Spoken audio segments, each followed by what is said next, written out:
The Dode Fox Podcast. There was pressure for the first phone call I had for Goodwin was we need to go to this league, and it's like it's all or nothing basically. So like we need you in here and blah blah. And I like that because like Nice is a massive club, and it can't be in the championship. They can't be in the championship for longer than a year anyway. For a while. That happened basically when I was playing at Dundee. The actual event that happened that night was when I was at Dundee, and it took to about 2-3 years. Yeah. So like I'd been on me a long time and stuff like that, and to be honest, it should have probably, I know I got a guilty verdict, but it should have been thrown out of court completely. But the time bar and everything. It was literally just as the split had been done and stuff like that. They obviously, I think that the only one bit that really annoyed me about it was I asked them a few times what was going to happen, and they were like, "Well, just want to see where we're finishing the split and blah blah blah," and I was like, "Hey, okay." So I was kind of holding that.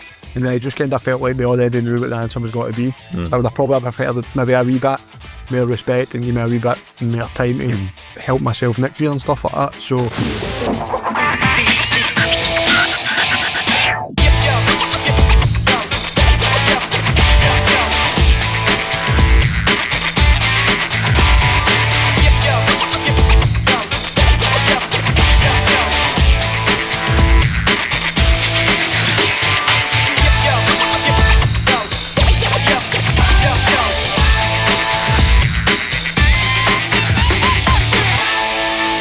So welcome back to the award-winning Dode Fox Podcast with back on the road again, Paul McNichol, and technology trying to get the better of him, Ronnie Costello. Before we get into episode 339, though, like, subscribe and click the notification bell on YouTube. Support the pod at buymeacoffee.com/Dode Fox Podcast. Listen at dodefoxpodcast.com and follow us on social media at Dode Fox Podcast. Rumour has it... There's no rumour that you are a full kit wanker. It's a sad state of affairs, but I can't. Is it? Well, on a number of levels. Like, so I took to one of my favourite websites through the week, or apps, Brazzers. Not that one, no. One that you get clothes from. So it was DHgate. So I went on that. In fact, it wasn't through the week. It was a couple of weeks ago. I thought I'm going to get myself... Takes a long to come here. It does, it really does. I said I'm going to get myself the new Barcelona top Nice. and just wear it to the gym or whatever. So I kind of forgot that I'd ordered it. But the reason I got it for there, Rondo, is it's like 13 quid. Compared to... Fuck. Well, United's is 60. I would imagine Barcelona's is dearer if you get the official top. Probably. I wouldn't be surprised. So you're waiting in on your bargain. I'd forgot about it. The postage chaps the door, Bosch. I'm like, oh, nice ones. That's quite a full package for a football tap, but fair dues. We'll open it up. We'll see what we've got here. So, get my tap out. I'm like, oh, that's class. And on the flare fuzz, the shorts and the socks. So I was like, oh, that's been a mistake. He sent like a Bairns tap or something. No. Tap fits me perfect. Shorts fit me perfect. Socks. My hair cut a couple of holes in the back of them to get them on, but like I could get away with them. So it's no rumour. I can confirm I am a full kit wanker. Or just cut them at the ankle, because that's what they like to do. True enough. True enough. Yeah. A full Barcelona kit wearing wanker. For 13 quid. For bargain. Exactly. Who actually makes the Barca kit these days? Nike. Oh, is it still? Yeah. Spotify still a sponsor? Yes. Getting that dodgy deal that they've done. Was it dodgy? It has to be dodgy. Oh, you've no money, but here's about 3 billion. Nah, they never gave them 3 billion. Didn't give them any of the artists. Let's just put it on a stadium. They never gave them 3 billion, or they'd be completely dead. Can I bet United bastards? There is that. Need all the help they can get. I can. We need United tops to go on DHgate, and then we're laughing. Right. We're saving a fortune. Controversial. So yeah, Paul McNichol is a full kit wanker. Right. Yes. Let's take a look at some of the United stories over the past week, and there is a lot, as always, to get through. Another striker is in the building. Jesse Mitsoko has joined on a season-long loan deal from Victoria Plitzen. Pilsen. Sorry. Pilsen. Could have been just how I typed it. Might have been. You may have noticed I knocked the I and D off his first name because apparently that's the correct pronunciation. Jesse. Yeah. So we've got 2 Jessies in our team. It depends what circle you say that. Could be controversial. There's been a number of seasons in the past when we've had too many. Mr. Quinn and Mr. Donaldson, we're looking at you. And then I forget Mr. Scobie. Jesse Mitsuko is in the building. He is wearing number 93. Yep. Going forward. Got to be the first United player ever to wear that number, you think? Yeah. I mean, we've had a few high numbers. 70 the last couple of years. Yep, 77. And 77, that was Johnny Russell, was it? Yep. Yeah. I want to say we've had a 94, but I might be completely wrong on you marking stuff up already. Oh, well, 2 weeks in. 2 weeks in. And this is the second thing you made up, because you made something up last week, and I'm sure. Stirling being the worst team in Scotland. They weren't. It was Edinburgh City. And clearly they're like Barcelona. Well, they're playing a low block. They do like a low block. Not that far behind it where we the ultras outside. Yeah. But yeah, Jesse Mitsoko is in on a season-long loan deal. Obviously not involved yesterday, but he has done a bit of pre-season, I believe. So looking forward to seeing him. Yeah, something different. Given I got a first 90-minute sample of what Alaki Rose can bring. Yeah. It'll be interesting to see how different. I think they will be very different number 9s. But 100%. Looking forward to seeing that, and he looks awfully excited to be here. He does, yeah. And I think it was also, there was talk of, like what we did last season, that didn't really work out other than with Dario Namo, where it was a case of, like, it's the loan option or the loan with the option to buy. And you're like, okay, right, fair do. It's always handy to have that option. Do you see anything on Twitter? And then the purchase option, because that price is preset. Yes. And I'm led to believe it's set at no far off $500,000 or something. Yes. It's not the million that a journalist was saying online. So I would suggest, but it'd be as well being $1 million. It's in six figures. It's 6 figures. That's a manageable 6 figures for United. Yeah. But what we learned last season as well was that it's not necessarily United's option. We just get first dibs. Yeah, if the player's like, no. Basically, United say we would like to take up an option. Yeah, it is accepted. It's the player doesn't have to accept. Yeah, of course. Which is, I think we'll get him for a season, Rondo. That's what I'm trying to say. But here, that's cool. If he comes in and has a Sam Dalby type season, correct. I'm all about that. Correct. Geese it. Yeah, he is likely to be joined by a right winger in the shape of Mehdi Mergam. He's born in France, represents Algeria internationally. He was last on the books of Bastille in France and was watching the game yesterday. He was, yeah. Full United gear. So I'm going to say maybe by the time this pod comes out, a deal may be done. Might have the scarf above the head. Correct. Yeah, we'll see. It's at the right end of the park, I suppose, because it's these signings are the ones that are quite exciting rather than a big lumbering centre half coming in. So yeah, it'll be interesting to see what he's got. He seems to have a good pedigree. You know, he's played for his country, Algeria. They were in the World Cup. Yeah, could play both sides up top. Yeah, left. Yeah. Well, we'll be the judge of that when we see him. He's to put on the right and cutting on his left foot. Yeah. There's a wee flick. There is that. Going to see when. Go and get the chopsticks. Go and get the chopsticks. Mr. Miyagi's here.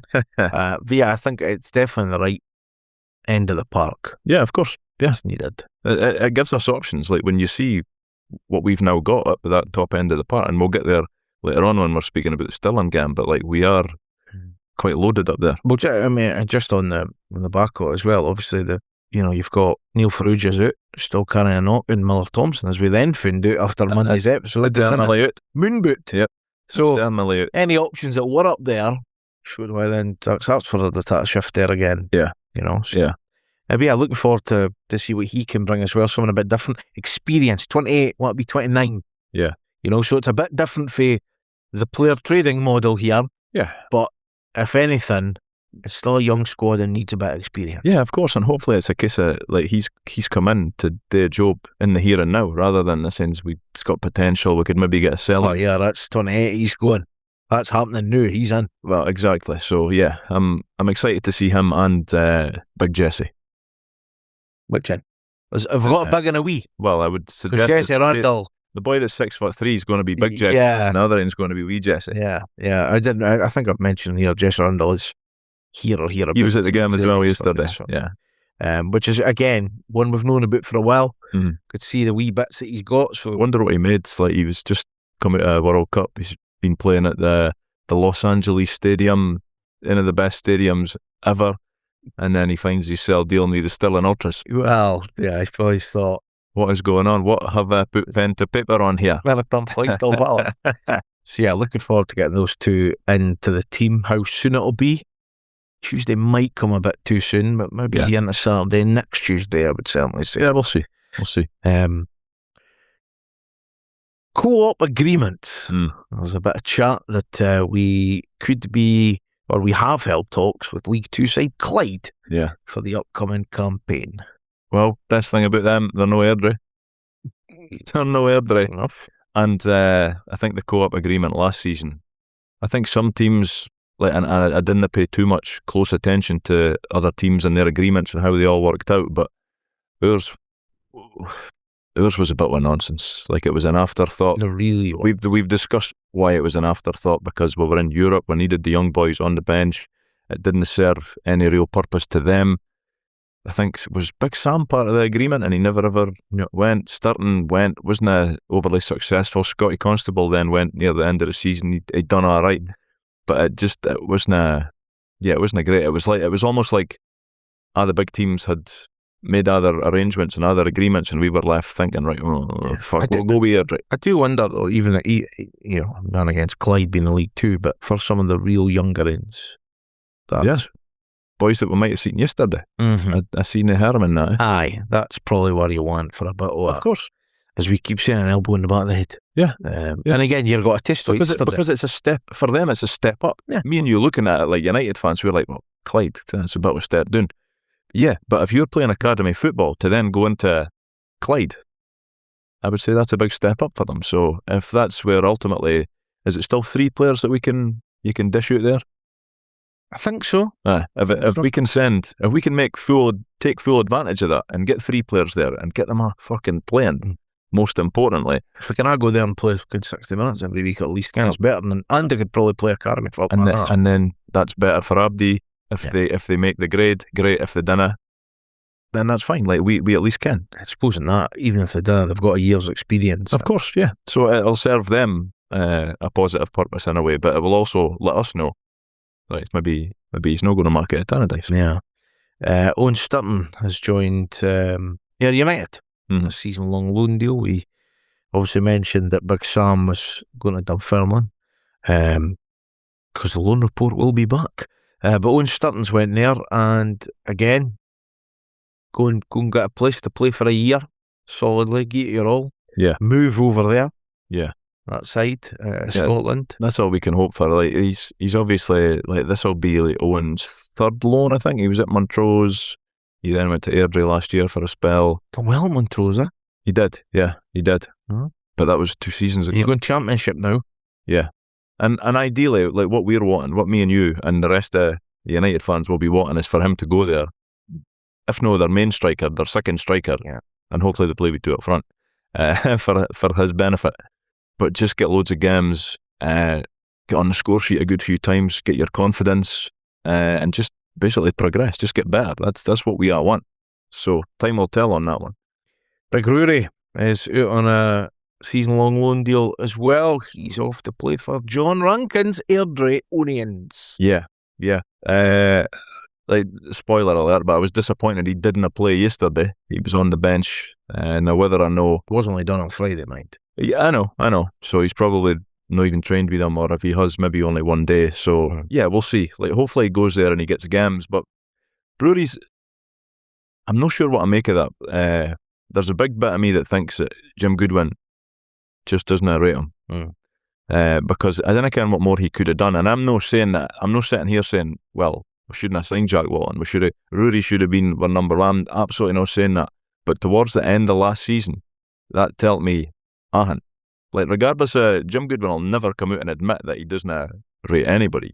And maybe he does rate him to an extent, but that last game of the season, and I would have played him, I think most people probably would have gave him a shot for a couple of games at the end of the season.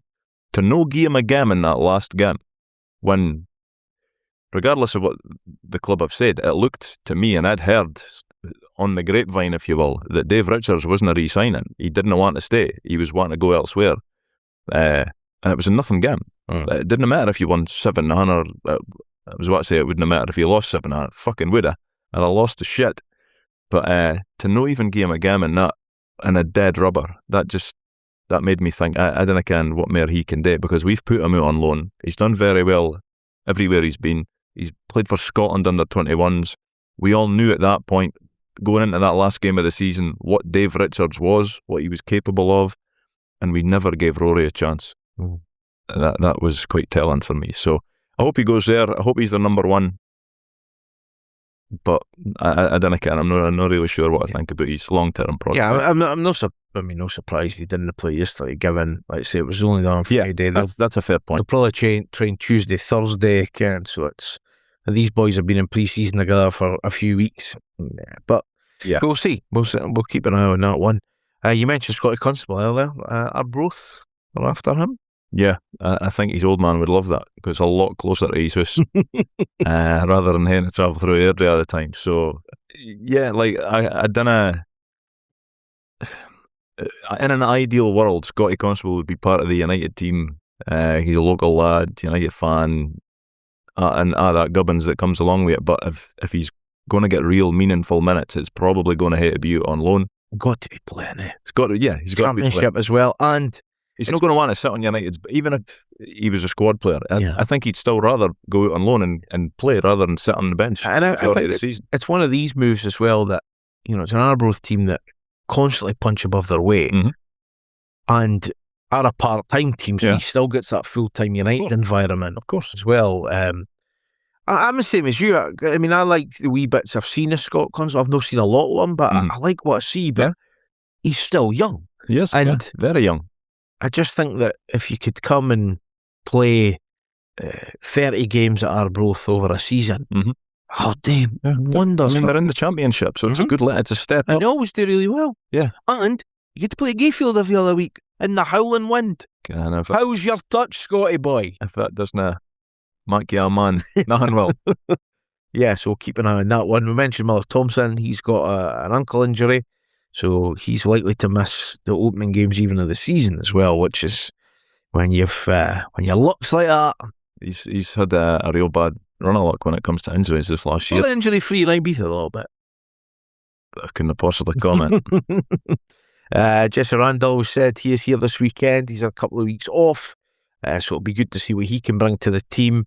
And then the least surprising news of recent weeks and for months, we've spoke about it behind it, affair as such, and what'll happen, and you've sort of been to watch the games, but Kai Hutchison has left, and it was nice for somebody else to do a wee social media post for him. Are you suggesting that he couldn't? He absolutely didn't write that. 110%. Yeah. That wasn't written.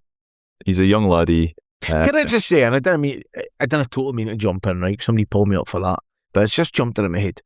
You said last season, and this is fact, right? Because I double checked it. You said in watching Kai Hutchison, 1 week he could be untouchable. Stick to that. Next week, so his bits are on the wrong feet. Yeah. Now he's young, I get that. He's young. Right? You know what else he's got in his favour at this age group that he's playing at? He's big and strong. Aye. See, when he was playing up, so a lot of the time the academy team, like you'll get like 16, 17-year-olds going up in the under-19s, certainly last season. And when he was up against bigger, stronger centre-halves, albeit they're a year or two older than him, could be a struggle. It was a struggle, yeah. Which is natural, I would say. Yeah. So he was more standing out when he was at his own age group, but like there's loads of boys that do that. Yeah. Fucking football's probably littered with stories like that. He's got a lot of tools in his locker. There's no doubt about that. But it's far from a given. Well, it's yet again Scottish football being plundered for talent, and we've said it a million times, it's not just us. Yeah. And it's disappointing. I still maintain I don't blame him. Like, we don't know his background. This could be life-changing Dosh Rondo for him, for his family. I don't know. And I'm not sitting here saying, well, he's going to be doing there on 10 grand a week. Like, probably nowhere near that, but he'll be getting more for Everton, I would assume, than he's going to get for United. But you didn't have to look that far back into the past to see it just hasn't really worked out. Well, Kerr Smith went for a lot of money. What's he now?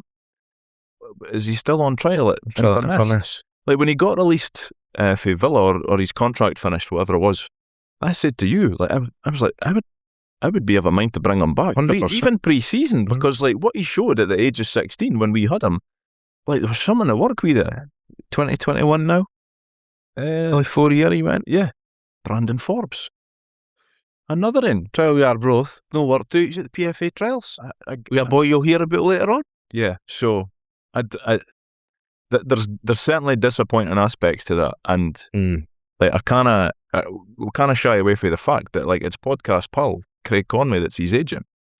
Now I would like to think as a daft punter that Conway and he would probably say I'm looking after my client, like he's getting a better deal there. Like I get that, but he's getting a better deal. It's very short term thinking. Again, easy for me to say because I didn't have any fucking stake in this. And I'm not the end refusing whatever would be on the table for Everton, but it is quite short term because the probability with this is it doesn't work out. And he's back up the road and was it a 3-year deal, 2? Whatever deal he got, chances are.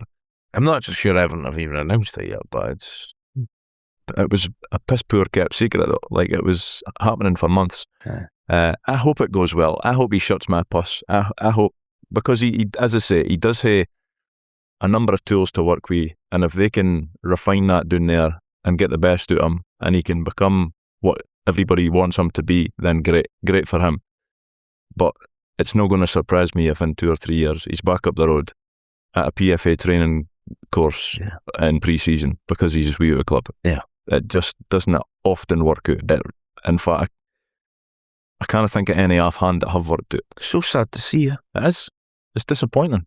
Yeah. Scott Banks gets thrown about a lot as well, but I think he's done all right. I think he's done. When I see his name getting thrown, I'm like, nah, that's the wrong name to throw it because was it Palace he went to?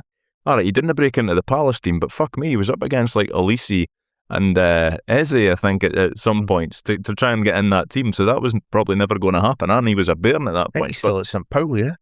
No, he was at St. Pauli, so that was and when they got promoted, so he was in the Bundesliga. I think he's been at Bradford, he's been at Blackpool. I'm not in Barnsley as well. But I would say that he's done all right.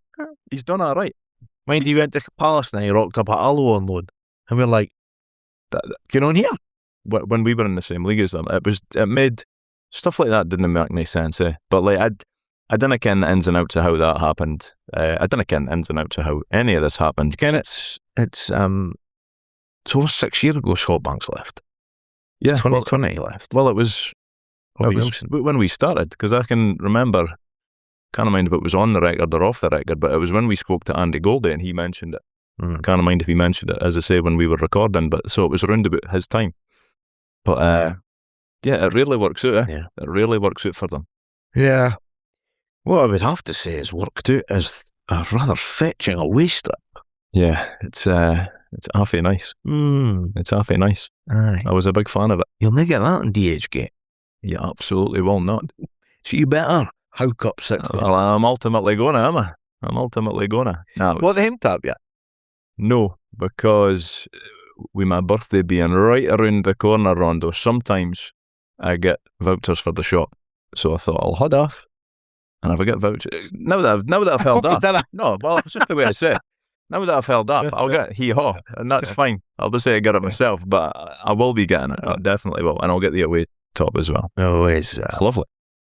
When again, like, because I love them on Rondo, the 2 strip release videos that they've put out this year are fucking honking. Like when the home strip, when that ain't come out, the video, I didn't like it at all because it was hazy and you couldn't mark it out. It's not until you see it, and I think it's a really nice top now. And then the first, it was like a preview, like just a wee glimpse. I get that, but then you can, what people are like, people fucking pause the video, screenshot, post it, and you're like, that's fucking green. I think it's black. I think it's grey. You're like, could you not just put a picture of it? I can't fucking sleep now, and I had to wait until 9 o'clock in the morning to get the answer to this. Silvery grey and white. It is nice. Yeah, July 24th it goes on sale. So. Yeah. I'll bet. Nice. United fans at the Arbroath match on Saturday can enjoy a beer at Tannadice. Going to be serving a bevy in the George Fox Lower Concourse between 5 p.m. and 6:30 p.m. Because they've had a licence granted by Dundee City Council. We'll come back to those arseholes in a minute. because of the other experiments across Scottish football in recent months. A reminder, it is a 7 p.m. kickoff on Saturday night. But as with these games, I saw that and I went, what's about Hearts just been in there, and I forgot it was the Premier Sports Cup and it's only ever the Just Foxes that's open. But again, a pretty good thing to try, given it's there's been a couple of these things at other grounds, and I think Aberdeen have had it, maybe Dundee if possible had it as well. Fair play. You'd hate to be steaming drunk to go and enjoy the games. But I mean, if you didn't try it, you'll never know, I suppose. It doesn't put me up nor down. It's probably a good game to try out. It's not going to be bobbed. Of course. So there'll be thousands and thousands and thousands there. Yeah. I wonder where they're going to actually sell it. I wonder what they're going to sell. Cash up. Can I get a pay and a pint, please? Pay and a pint, you think? Why would you know? Well, they're going to have to get a spit up in there. So I'm pretty sure this, again. Is this the third of the season already where I want to get stung with? I'm pretty sure it was at the Rep I went to this, but it might have been the Bar Theatre in St Andrews, you know, bit of a thespian. They done a play, a pint, and a pie and a pint. A play, a pie and a pint. Yeah. It was wonderful. Yeah. So why can we no watch play? Yeah. Have a pie and a pint. Yeah. Well, but you're not allowed to watch play. You're not allowed to take it to your seat. TVs are there. Yeah, you're not allowed to take it to your seat. Fair play though for trying it. Of course. Good game of try. It is, no, fair play. Our mate on the other side of the world can. Is he gutted? He's a changed man, he keeps telling us, but, you know, he's... I hope it's not that favela. No, they've got a new beer. They've got a new beer sponsor on the sleeve. Well, cool. Someone I'd never heard of before, but I thought, fair play, like, the United fan. It's named the 87 Lager. Brilliant. I'm on board. Get with some. Well, how we've not been sent a kiss yet. That's disgraceful. Is beyond... I'll drink it live. We could take bottles here, we could have sponsorship deals. Yeah. Ken, maybe a lifelong fan. Is it a sleeve sponsor? I'll put it on my sleeve, no bother. I'll fucking sellotape a bottle to my sleeve. I'll put my... No, I wanna do that. It would fit right enough, but... yeah, fair play to them. Yeah. So, the Council have gave nicely on that side. On the other side, they've went, Ken, what we need? We need more streets to be out action when you're trying to park your car at the game. Yeah. We are not of a German efficiency with a public transport system that, by the way, do you ken? If you're a season ticket holder now, I'm not comparing with you. I can't hear what. If you're a Bayern Munich season ticket holder, you free transport to the games. Yep. I'm not saying that's here, right? But see if you would, things like that could help. People would do it, man. Yeah. But they would. No. You know. But no, we just put obstacles up and hinder people getting to places. Yeah, now, they're saying it's complaints for local residents. Right, okay. But it now covers Tanna-dice Street, Arkley Court, Clubman Street, Donald Court, Strathmore Street. If you're a resident, you apply for a permit. And if you park inside it, you'll get a fine. And they dished out over 2,000 fines, I believe, between both clubs. Yeah. The season before last. That pisses me off. Money. Get the Ted DiBiase theme tune playing right now. It's a stealth tax. That's what it is. It's just a cash grab on football fans that are already paying through the nose to go and watch their team and wear their team's jerseys and drink their team's lovely new beers. Get that. It's just bad games, is it? It's a nonsense, really. Yeah. And you're not allowed to park anywhere near the place that you're going to. Yeah. And where bus services are so fucking unreliable that you're going to have to walk 12 mile to get there. Yeah. It's not the best. I'm fortunate, Rondo, you can wear a stay. It's no far from Tannadice. And if I live for Shoshu's, it's no far from Tannadice. But I'm going to do it. But no abdies like that. No. So what do you park? Because you're an employee on a match day. Do you get... Nah, the car park's not big enough, for your Hummer? Just in general. It's because it's the car park the club is the Gussie. Yeah. But it's not big enough for Neanderthals like me. That's bad games. Bad game. But again, we're in early enough, it's usually fine. But now we're in early enough, we're just further away. You're going to have to be there early if you want a beer. 2 hours before kickoff. Absolutely. And you're in the wrong stand. You've got a chance. I'm in the wrong stand. We'll get a pulley system. I'll fucking pull in over you. It'll be fine. I'll just get Richard, the photographer, to bring on. He's dancing to, what is he? Oh, this went totally in my head. Pitbull. Nah. Hanson. Nah, it's more embarrassing than that, which is saying something. Shania Twain. Mel Stripper. That's what he likes pretty much. Easy. You've totally outed him there. Like, he's going to start some real bad photos of you in the next few weeks and months. Can there ever be a good photo? You will be shoulders deep on a pie at half time and he will capture it. Correct. Well, it would happen. So, yeah. So, thanks and no thanks to Dundee City Council. Right. I'll throw this out here on our Dode Fox dilemma. Even before we get into it, but I think I know the answer. Does the Premier Sports Cup start too early?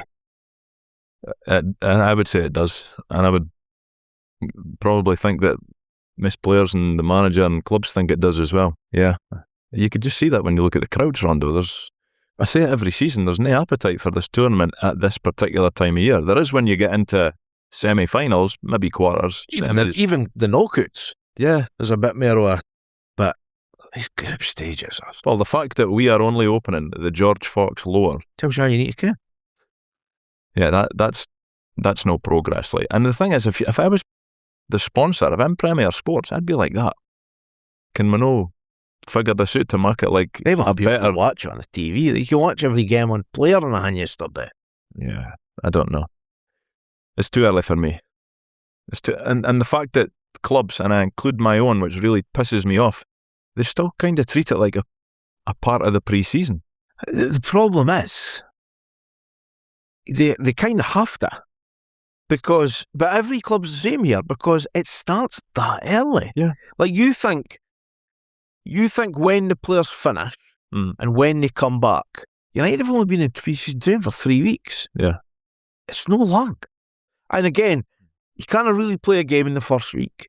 So they were meant to be playing during the week as well, but it didn't happen. Yeah. But you think that, say they played on Tuesday, Wednesday, you could say, boys, fucking struggling on thing, because pre-season, as we've been told, it's no easy, can? So but I think it's the same. Not what it used to be, though. But it's the same that's what I'm saying. I think for every club at this stage, it's the exact same. Go and find me a team that's played 10 friendlies, because you might have done that in the past. We've had that conversation. It just doesn't happen. I know. So it's the only way to get match practice, is it? And it's shit.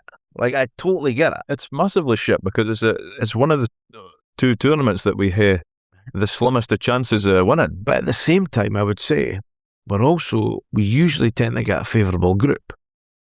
So we should still be getting out and winning these groups. Yeah, but we didn't always. That's been a real bugbear, certainly mine's. But you look at, like, you even look at up the road.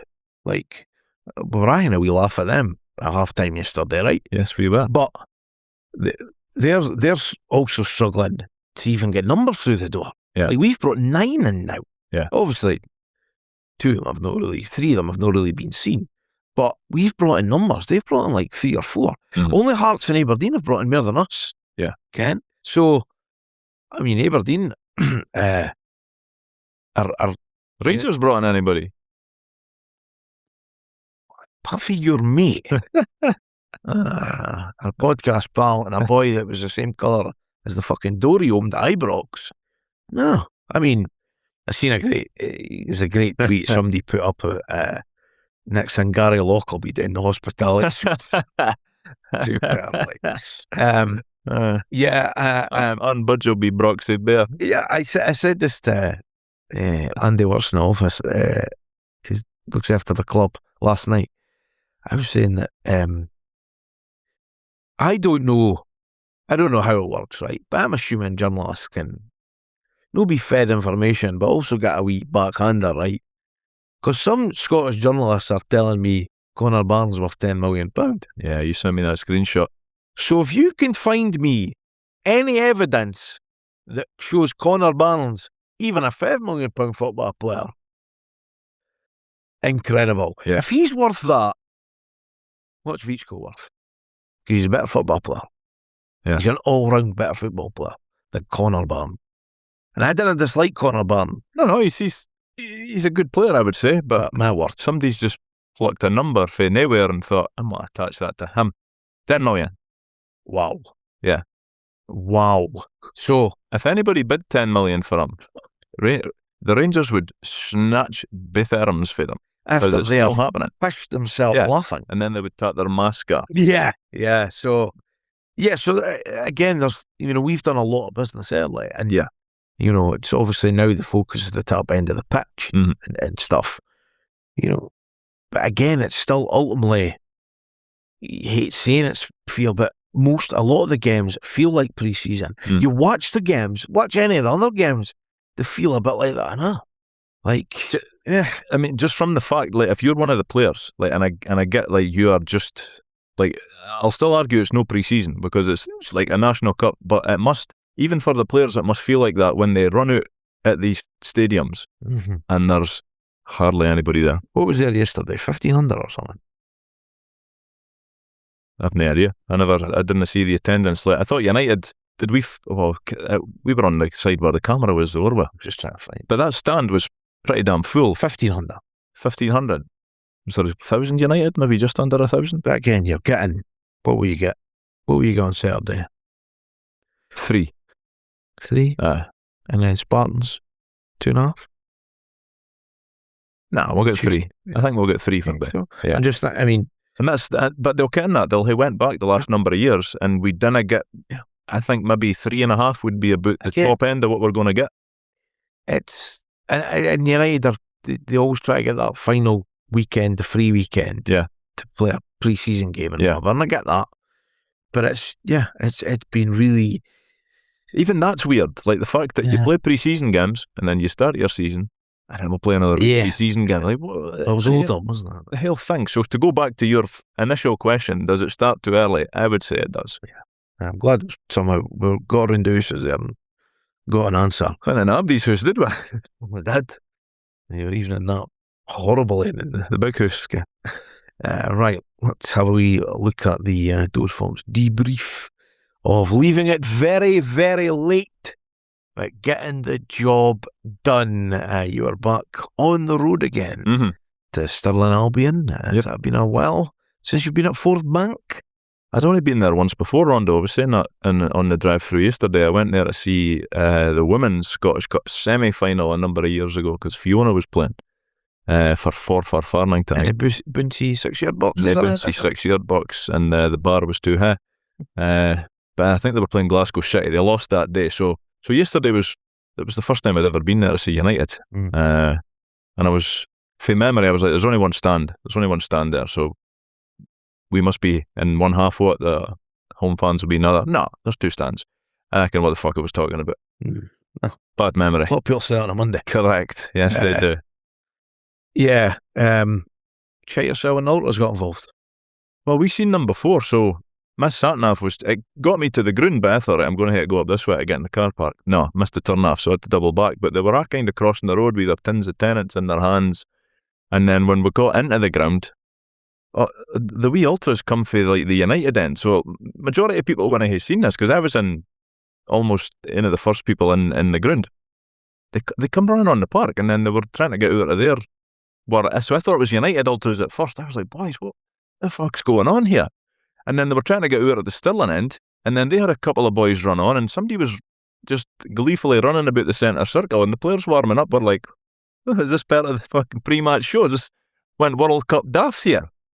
Wow. But it was just mental. Wow. And then obviously, like, during the game, there was a stoppage because something was kicking off. Yeah. It was weird because Premier Sports had focused sort of on the benches, and you could tell at the very first moment, they were like, we've no idea what's going on here. Yeah. And then I was like, oh, wait. Yeah. See, it was just a kick and that, like, you couldn't see what was going on, but the people across for us in the Stirling end, they were all looking outside the ground. Was thrown in. I think so, but it was just madness.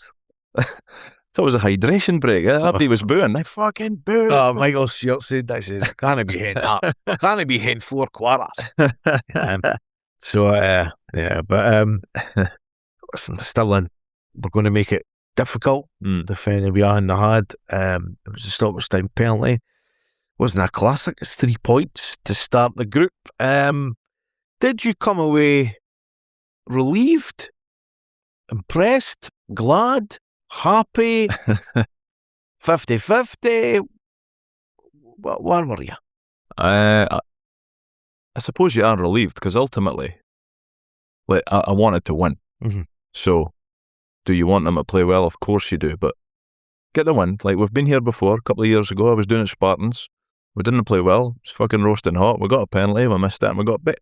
And it wasn't very nice after the game. So, you would kind of tolerate you would put up with it beforehand. Somebody offered you that, you probably would have took it. But I don't know how soon into the game I messaged you. I was like, I don't know what this pitch looks like on the TV, but we were row C, so we were pretty low. I thought the pitch was horrendous. It was so dry. The grass looked, and again, like, we're talking millimetres here, but hey, that's what we're dealing in, Ronda. That's what we're dealing in. And every time that the ball was bouncing on it, you could see the sand kicking up as well. It was almost like it wasn't like properly grown or something. See on when you'd obviously said that, and I mind watching and thinking, is that sand or water? The first time it happened, Leo was like, that pitch is soaking, and I was like, it is soaking, because like, it looked like it was a splash. But then when it happened closer to us, I was like, that's fucking sand. And because obviously centre halves love passing between themselves, you could see even when like it was getting passed between them, it's like, that pass, I'm not sure they're mean under hit that. No, I'm not saying under, but that's no zipping as it should. It wasn't great. Yeah, that was it was a bit of what about the starting lineup then? Like, were you surprised with any of them? Because when I saw Bert and King Julius, I was really surprised that they were in the starting lineup. Wasn't against it, but I was surprised. Pre-season? Yeah, possibly. Someone went for them in pre-season. Probably yes and no, because I mean, if we're playing Rangers and that's a lineup, I'm going, oof, that's brave.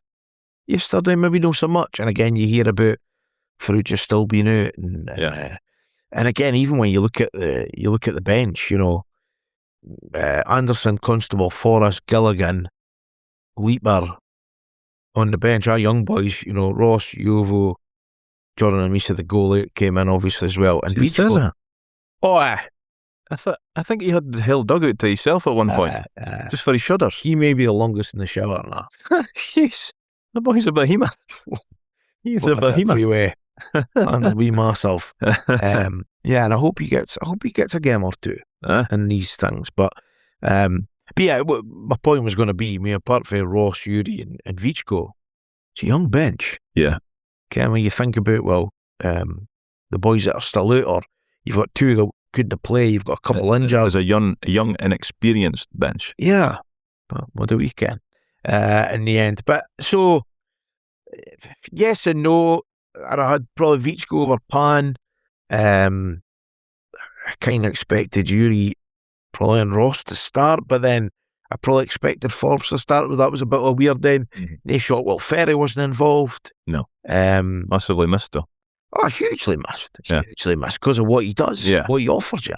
We don't have a like for like at all. No, and I don't think we will. And that's, but again, played 4 at the back. Loved it. I would give that we're full-backs, were like wing-backs at times, but then you saw it when a back come in over the top and Rollins is on the halfway line because you're trying to place a hit. So, I'm not sure a 4 at the back suits a Will Ferry, but I would take him in my team. Of course you would. Of course you would. So, other than that, really no loads of surprises, really. No, but they were 2 big surprises. Julius, yes, but I like what it was a surprise to me, Rondo, because for the longest time it feels like I've just assumed they'll be moved on in the summer. So to see them both start the first game was a bit of an eye-opener. The thing and this is, a 4 might suit a Bert, right? Bert's the best passer of a ball we've got in the defence. 100% is the best passer of a ball, right? Yes. But when he's marauding on as a full, as a 10 yesterday, a double 10, whatever, I'm going, I'm not sure this is your role, Bert. See, if you're going to do that, all I could think about yesterday was Arabiega, because he could do that. Yeah. But that was a right-sided centre-back or back 3. Yeah. You're playing with 2 centre-halves. Like, didn't go marauding unless that's what you were doing. But I think we're obviously, unless somebody moves, I think we are now, it looks like we must be solid defensively. You've got 4 centre-halves for 2 positions, and you've got the flexibility to go back 3 or 5 if you had 10 a game. We need a left back. That's evident. Rollins at right back. I would have liked Scotty Constable to be a boot, but he's not going to play. I get it. Yeah. I would like Scotty if he's going to be here, certainly for the Premier Sports Cup. I would like to see him get a chance. Whoever he plays for cup ties him. So, but does he know cup tied by the fact that he was in the squad? No, you've got to be on the pitch. You sure? Yeah, he was on the pitch warming up at one point. You've got to play. Okay. You've got to play. Aye. You've got to play. I would like to see him.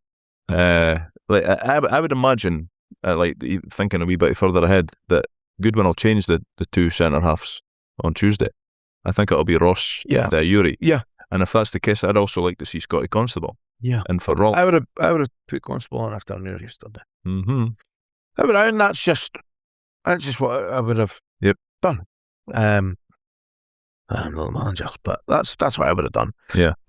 It showed we're still a wee bit short. I thought like it wasn't great. Clearly, like when you're relying upon a 93rd minute penalty winner to beat Stirling Albion, you can't say anything that it's been great. But I thought that we dominated and controlled. Only United deserves to win the game. Almost the whole game. United deserve to win the game. Yeah, Jack Walton actually. He could have been sat with his fucking mate Jordan on the bench most of the time. We did create a number of chances. Yeah. We were poor at the top end of the pitch. I mean, again, the stats tell you that now. I mean, United absolutely deserve to win that game. Yeah. If we'd have won 4-0, it wouldn't have flattered me. Yeah. Did we clear stands? And of course we did.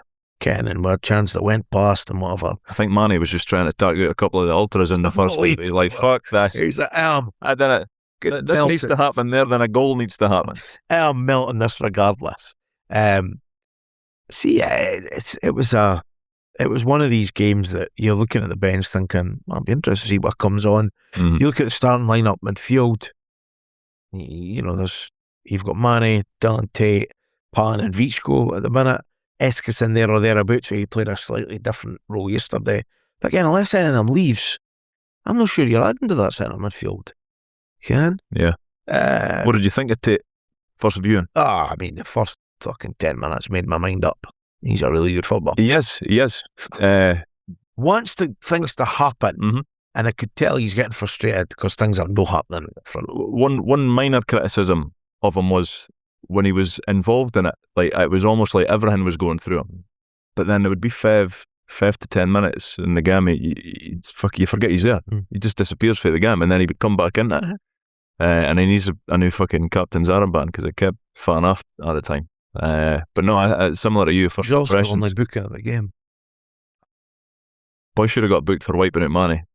And I'm sure there was another fucking borderline. Yeah, and I'm sure there was another one as well that I can't remember. But for that to be the only book in it, you need. The one on Manny was ridiculous, absolutely ridiculous tackle.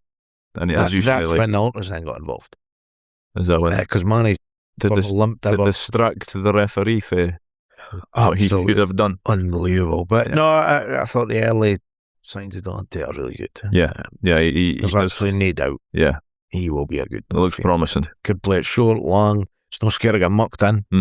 It clearly is about a leader wants a bar a lot, which the last boy what called Dylan done that enough. So I'm not here for that. And he was quite close for his chance. He tried to stick it in the tab. Yeah. So no, I think he'll prove to be a good signing. Yeah. I mean, first half it was they were really organised. Through bodies at hand, but they were obviously really deep a lot of the time when we're trying to hot on the break. See much of the boy Mullen? And he got smashed, broken jaw. Oh, that looked a real staring because that was Forbes' shoulder, was it? Was it his shoulder? I mean, Mullen's just going a broken jaw. He went to hospital half time. Broken jaw. It looked a real staring. Like, I mean, it was a bad end. What do you make the first half part for the pitch? I mean, it was what it was. It wasn't a great spectacle, but as I've said to you about the Hale game, I thought that we were in complete control. There's obviously that nagging doubt in your mind that it's nothing's up, it's United. We've seen this before. They're going to sneak something, and I think they got up the park maybe once. Jack Walton dealt with it. He could have threw his fucking hat on it probably. We just needed to find our shooting boots because we created a few chances, but we just like the amount of chances we created compared to the amount of saves that their keeper actually had to mark was ridiculous. I think whether he marked one save in the first half, and that was for Dario, I'm sure. Yeah. So we just weren't clinical enough near the... I think it was in the second half this happened, but did you see Eskison's double nutmeg? No. Oh, it's incredible. Must have been the other side of you. You need to watch your back. It's incredible. I'm not watching that game back. Bites the boy once and goes, come on, let's beat you again. Yeah. Again. I like Eskison, eh? Hard. He's got something. It's League Two, but exactly that. Yeah, it is League Two, but their games are tricky, like obviously, because if they had got to penalties, they'd have been absolutely fucking delighted with that. Yeah. That was probably their intention at the start of the game, really make it difficult for United. If we can get up the park, then we'll try and tap our chances, and if we go to penalties, great. Yeah, and on the hour, he took Pankamara, I've put on Young Ando. Yeah. Again, that's what he gets called, that's what I'm calling him. Yeah. You surprised? Maybe it is. I probably was surprised because it's not exactly like for like, but we moved Julius into the middle and then put King Julius, sorry. The one thing I'll say that like I find it a wee bit frustrating, I don't know kind of the players themselves do, but like that's not really where Jack Anderson plays. So, but it's probably like that for most players at that age when they're coming in, they'll just be, fuck, if you put him right back, he'll play right back. But I thought we're not really going to get the best out of him, but I thought when he came on, he done very well. Thought he was brave, and he got mucked in. Obviously, Rico came on for Mane. I think Mane had run his race when he found a Sterling boy with his last 5 passes. And just that was like a 30-second spell. You're like, boys, we are playing in silvery grey today, no red. Jeez, peeps. It was comical, but fans were like, fucking hell. But you're like, I was just laughing. I can't believe this. It's almost like we are intending to pass to them. That's how accurate the passes were to the opposition. And then, obviously, last week I was asking you about the team, and you're like, well, Colin Leaper will not be playing. I didn't think he'd play because he's a bum. 8 minutes to go. Well, he came. Of course. And here, well, we had to speak about Cohen, don't we? Because he came on, and I've said it to you before, I've said it a few times in last season when I went down to watch academy games. He is your old school winger. He just wants to get the ball. He fancies himself in a race all the time. He just wants to knock it past the guy that he's up against and get across into the box. And sometimes it works and sometimes it doesn't. Yeah. But Andy McLaren would tell you, like, that's all right. Like, in my mind, if I get past the boy 1 out of 10 and create something, then I've done my job. Ultimately, Cohen came on, and before it was announced, I was like, he was man of the match. When I was walking out the stadium, I was like, he came on, he changed the game. He was man of the match. And I'm not saying he was the best player on the park, but he made the biggest difference. He absolutely turned the game in our favour. Just by being brave, and that's it. And it was not like he was skinning boys with bits of skill, step outs and Jim Patterson moves and whatever. He was just getting the bar, marking it. Anderson was. He was just step outs. He's a really good player. But I thought Cohen was brilliant. I was delighted for him. And it shows how young he is that he's not even allowed to wear the sponsor on the front of his top. Yeah, 16.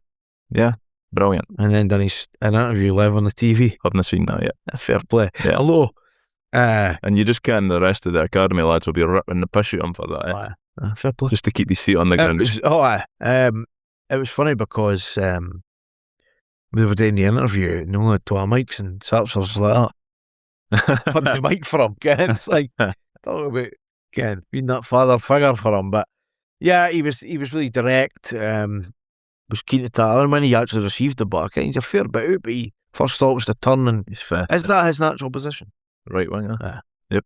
So he was, really direct. It's cross. There's no doubt it's a penalty.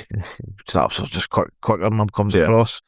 And then obviously you've got a bit of the thinking it's 93 minutes here. Come on. Well, I thought we were going to see penalties, so I was delighted just to see the one penalty at that stage. But yeah, Cohen was brilliant. For me, he changed the game massively in our favour because it looked to all the world, and I'm not saying that we were up against it, but it looked to me like that game was petering out to penalties, and we were going to be playing for the embarrassing bonus point against Stirling Albion. But no, he made the difference when he came on. I didn't want to say that I didn't see him in the team on Tuesday night because he might get some more minutes in the Premier Sports Cup. But I didn't see him being in or around the first team this season. I just didn't. And that might sound harsh, but when you think of like 3 players that weren't even playing yesterday. The boy Mady that we've not really signed yet, Big Jesse and Wee Jesse. I mean, that's 3 boys, and that's no counting on the boys that were actually playing yesterday. So he is probably going to have to bide his time, but hopefully that gives him a real taste for it. Yeah, and again, it's where a co-op can come in. But you're only 16. I can't. Yeah. Again, someone brought a 15-year-old on yesterday. Yeah, I tell you the worst thing about Cohen Lieber, and I mean, God is smiling on him the day, like he's doing well for himself. His brother plays for Dundee. Yeah. Okay, there is a stain on the good Lieber name, but it's no Cohen that's brought that shame upon the family. It's his brother up the road. But he's definitely one to watch, one for the future, and he can be very, very happy with his output yesterday. That's a bit dumb. It really has, but it's his brother's fault. What pleased you most about United actually finding that winner yesterday? That I didn't have to stay there for an extra 10 minutes. Basically, Leo was like, do we have to stay for penalties? I was like, yes, we do. Yes, we do. We absolutely do, yes. But I think at that, when he asked that question, because people around were on about penalties, and I think he was thinking, so what kind of extra time? And then penalties. Yeah. So he was reassured. No extra time here, buddy. On Snapchat here, come on. No, it was just good to get the win, wasn't it? Like it wasn't a great performance, but there was some signs of positivity, and it's the first game of the season, Rondo. When you look at that lineup, and then when you look at a United lineup come January, February time, it'll bear little resemblance, I would imagine. Yeah. So it was a case of job done, and pretty much no more. Yeah. We're still in defending really well, or were we just lacking in that final third? And again, we'll hark back to those 3 boys that weren't even on the pitch or stripped. Yeah, I think that, like, so we've not even mentioned him, but like La Rose up front, like he was a willing runner. He was hold up plays good. Yeah. But again, that's a back to goal striker. Yeah, going a penalty box. Of course you do. Yeah, just live in the 18-yard box. Just mark a career out of doing that and getting on the end of chances and converting. He'll put himself a bit though. I think he's good. He will. Yeah, and he's I thought Sapsford was the best of the bunch up front. He's got a ton of pace on him. He does, yeah. You tell that. And he reminded me of Noel Hunt. He was forever closing the keeper down, which I like. Good. I like that. Yeah, there was definitely things to be positive about, but like it was 1-0 against Stirling. It was a late goal. Can't get too carried away, but I would much rather have that 1-0 victory in Hipper rather than 3 years ago, whenever it was, when Spartans absolutely fucking. What's your biggest takeaway for the game? Cohen Lieber's too young to have a fucking sponsor on his top. That was a big takeaway.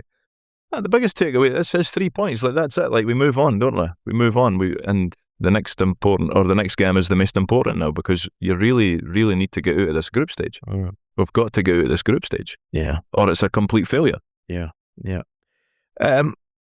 Obviously, it would be good to see a wee bit more minutes filming these sort of games.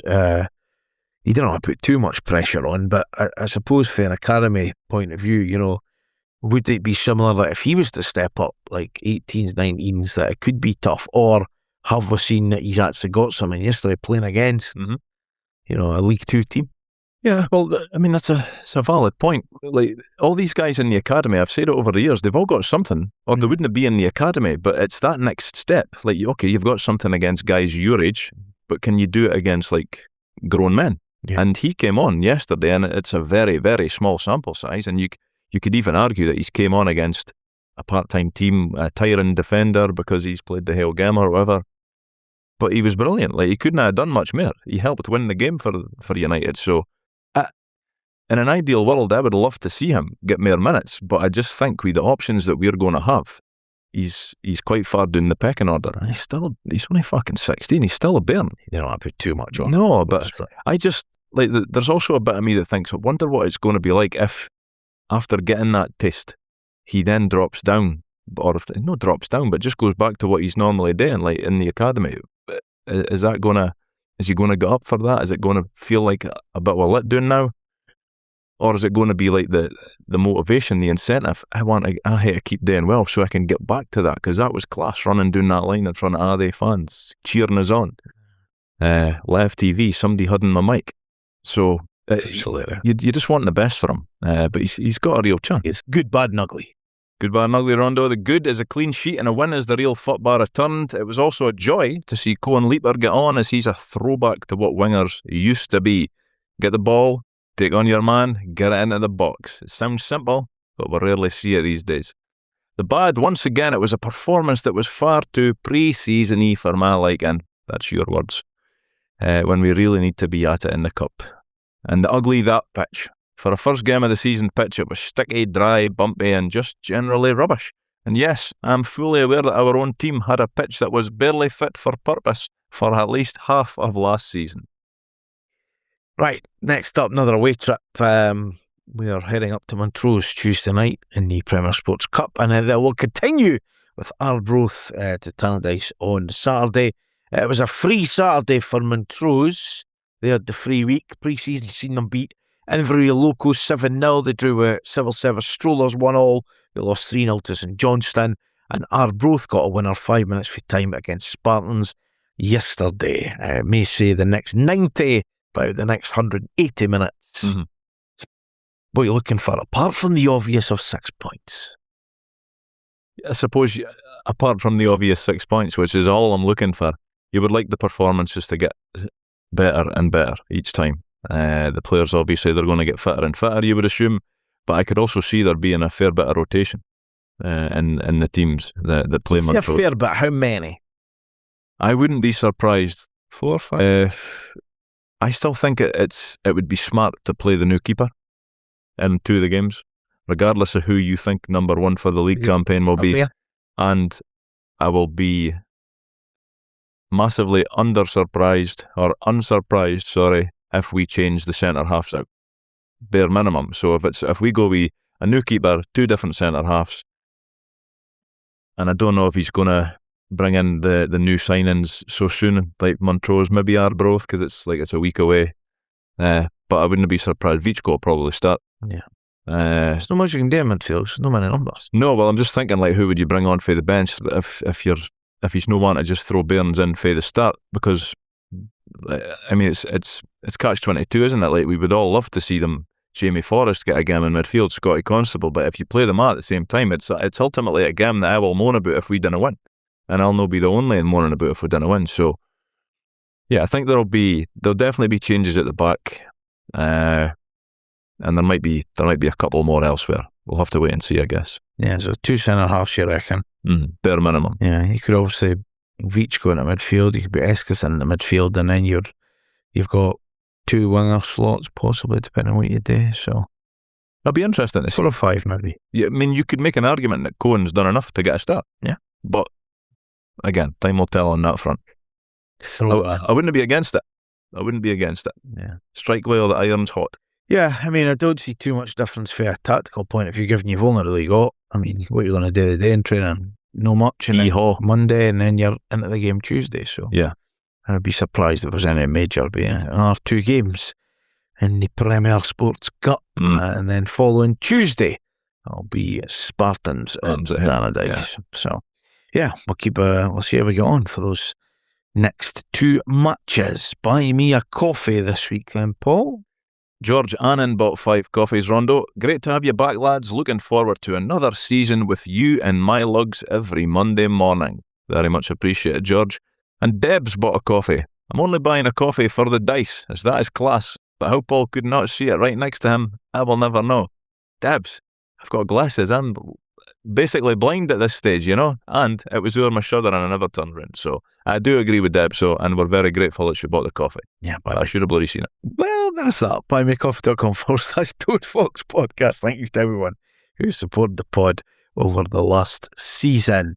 The live show is back. We are not many tickets remaining. If you would like to come along and hear from Paul Heggery, Maurice Malpass, Andy Webster, Sean Dillon, and Mark Reynolds, as we hear all about what it's like to be captain of Dundee United Football Club. It's all happening Friday, 25th of September at the Bonner Hall. DodeFoxPodcast.com for your tickets. They are £20 plus fees. Another week closer, Paul. It is, yeah. And although Sean Dillon is more than a podcast pal at this stage, feel free to shout at him on Tuesday night in Montrose. Okay, give him pelters.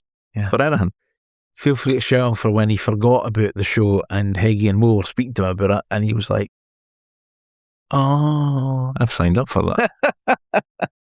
Some boy. Yeah. Some boy. Deserve pelters just for that. Correct. So, fancy some fun? Going to get this dice out of dinner cans. Yes, indeed you do. It is, of course, time for the Tanna-dice Test. Paul gets 3 rolls of our very fetching Tangerine Black dice. Each number gives him a category. Whatever he rolls, I will ask the question. The categories are: if he rolls a 1, it's potluck. 2, who am I? Just as the drilling starts. 3, team sheet. 4, the managers. 5, also played for.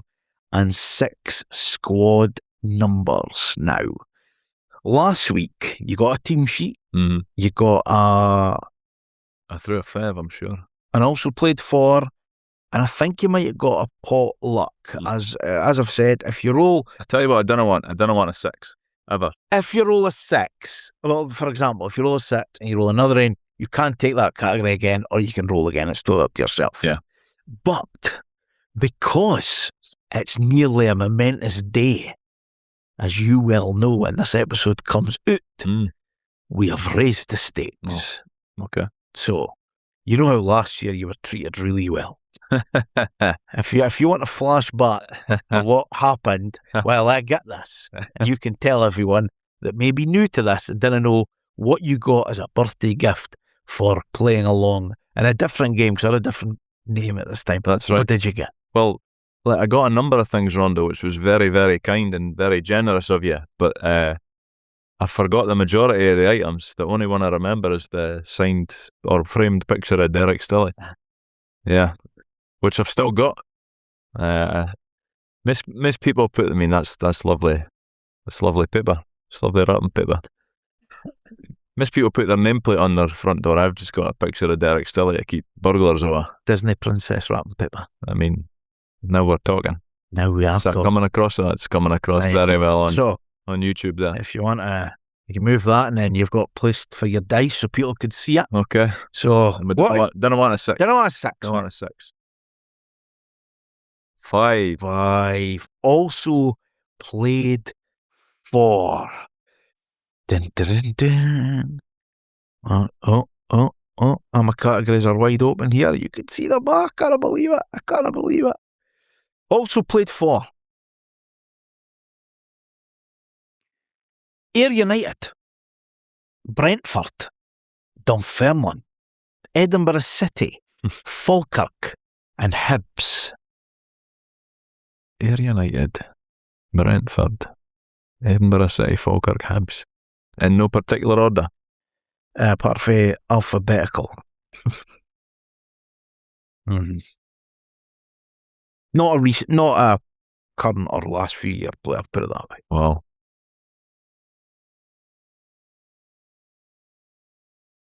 That's a hard then, Rondo. Yeah. I don't really have a clue on that. I don't have a clue. No. I think when you say it, I'll be like that. Maybe should have got that, but it's quite the journey that player has had. Yes. Yeah. Can I get a clue of where he started? No. I'll tell you, he was at United 12-ish years ago. 2014. Yeah. Definitely around about that time. He may have been pals with a podcast pal of ours. It's not John Ranger. No, it's not John Ranger. No, I'm not sure. Don't know. I'm tapping it. Farid El Alaghi. Yes. Christ almighty, if anybody gets that, they've done well. I don't remember him at a lot of the teams. Roll the dice again. 4. The managers. Ooh. Who made the most appearances under Tam Courts? Was it Nicky Clark, Ryan Edwards, or Ian Harkes? before you even gave any options, I was thinking Harks. But that's because I usually think of Harks. Ryan Edwards, who was the other one? Nicky Clark, Ryan Edwards, Ian Harks.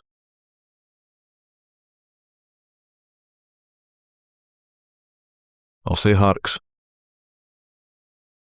No. Nicky Clark. That's... If I had got 3 guesses, he'd have been my third guess. 46 appearances under a manager that managed for 47 games. Wow. Clearly liked him. You may roll the dice again. Oh, it's away. It's away. It's a 1. 1. It's a 1. You're needing some of that. Who scored United's first league goal of the 25-26 season? That was last season. Mm-hmm. League season. League campaign. The league campaign. What was the game? That would have been Max Waters. Correct. Yes. And given you're playing for a birthday bonus, I'll give you another roll of that dice. Oh, Christ almighty, Rondo. 4 again? It's up to you. I will go with 4 again. Also played 4. Because I'm absolutely brilliant at this.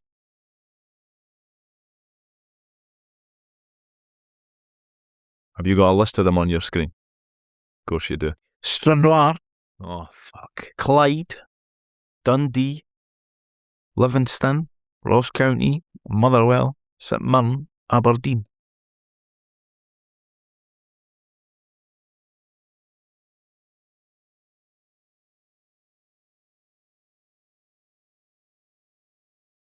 There's always one that throws me, like Stranraer. Aye. Dundee, Motherwell, Aberdeen, St Mirren. And United, obviously. Jim Hamilton? Nah. Nah. I thought that was a good guess there. It's really awkward that we're going to speak about every one of these teams. Oh, no. Oh, no. It's Declan Gallagher. It is Declan. It is Declan Gallagher, of course. So basically, you've not actually won these, you're actually getting these as a consolation prize. That's a disgrace that I didn't get that. In my defence, it was a few weeks ago that we spoke to him, and we did hear a fair portion of that on Stranraer as well. Hey-ho. Open your gifts, eh? I will do just that. Yeah, don't worry, the fun will return. Right, I'm going to guess. This is why you need to be on YouTube. Yes. We've got an energy drink.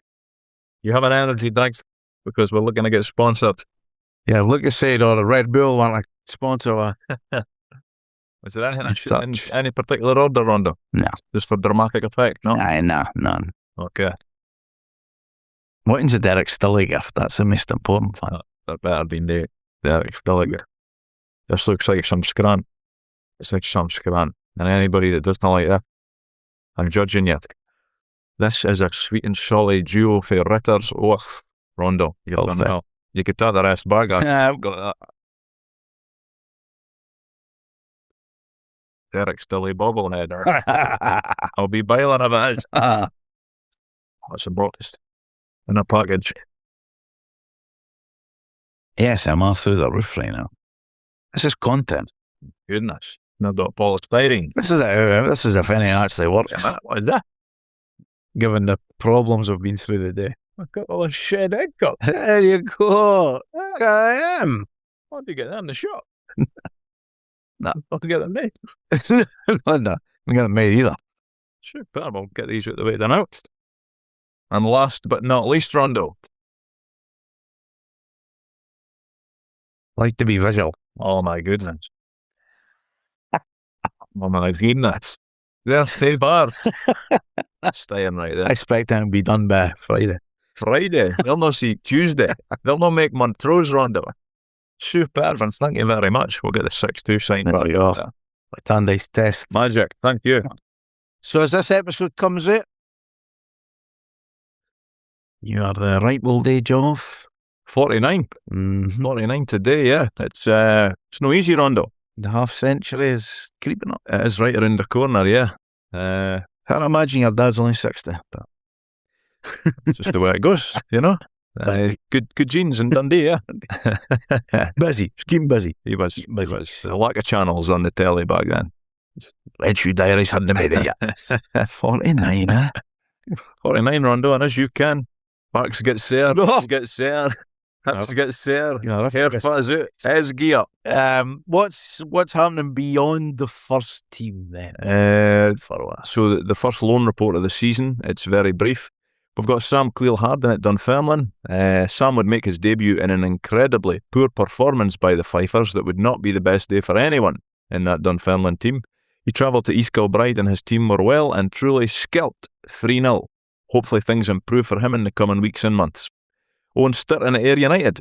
Owen would start his side's game down at Stranraer on the bench and had to wait until the 71st minute to get on with the scores tied at 2-2. 7 minutes later, Ayr would win and score a penalty, and that would see them win out 3-2 on the day. Rory Adams at Airdrie, as I mentioned a while back. Rory was an unused sub yesterday. The women's team. Alma Corrigoni signed on permanently with the team this week after her loan stint from Montrose last season, and the team get their season underway on the 26th of July in the Sky Sports Cup when they welcome Renfrew to Foundation Park. Excellent. Right. Over the summer, we sat down with Declan Gallagher to find out more about his career, his time at all those clubs we've already mentioned, his time at United, and his plans for the future.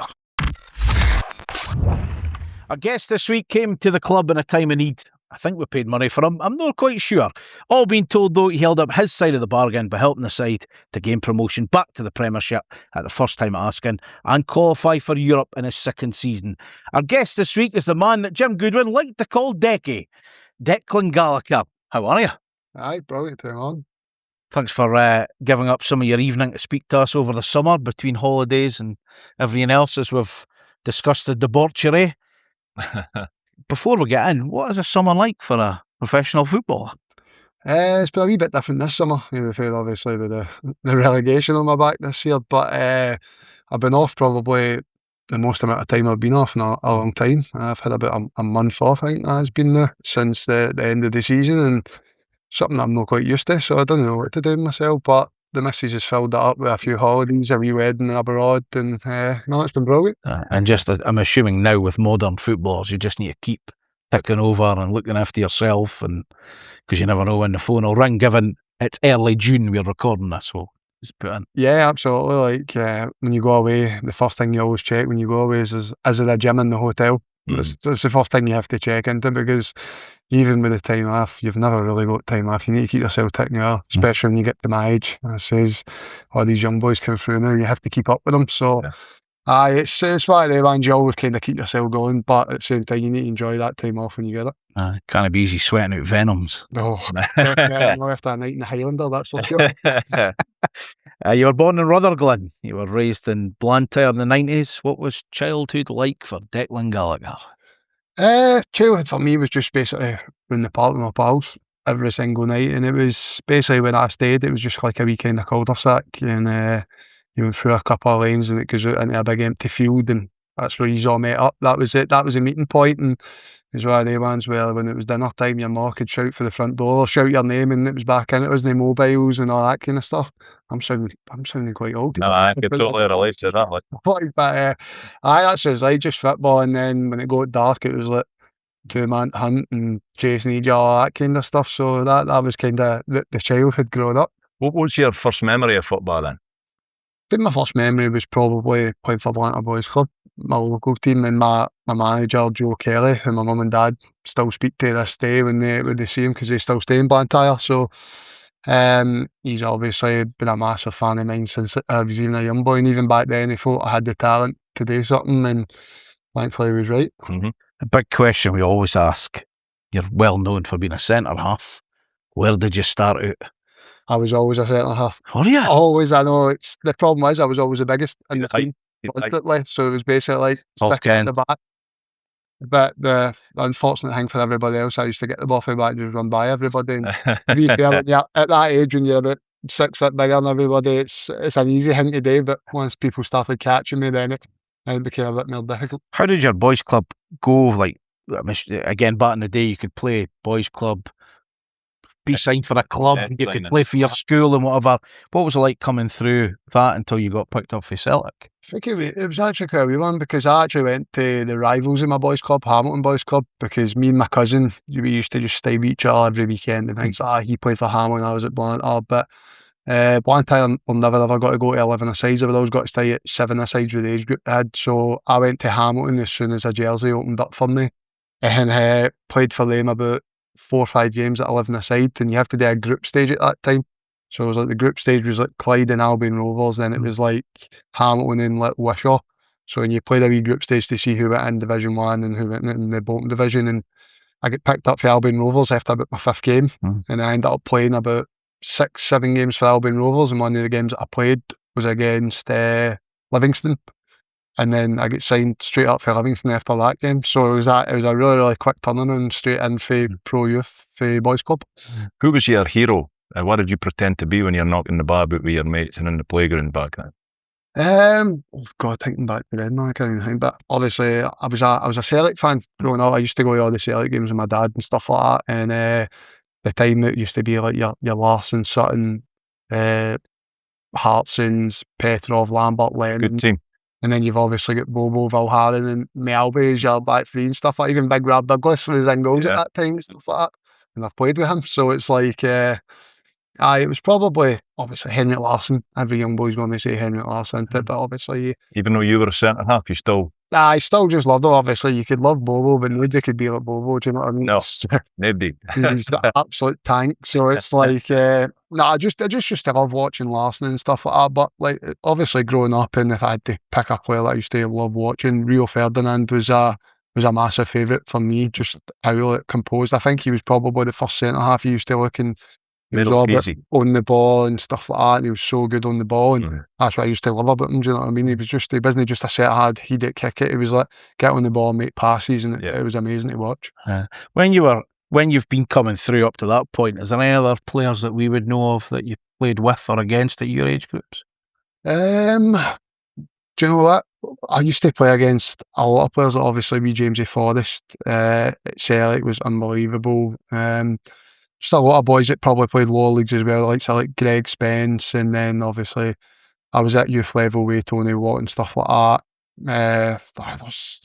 There's a lot of boys, but it all kind of becomes a blur at that kind of age group, do you know what I mean? It's like, it's boys like Jamie Ness, Kyle Hutton, all these kind of boys, and like the triplets at Livingston, Kyle Jacobs and his 2 brothers and stuff like that. It was Kyle went on to have obviously a decent career in that, and obviously his 2 brothers moved on to other things, but it's just like these were all the players that you kind of played against, and you went up through the youth ranks with and stuff like that. So it was a good time. Yeah, and like I say, back then you could play for your school and play for your boys' club and everything like that. But you've Albion, Livingston. When did the Celtic thing then come in? When did that? The Celtic was full time. That's when I went full time, straight for school and stuff like that. I was at Livingston for a young age. That was kind of when I was at high school. I'd done my work experience for school at Livingston and stuff like that. So it was brilliant. And then it was just like Celtic basically came when the time I was leaving school for a full-time contract. But at that point I was actually at Hamilton Accies when I ended up going to Celtic on a full-time contract. When you're getting interest for a club like Celtic, how does the school work fare? Not very good, to be fair. To be honest, but I had a lot of backing for my mum and dad, in the sense that, like, I used to go into like parents' meetings with my mum and dad and stuff like that, and the teachers were like, what you got to do when you grow up and stuff like that, because obviously I was all right in school. I wasn't done with it. I had done well in my exams, but it wasn't like excellent stuff where you're thinking you're going to leave school and become a rocket scientist and stuff. So they used to ask me what you got to do, and I was like, a football player, and they were like, tough gig to get into that and stuff, and they almost doubted me. But then my mum's like, nah, you'll be a football player, don't worry about that and stuff like that. And that's the kind of confidence that my mum and dad always gave me, like, going in through school. So schoolwork was never, even my mum and dad knew schoolwork was never going to be a thing for me, so they kind of gave me a wee bit of leeway, the fact that how well I stuck in football through my teenage years and stuff like that. Yeah. What about, like, we'll fast forward a lot here, but see, like, in your position now as an experienced player, and I put inverted commas in that, but what is it like for the youngins now? Like, do they come and ask, or like in the clubs you've been to, like, because we worry that you think a young player, 14, 15, might come through the new pathways, St John's, Baldragon, whatever. As soon as they play for United or whatever, their heads must get turned a lot easier now, given clubs aren't really protected, either if they go elsewhere. Yeah, well, the thing is, I know a lot of young boys. Obviously, I've worked with some of the best ones. I think Sam Clare-Harding is obviously one of the best shouts they gave, because that boy's attitude spot on. Him and Big Stutz, to be honest with you, obviously worked more with Sam because Big Stutz is a good striker and he doesn't really listen to it, and I've got to say so. But no, like Big Sam, even last season at Ross County, the boy Dylan Smith as well, who's got a really bright future because his attitude's absolutely spot on for what he does at the club and stuff like that, actually in the gym every day and things like that. But even the new coming through, because I was doing the 16s when I was at United as well, and I was working with a few of the young boys in there, and there's a big young centre back that's full time with him now. The boy's name's Nairn Reynolds, and to this day he still messages me and still speaks to me and still asks me for advice and stuff like that. I've spoke to his mum and dad and stuff like that as well after like training, and they asked for advice as well. And I think the good thing to see is when the parents get really involved with their kids as well, and that's the ones that you kind of find that when they've got that support system behind them, they're the ones that kind of like leapfrog into it. Do you know what I mean? It's like somebody that really gives them that backing power. Yeah, because we hear loads of rumours about some of the young boys at United could go to England for this, and you think, no tongue in cheek, but going, what's the point in academy if that's what's happening? You know what I mean? Because there's just no protection for clubs anymore. Frustrating as a fan, like, because I go to quite a few of the academy games, and you see boys like we spoke about him a while back. I'm not sure if you'd be aware of one, but Lorenzo Sassetti. Yep. So he's only 15. Yeah. Boy's he's good. He's really good. And I honestly didn't think that there's no point in singing his praises as a United fan, because the chances of him actually appearing in United's first team are so slim, I think, because like he's now played for Scotland, he's played for Italy under 15, 16s. He's going to be on the radar at bigger clubs with more resources. 100%. And I think that's where clubs maybe need to start being a wee bit smarter in Scotland and start kind of breeding them into the first team quicker. Do you know what I mean? Because you look down south and listen, I'm not saying that they've ever got about like ready for the first team at that stage, but you have to kind of try and give them the pathway. Yeah. Do you know what I mean? It's like if they've not got that pathway and then England comes calling, it's a kind of no-brainer, because you're just sitting playing youth team football all the time. And I'm not saying they won't do that in England, but if you're doing that in England, when you get to the 23s or whatever, you know you've got a chance to come back to Scotland.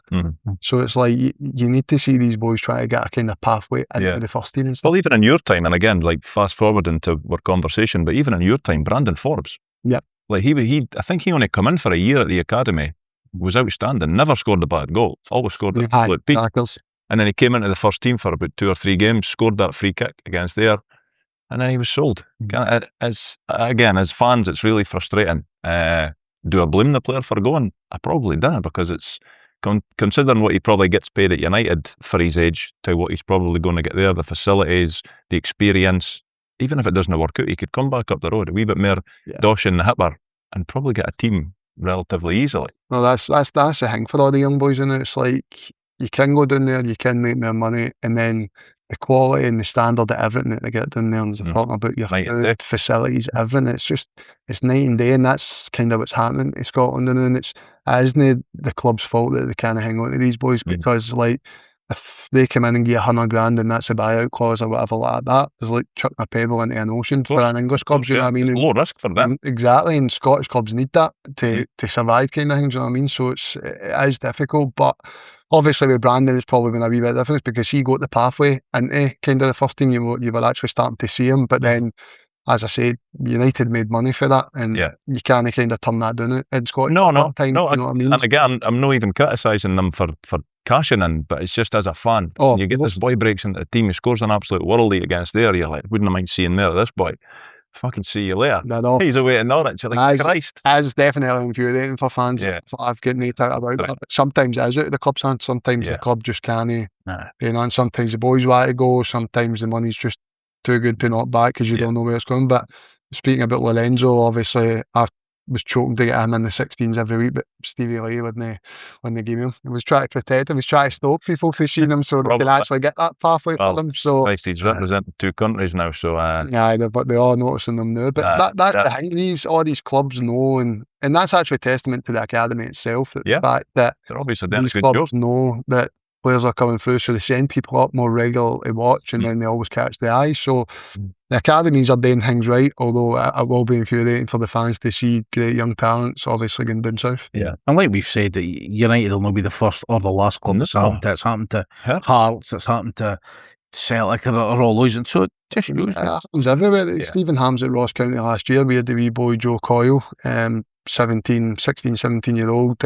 still playing like shinty and stuff like that up in the Highlands. He didn't even know where his career was gone yet, but had Liverpool and Arsenal not watching, scored 2 in his League Cup debut for the first team against Edinburgh City, and all the big clubs are watching him, and it's just like there's nothing you can do. As soon as somebody that young appears in watches the wee bit of talent, and the English teams will be up to watch him, and when the boys come knocking, it's hard to do anything about it. I'm assuming for yourself, a Celtic fan growing up, and then Celtic are wanting to sign you, must be quite a nice place to be. Well, to be honest, I didn't actually know until my last exam. My mum and dad never actually let on to me. Did they get wind of it first then? They get wind of it first. Obviously, I had a few interests. I had Hearts, Hibs, I had Celtic, Rangers. There was a few things down south, although I didn't know how concrete that was. But I only heard about the interest. But then I was going through my exams at that time, so just had to concentrate on that. Like the Rangers then. To be honest, right off the table. To be honest, I probably hate it if I went to Rangers, but he would have supported me whatever decision I wanted to make at the end of the day. But the Celtic thing, it was basically he went to a Frankie and Benny's and met up with Tommy Burns. So when Tommy Burns comes knocking, you didn't hear a bad story about Tommy Burns either. No. Yeah, he seems to be. That's the hanging to it. It's like, so if he comes knocking, you can't kind of refuse it. What was he at that time? He was the first team manager. No, well, he was one of the first team coaches, but also the head of the youth development as well. So you would see him everywhere. He was Celtic, wasn't it? You see how horrible it was, man. Obviously when he passed and that. So it's like you seen how much he was Celtic, heart and soul. You know what I mean? So it's like for my dad to go and meet him in a Frankie and Benny's of all places. It's wild to think of it, but obviously. Frankie and Benny's was probably relatively new at that time. So I'm saying that's like the TGI thing. What was it? What was it like going in? How old were you at that time as well? I was probably about 16 or something like that when I went in. And eye-opening? It was eye-opening, to be fair, because I can just remember, because it was before Lennoxtown was just kind of starting to develop and just open up and that. So that was kind of mainly for the first team. So we were still at Barrafield on London Road.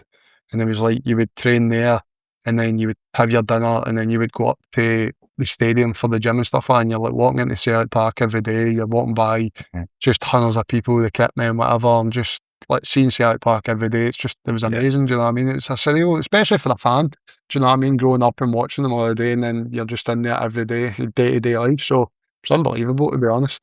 What age were you when you got loaned out to Stranraer, and what was that like? Like your first proper taste of men's football? I think I was 18, 19 at that point. And it was a wild one, to be fair, because the goalie that I went to Celtic with from Hamilton, Ryan Marshall, me and him signed for Celtic at the same time. And then he left. He was a year older, so he left the next year. And then I went up to the reserves after my 3 years at youth. And I went to the reserves as well. By that time, the reserve league had just been shut down and stuff like that, so there was nothing for me to do. I was basically up there 4 or 5 days training with Danny McGrain and stuff like that, and then there was no really games getting put on, or it was only first team needed the minutes that would arrange something. So Ryan Marshall phoned me one day and he was just like, would you be want to come to us on loan and stuff like that? So I kind of took it to Celtic. Celtic said that Stranraer had been on the phone and said it'd be good experience for me if I could get there and play first team football and that. And at the time I thought, probably I'm going to play first team football. I said, this will be excellent. My first taste of it, really.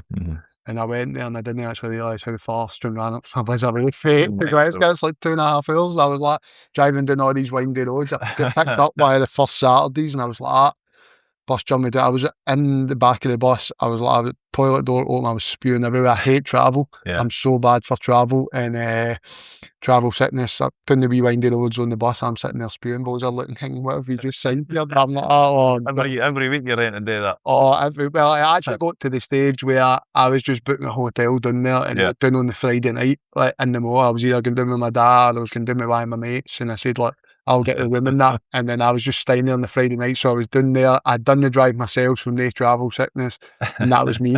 So it was like paying a fortune to play first and last. That still affect you now? Nah, I'm actually all right with it now. Listen, if I sit the wrong way, I need to sit facing the front. But when you're playing cards with the boys and stuff like that, it's not too bad. Just bogs your mind. Basically things like that. So nah, it's not too bad now. But if I'm sitting like facing away and things like that, it can be a wee bit treacherous. Was the game time down there a bit of an eye opener? Like the level that you were playing at? The first game we had was the Scottish Cup, and it was against a team called St Cuthbert's.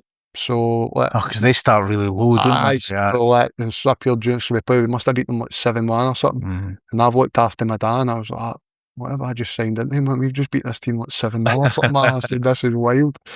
And then I was speaking to one of the directors and he said, listen, it gets harder than this now. We've got Annan next week.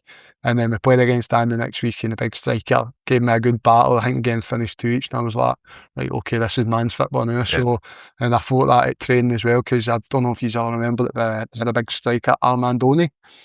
Yeah, a big lad.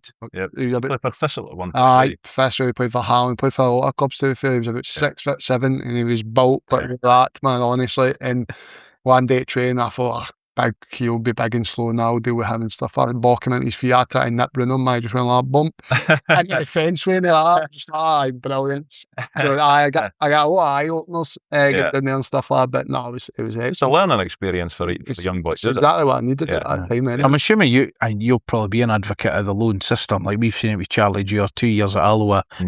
Seems to have built out a wee bit as well, played a lot of games. It can only help the young boys. Absolutely, and obviously I know Charlie from my time there, him and Sam obviously were centre-half partners at the youth level and stuff like that, and I think a loan for Charlie was probably excellent because as a centre-half, he's a wee bit small, but now he's learned to use that, and as you said, he's felt out a wee bit and stuff like that. Now he's learned how to use the things and he's getting into Team of the Year and stuff like that for Ireland, so it only puts everybody's eyes open, do you know what I mean? It's like, we've got another good centre-half coming through. And that experience, like you say, for you you think 7-1 one week and the next week you're going to put in a fence, you realise these boys, we've said it a million times, these boys are looking, you need the win bonus to maybe buy a mortgage. Well, that's what I've always said to people. People don't realise that the lower divisions, people do that. People rely on a lot for their wages in there and stuff like that. It's not just like, I will get a wage at the end of the week, blah, blah, blah. But these boys are fighting for absolute every scrap. And listen, a lot of the boys that are doing in their levels as well, if you're older than that, they've all played at a high level. They all know how to play, do you know what I mean? They're not just there because they get picked up one day for the streets. They can all play. Maybe their legs have gone, or maybe they just never made that wee breakthrough and stuff like that. But you've got a lot of good players down there, do you know what I mean? And overall, apart from the travel sickness, it was a good experience being down there. And I take it when you go back, you're desperate for the next thing, but it didn't go your way, did it? Aye, well, that was the thing. Like, didn't I ended up winning Young Player of the Year and stuff like that for the club. No, the actual league. God, I took it though. We just missed it in the playoffs, which was got into Arbroath, but Arbroath had a great team. They had Stevie Doris, they had Gavin Swanky, they had a lot of good pros in their team at that time. So playing at Gayfield's a laugher. The nights, by the way, I've had some of the worst nights in my life. Probably including this season as well. Probably some of the worst nights in my life. But see when it's blowing out a hoolie, see the goalie, let's not try and kick it long. Let's just play it. And it's coming looping back and going out for a goal kick. You must think, just call it again there. Do you know what? See when you even think about that, you think, oh, we'll play it. And then they press you right on the edge of it. So you're then trying to kick it long and it's coming back to your thing. What's happening? It's like, that's just... Just ruins it. There should be a certain wind level that you should be saying right now. It ruins again just as much as any other adverse weather, I think. We played with him this year. We played them. No, this coming up. No, we've got them at Tannadice. But even last season, we played them pre-season on a beautiful sunny day, and it was fucking game of two halves because the wind. You couldn't get over in half. First half, we thought you would win in the league this year. We were out then. Second half backs to the I just want to know who thought it was a good idea. Right, here's the coastal line here. Like, just stick a stadium here. That's brilliant. That decision that would be incredible. But and that journey for like Stranraer up to there. well. It's a poor road, isn't it? That's a different. Thank God I was only staying in Hamilton, so it wasn't too bad for me either, right? But no, it didn't go my way after that. Obviously, I went back to Celtic and I got released for there, so it wasn't really ideal for me. I had a few things, so I went down to Yeovil on trial.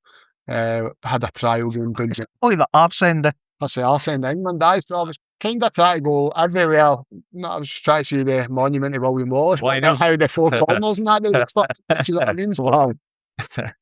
So it was like I went down there on trial, and then they were basically saying they're looking for more experience. And it's wild because the game's changed so much. So I went down there as a 19-year-old and stuff like that. It's like we're looking for more experience. Whereas nowadays it's like everybody's looking for the 19-year-old. Everybody wants a 19-year-old instead of the older players. So no, I went down to Yeovil. I didn't get it in there, so I come back up and I went in. Danny McGrain for Celtic got me a trial at Partick Thistle. So I went in there and I was doing well. It was Jackie McNamara and Simon Donnelly at the time. And I think they were interested in signing us, but I had a trial booked with Doncaster. So again, I was thinking to myself, like, can I get down in England? Can I get down and play? I was playing with the likes of like Billy Sharp and Copperfield and things like that. So I was thinking, I'll go down there and try. So I went down there, tried my luck down there, never got nothing, and then came back up. Partick had signed Stephen O'Donnell, so their like kind of budget was took up and that, but they let me keep training. So I had basically go back to Stranraer or go to Clyde. Clyde offered me to come in, who were in the same league at the time, and basically my dad was just like to me, listen, like, you're got to go part-time here. He said, I'll pay for your gym memberships, your motor, I'll pay for everything for you. You stick in for this year and try and make a career for yourself. He says, if no, then you obviously need to get a job after this and that. So my dad gave me the full financial backing, everything. And then he said, for me, I would go Clyde. He said, you'd be working with Jim Duffy. He's an experienced guy. He's been in the game for long. He said, or you could go back to Stranraer. They maybe pay you more money, but you're working under a guy that's a part-time postman. He said, no. He says, you need to weigh things up. You're going to be working At the journey end. That's it. Jim Duffy, defender as well. Jim Duffy, defender, guy that's done your trade, guy that can take you next level. And Duffy's words to me were, come play well for me for the year, I'll get you your move. And that was like perfect. So I ended up going to Clyde, and at that time I ended up getting a facial operation and stuff like that. So I was actually out for about 2 months from that because I had an overbite. So this was a scheduled thing that I was always going to get through my teenage years and that. Ended up doing that. I was out for 2 months, then come back in, played, and funnily enough, the two clubs that I was actually at, Stranraer and Clyde, I played with the assistant manager at the clubs, Sharpie. I've got that on my notes. So played with him at the two clubs, but no, I done well for Jim Duffy, and then Paul McMullen not Clyde as well. Three times it says on him, you'll not see. He wouldn't have noticed them. I mean, stepped on him. Years ago, that. But that going like say to hear that, but again, it comes into how your family help you, because again, if you've got a car when you're young, you're tend to pay you through the nose for insurance. So be a lot of money. I'm not asking for figures, but I'm assuming the money at Clyde's no great. No, it wasn't. I think it was on about £150 a week or something like that. And again, there's the bonus. That's where your bonus that takes you up, but you're not guaranteed to win every week. So and also, full time. It's not full time. It's not exactly. Were you still at home then? I was still at home with my mum and dad at the time, so it wasn't too bad. It was literally my dad just done everything for me. He paid me through absolutely everything. Obviously, most people, when you go part time, you get the job, you get that. He basically was gym membership and like coaching things and like just no board money. No board money, not that. Just everything, just go for it. And he said, Dad of the year, I'm telling you. No, trust me, I started getting that when I actually got my career. I started getting my that. No, he still looks after me to this day, to be fair, you know what I mean? So yeah, he's a great guy. So yes. For people that might not know, what was Lee Sharp like as a footballer? Sharpie is still the same guy. He still looks the same. I still looks the same, but was he a left back? Left back, aye. He was the fittest guy on the planet. Even at, I think he was like 37, 38 when I was playing him. And even then, he was the fittest guy in the world. But I still hammer him to this day that he used to play with the horses' blinkers on. You could go like that and you'd be like, Sharpie, pass it inside, not channel ball. Listen, his channel ball was one of the best I've ever seen, to be fair.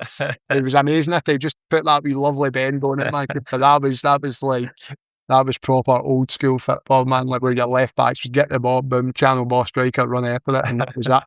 And Sharpie was the main man for that. He was the best at it. He was. Who else would you have played like with Clyde and that? Who else would have been kicking about these days? I think It's a long time ago, not Michael Moore, striker. Can that name? I was going to say ball the striker, but anyway, upset it. We're alright with that. It's for like a Hamilton and all that kind of lot and stuff like that. Apart from that, there wasn't really any. Because I mean, you're still a young centre half, so I'm assuming again Oh, you're still getting the experienced strikers are still giving you a hard time, but trying to make life pretty tough for you. Yeah, exactly. Elbow in the back of the head, that kind of stuff. For plenty of time, really. More in the front of the nose, you can do the sprint and stuff like that. So, but Duffy was as good as his word, because you had a good season at Clyde, and then you get a move to Dundee. He was easy enough decision at the time. Absolutely, because I was away on holiday and he basically texted me and he was like, "Listen, you've got a 2-year contract sitting there at Dundee." And obviously Dundee were pushing at that time to get out of the Championship. So I was thinking, well, it's going to be a great move and stuff like that. So, it was. Was that the summer? I could be wrong here, but was that the summer that whatever happened with Rangers happened? Let's not be controversial. but Dundee were then club number 12. Yep. They got put up. So you thought you were signing for a Championship side, and then lo and behold, I think it was 2-3 weeks before the season started. Yep. Dundee got promoted into the Premier. And it was obviously a great thing, but at the same time, it was probably the worst thing that could have happened to me at the time as well, because when I get signed there, I came in for obviously the 3rd division at the time, or League 2, the new. So I came from League 2 to the Championship to obviously play in the Championship. As soon as they went into the 12 club, it was kind of like there was a panic and that I wasn't ready for the SPL and stuff like that. I was so like Barry Smith and stuff like that for it, because like I didn't see like field of play for about October or something, about Halloween time is when I actually eventually made my league debut and stuff like that, which was... And how did you find the difference in levels? Well, to be honest, like, obviously going from League 2 straight to the SPL, it was like... It's a jump. It was a massive jump, do you know what I mean? But at the same time, obviously, like, I was training with the likes of Daniel Mostorovic and Charlie Mulgrews when he was youngster at Celtic, Gary Caldwell's, McManus. So I'd like trained and played with these boys like for basically a full year and stuff like that. So I knew the kind of tempo I was coming into. But obviously you never know until you know. So when I actually played that first game, I was playing against Scott Vernon at Aberdeen. We played at Pataudry. And I was actually having a great game as well. And then me and Kyle Benedictus ball up in there between us. He thought he could header it back to the goalie. I thought I was got to header it that way, and the both was just smashed each other, broken nose. I was like, that. Perfect. So that was a good laugh at. I mean, if you're signing the Championship or whatever at the time, even that's a big step up. I mean, was it even like that in training? You're thinking, stepped up, you obviously back yourself, don't you? I think like fitness and stuff like that was a big ask. I obviously went in there as a young boy and I was thinking like keep my everything, but then like, I went in there, I was like, it's just hard, man. Fitness is tough, and like everything was more kind of organised and scheduled and this, that, next thing. Whereas I was turning up at night times, I was training with Clyde and stuff like that. Then away, obviously kind of went back, but even at youth level, it's no kind of like men's football, do you know what I mean? You're getting into a changing room with all men now, and you're like youth level, man, it was like you weren't really shower and things like that, but now you're getting a changing room with all the boys and that, do you know what I mean? So it's like it was a change, do you know what I mean? It was a change for cleaning boys' boots to actually having your boots cleaned, do you know what I mean? You move up? I did. That's just eventually when I moved out from my mum and dad, and I eventually moved up here. I ended up moving into a house room in Burnby with Ryan Conroy and Carol Finnegan that the club put me up in. So you can imagine what that was like. My mum was phoning me saying, how come there's £100 coming out your bank every Tuesday and Saturday?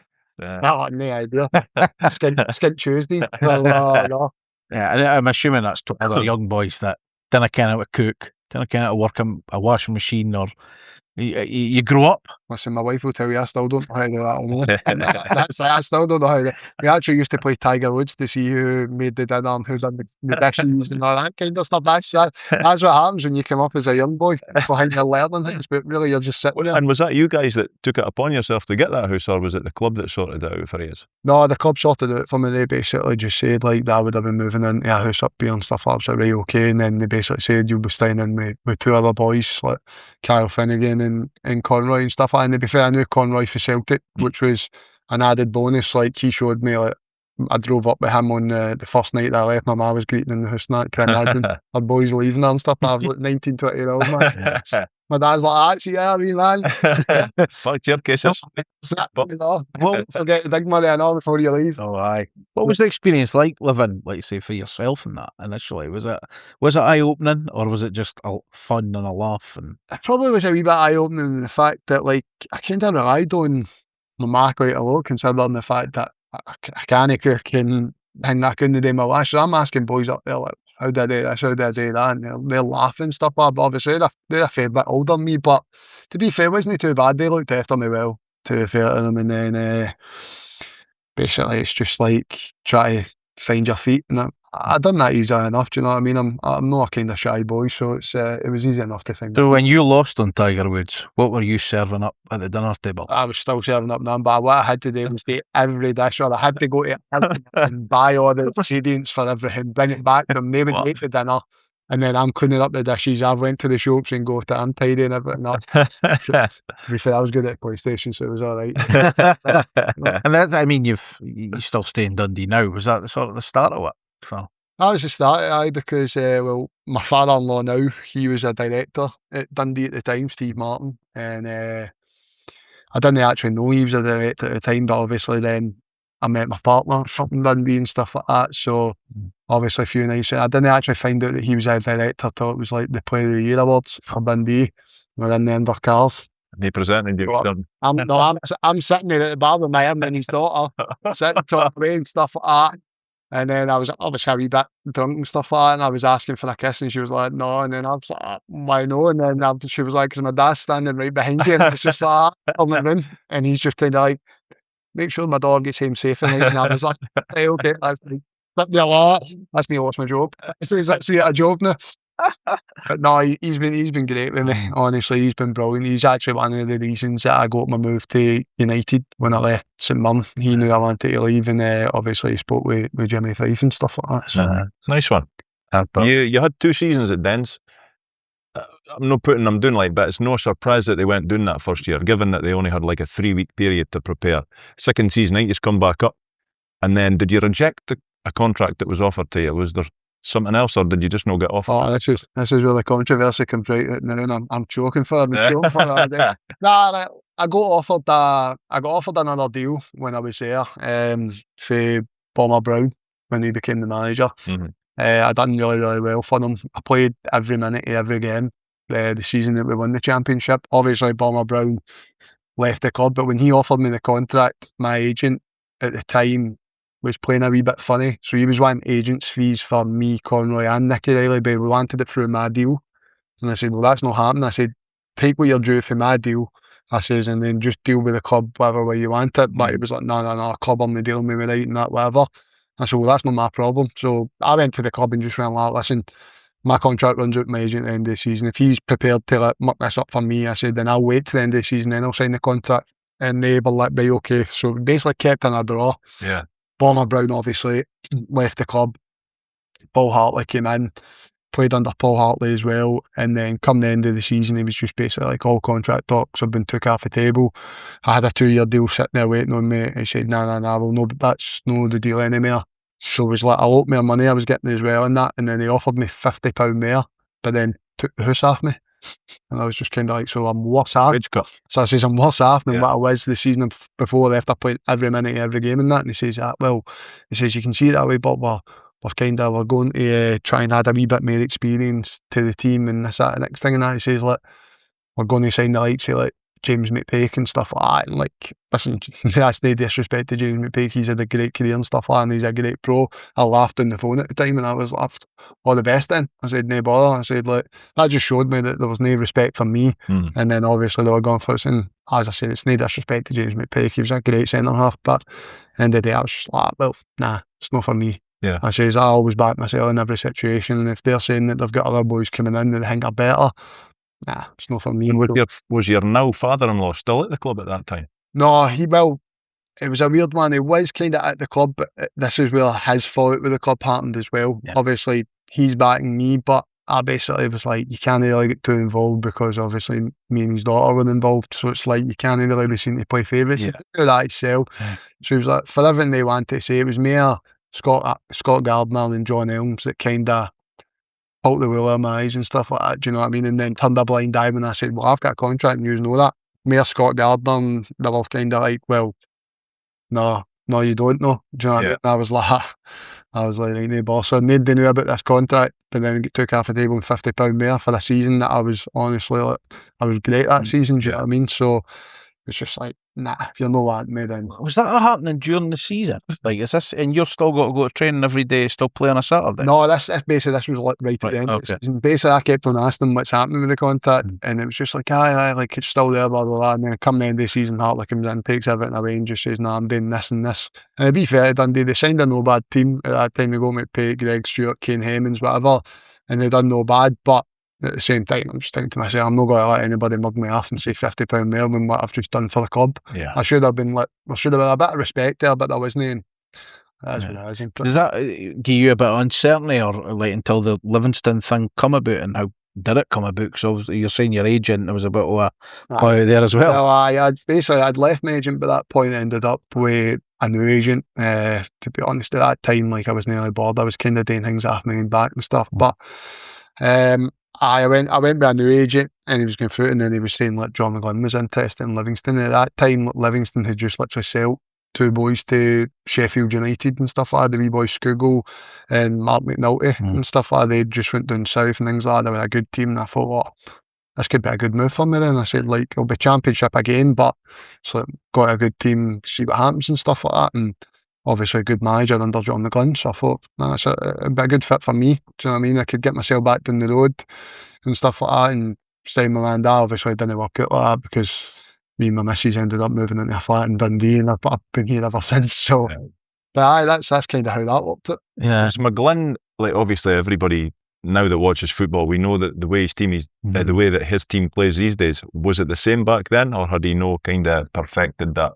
It was definitely the same back then. I think the season that he had the likes of Scroogle and he had the likes of McNulty and stuff like that, they were a top quality team at that time.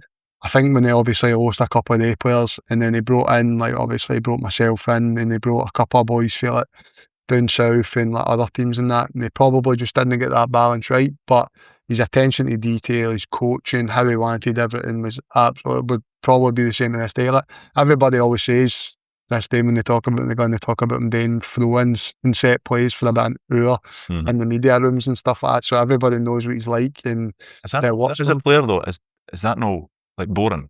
Oh, can you just switch off? Oh, it's very, very boring. Yeah. You can switch off. I've seen a few boys switch off, but at the same time, it's got the rewards. Look at this season, last couple of years. You don't actually realise it until you kind of get into your kind of latter end of your career. As a young boy, it's boring. Yeah. But see, when you start to think about maybe coaching side of it, and then you start thinking for throw-ins and set plays and how vital they are in games of football, you actually realise why they're actually putting these on, and that is good, to be fair. And they must have brought in some decent players as well there, because they obviously got a bit of dosh for they two, didn't they?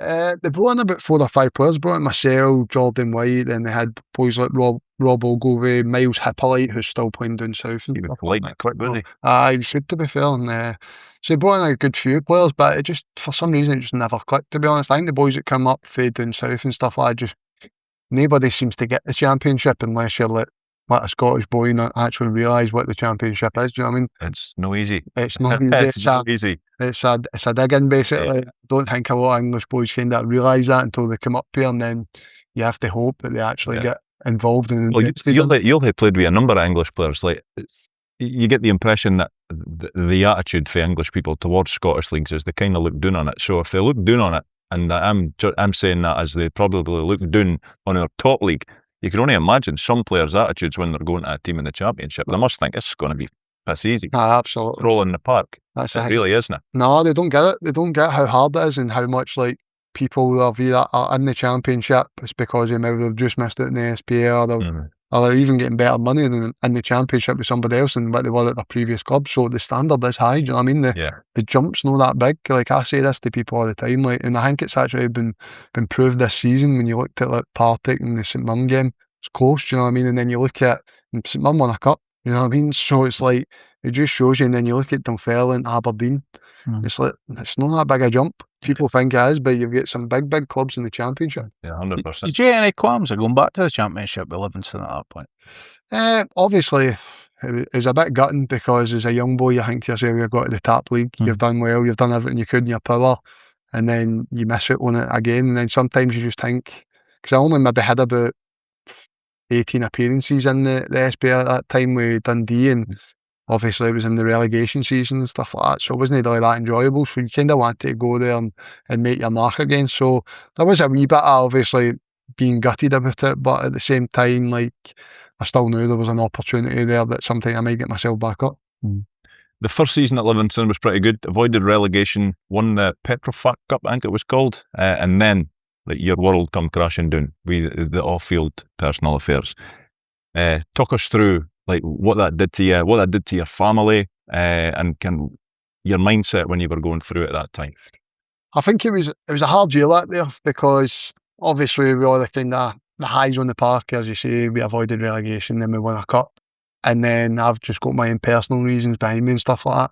I think the good thing for me is I had a lot of backing for Livingston at the time, for Davy Martindale, and for a lot of the boys at the club, Jordan White, wee Danny Mullen and stuff like that turned up to a few of my court hearings and things like that. And I think just kind of having that, and then... And would that have been hanging over you? Because these court proceedings didn't just happen, did it? Like, no, assuming that was hanging over you for a while. That happened basically when I was playing at Dundee. The actual event that happened that night was when I was at Dundee, and it took to about 2-3 years. Yeah. So like, that was...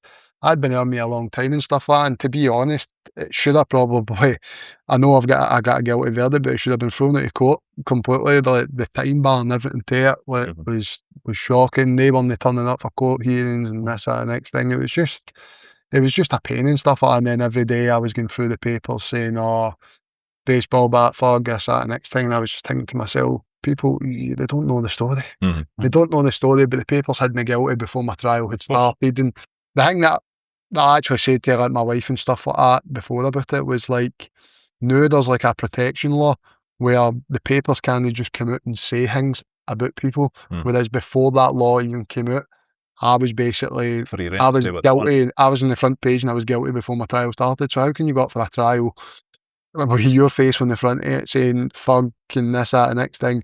The jury's obviously, yeah, they'll be aware. They're going to think about it, do you know what I mean? Yeah. So it's like, it was just one of the ones. It happened. Obviously, I got an appeal for it because the judge misled the jury into the verdict that they gave. Basically, the jury came out and said, could we remove baseball bat for the charge? And the simple answer should have been yes or no. All the judge had to say is yes, you can remove it. If they'd removed that, then it basically meant it went down to a common assault, which in the court proceedings, I basically admitted to. I punched a boy that night. I've got no qualms about that. It was a rammy outside a pub. It happened. I was gutted that I was there. I was actually playing against Hearts at Tynecastle that day when it all happened. So when I turned up late to the party and stuff like that, and then big fights kicked off, I ended up getting jumped that night. Went back later on that night with my mum and dad, and literally went to get my girlfriend at the time for the party because I literally ran away with my uncle at the time. Came back with my mum and dad, all kicked off again. I'd end up punching a boy. The boy ended up getting battered with a bat, but that family put all the blame on me. And then, so basically when the story's not come up, it'll be good because I'm going to make a book about it after my career finishes, because I just can't be bothered bringing it back up constantly because, well, you see what fans are like with me now, how's your baseball bat and how's this and that. And I find it funny now because like I know my truth, I know that I never done it, stuff like that. And people only know that, and people say, you're always going to say that. But people have always told me, Disney seem very remorseful. I'm not remorseful for something I never done. And I've always stood by that, and I always will stand by that. That's simple. And I said that at Scotland as well. When I get called up for Scotland, Stephen Reid was like, come out, have your wee bit in the press. Like, they're going to ask you these questions. Like, just be remorseful and be this and that. And I was just like, there will not be any remorse for me. because I never done nothing like that. I said, I was in a fight, I said, but trust me, I ended up in a worse place that night than what, well, obviously no worse place than what happened to the guy. Like, obviously what happened to him, but basically I got jumped that night, I get leathered, this, that, and next thing, and these things kind of happen, do you know what I mean? But it's an experience in my life that I learned from, and that it was a place that I never ever thought I'd see myself, and it's a place where my family never seen me, I was never ever brought up like that, and as I said, like my wife at the time, I wasn't with my wife at the time, and I basically said to her, you and your mum come to the court. I said, sit in the court, listen to the evidence, listen to everything. I said, and she was pregnant at the time when the court happened. I said, if you think that I was capable of that, I says, then you can leave me. And she was pregnant. I said, you can leave me. I said, you can take her child and stuff like that. Her child isn't. If you think that I could do something like that, I says, and that's no problem. And she came in. Even she couldn't believe it. I actually can't wait to the day where I can actually say my piece properly. Like, I've got all the transcripts and stuff like that for the court proceedings, everything everybody said, everything the witnesses and blah, blah, blah, and all that. And trust me, I could be here for hours telling you. I could be here for hours telling you, but then it'd be a football podcast. No, of course, we'll not belabor it. But so when that happens, are you fearing, like, family matters and everything aside, which are obviously the most important, but are you thinking my football career might be over here? Aye, absolutely, of course. It was like, at the time, well, to be honest, one thing I was thinking about was, I'm not going to see the birth of my daughter. Because when I first went in there, she was about 6 or 7 weeks after giving birth. So I went in, and then there was about 6 or 7 weeks, I'd got an appeal for what the judge had said in court that day. So I got an appeal at the High Court. So when I come back out, my lawyer was like, it's going to take a few months anyway, so it'll be after the new year. Said you'll get Christmas and you'll get New Year, and then you'll be going back up for a hearing around about January, February time. So I spent about 2 months inside, then I came back out, and then I got the birth of my daughter, which was perfect. Livingston then took me straight back in as a player for the 6 months of the new season, which was great to them again. So I was basically back out on my appeal, but I was training. That's how much confidence a lot of people had, because obviously Davy Martindale was there for the court hearings and stuff like that as well. So that's how many people thought that it'll get overturned, and they didn't. They re-signed me. Yeah. And then the family came out and they're giving it, how's this fuck back out, how's this and that. And listen, it happens, it is. They went through a bad time, that family as well, whatever, but it is what it is. I come back out playing stuff like I had it, and then I was living life again. To come back into a court hearing, I had to say, we played Dumbarton, it was my last game, and I had to say, like, well, obviously in a relegation battle again that season, I had to say see you later to all the boys and stuff like that on that last game, because I didn't know what was going to happen in court. Said bye to all the boys and stuff like that. We had like Halkett, Lithgow, we had decent enough team, Liam Kelly's and stuff like that. And then I went back in, and then it was just like, I then went for, right, I'm not going to see the birth of my daughter. I wasn't even thinking about football. Then I went back in again, and then all I was thinking was, I'm not going to see my daughter for basically a year. I says, I'm not going to get to see my newborn, do you know what I mean? She was only 6 months old when I went in, so I was like, oh God. So that's what really killed me deep down, was the family aspect there. Like, my dad always said to me, like, don't worry, like, he had everything covered outside and stuff like that. So that was never ever a worry for me when I went in there and stuff like that. But then the realisation comes, like, I'll probably never kick a ball. I'm sitting watching the scores, like, in there, like, with all the boys and stuff like that. I'm listening to the radio because Livingston had the playoffs against Stranraer, so I'm sitting listening to the game on the Scots ball on the telly in there, and I'm like, come on lads, and then they end up getting relegated, and I'm sitting there with my hands in my head thinking, I could have maybe stopped that, or I could have done something like that, but I'm sitting in here, and it's just wild to think how your life can go from that to that so quickly. And it was just like, I've just no idea. I mean, obviously there's the physical element as well when you're not playing, but mentally it must be horrific. Mentally it was just so draining. It was unbelievable. The only thing then I could do was kind of say to myself, it makes you or breaks you. So it's like the first couple of weeks, month or so, it broke me. Didn't come at myself, I wasn't eating and stuff like that. I was going for visits with my family, and I was coming out and I was like skeletal. I was like skinnier than anything. They were just looking at me and they were just kind of like, but I'm sitting there and I'm trying to feed my daughter and I'm trying to intermingle with her. And to be fair to my wife, I cannot speak highly enough of her. She brought my daughter up every single day to the prison so I could see her. So it was like testament to her that she was unbelievable for me through there. Kept my head kind of on the straight and narrow. Yeah, no, it's class that the family all stuck with it, and clearly your old man sounds like the best old man in the world. Oh, he is that. How much did it mean though when you eventually you come out and Livingston wanted you back? Well, it was brilliant because at the time I went to Castle Huntly to the open prison. I was training with Rafe Rovers at the time when it was Gary Locke and Dan Jackson was the manager and the assistant. So I was training with them every day. When you're in there, you can also play on a Saturday for amateur teams. So a lot of the boys were going out. So we had 2 friendlies in there against the Jameses and another team. And another team, we played them in a friendly. I think we beat them like 7-0 in both games and stuff. I'm playing centre mid and stuff like that. That's all you need to know, John. So I kept my fitness up, like really decent and stuff like that. And I was training with Rafe, so I had a good pre-season, training with Rafe every day. Ended up going out and playing 2 games for Lockheed. So I played for Lockheed United. So I played against a team for Perth.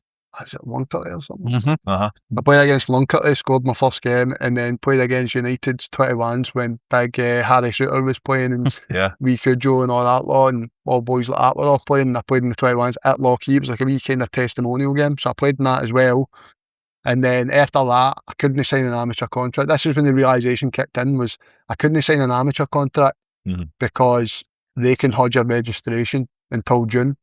Okay. So you can't cancel it. And I couldn't sign a junior one because you can't be seen to have gainful employment while in prison. So I was like, but what if they just put it as £1 a week and I give that £1 to charity? They were like, no, you can't be seen to take robes after anybody in the outside world while you're in prison. And I said, right, okay, well, fair enough. So I couldn't sign a junior contract either, so I was stuck. It was one of the ones I could go, and my dad was like, you can either go out and play on a Saturday and then trust that somebody would release you, or they said, or you just need to like get the heat down, train hard in there, and said then just wait and see what happens when you come out. So I done exactly that. I trained with Rafe every day, didn't play any more games. I asked Rafe if they'd be willing to sign me when I came in. They basically said like the boy that was playing centre back could come back for injury, this, that, next thing, stuff like that. And I was like, right, fair enough, like they didn't need me. So then I went back to Livingston as soon as I came out. So I came out on the 2nd of January. I came out and obviously get strapped up with the tag and stuff like that. So I was just like, right, okay. So I turned up at Livingston, phoned Davy Martin there, and he was like, come in, let's have a wee look at you and stuff like that. So I went in, trained, whatever, and it was him and Davy Hopkins was the manager at the time. So I went in and they were like, how you feeling that? I said, like, aye, fine, like, I've been training with Rafe all the time. So I said, I've been fine that. And he said, aye, you're looking quite sharp and that. I said, like, listen, let's get you back in and stuff like that. He says, like, they were pushing for the League One title. Airdrie were hot on their heels and stuff like that. So let's get you back in. I was like, right, brilliant. So I signed on so I trained on the Tuesday. I signed on the Wednesday on the day off. Trained on the Thursday, came to the Friday, and I was starting. But couldn't believe it. I just literally trained 1 week with them. As I said, I was training with them for the time, so I was fit. And I was coming in, I was starting. So it was the biggest back four you'll ever see in your life. Sean Crichton, who's the Queen's Park manager now. Me and Halkett were the 2 centre backs, and Alan Lithgow was playing left back. And it was like, well, playing Peter Heed up there against Rory McAllister, who, you know, Rory, he's top striker, do you know what I mean? So we were hanging ourselves.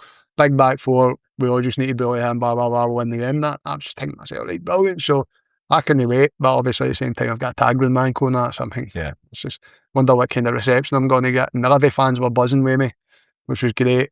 And then the best thing in the world could have ever happened to me, I scored on my day back, didn't I? And it was all our social media. Did you score or did the tag score? What's in the right on that. Bang. Probably one of the best years. How long did you have the tag on for? 6 months. Was it? 6 months, aye. So it was, it broke about 3 times when I was playing. That's what I say, like. Funny. So instant, see when it breaks, it's meant to be like you get lifted and you go back and all this and that. But obviously, because I was playing football, I'm sitting there taking pictures on my phone of it, breaking it, training. Then you need to get back up the road, you're on the phone to them. Jeez. And I was like, can we put it around my wrist? And they were like, well, aye, we could, but it means if you get it put around your wrists, because it would be easier to slide off, they need to come out and visit you every 2 weeks to make sure. Normally it's like every month. They do a month check on your ankle because you gotta like slip off your ankle. But I was like, well, that's fine. I was never a person who was going to cause any trouble. And I had a newborn. I was back in football. There was no chance I was ever breaking my curfew. Do you know what I mean? It was like from 8 in the morning to 10 at night. Didn't bother me any. I had my stag do in Dundee well, my missus was in Marbella, and my stag do, they gave me an extra hour on top of my licence, so I could have my stag. I was only about 3 weeks short. I thought maybe just let me take it off, and I was like, nah, we'll get you at 11 o'clock. Yeah. So we were out, and Rules are rules. that's it. It was crazy. We were out in the pub on the Perth Road, and the boys were like, get in the taxi and all that. So I'm getting chucked in a taxi, obviously, stag do, steaming drunk, man, they're getting me back home. So that was a good laugh. That's safe. What was the relief like when the tag finally comes off? Because can they finally put it to bed a wee bit and go, well? Nah, that was, well, obviously, by that time I'd played for, I played the full season at Livingston, and we'd won League One, and then it was brilliant because then I was getting married that summer. So the day I was getting married was the day I was getting the tag off. So everybody stayed at the venue. I got married at Ayers Castle, so everybody was staying at that venue. And I was in my flat in Dundee with my best man and Manny Marshall's. And then that morning, Manny Marshall's is sitting there with about a bundle of square sausage, my bacon everywhere. It's like, I was like, man, I can't eat. I said, I've got butterflies in my belly. I said, you're wanting to eat on my wedding day. And then it got to the certain time, and then I got to cut it off, and it was the biggest relief ever. And to be honest, I ended up kicking it down my hallway once it came off. And then my uncle was like, you need to pay for that if it breaks. I was like, I'm not doing check. I get make sure it's all right. I was like, oh, sorry. So that was it was a massive relief, because then I went, I enjoyed my wedding, I had time with my family, and then that was it. It was like a party mode. It was in the past.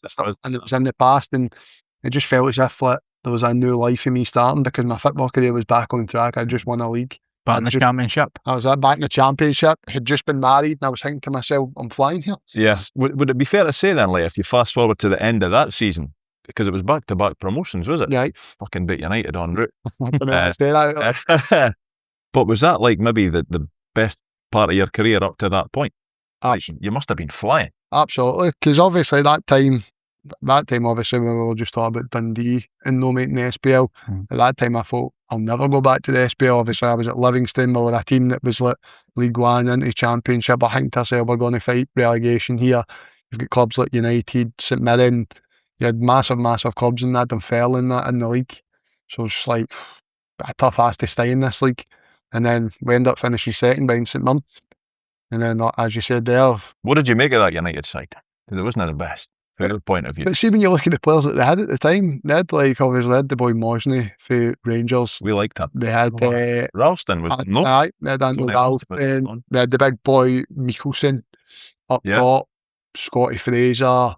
They had some quality players in the team, do you know what I mean? Even like the likes of your experience here at Willow Flood.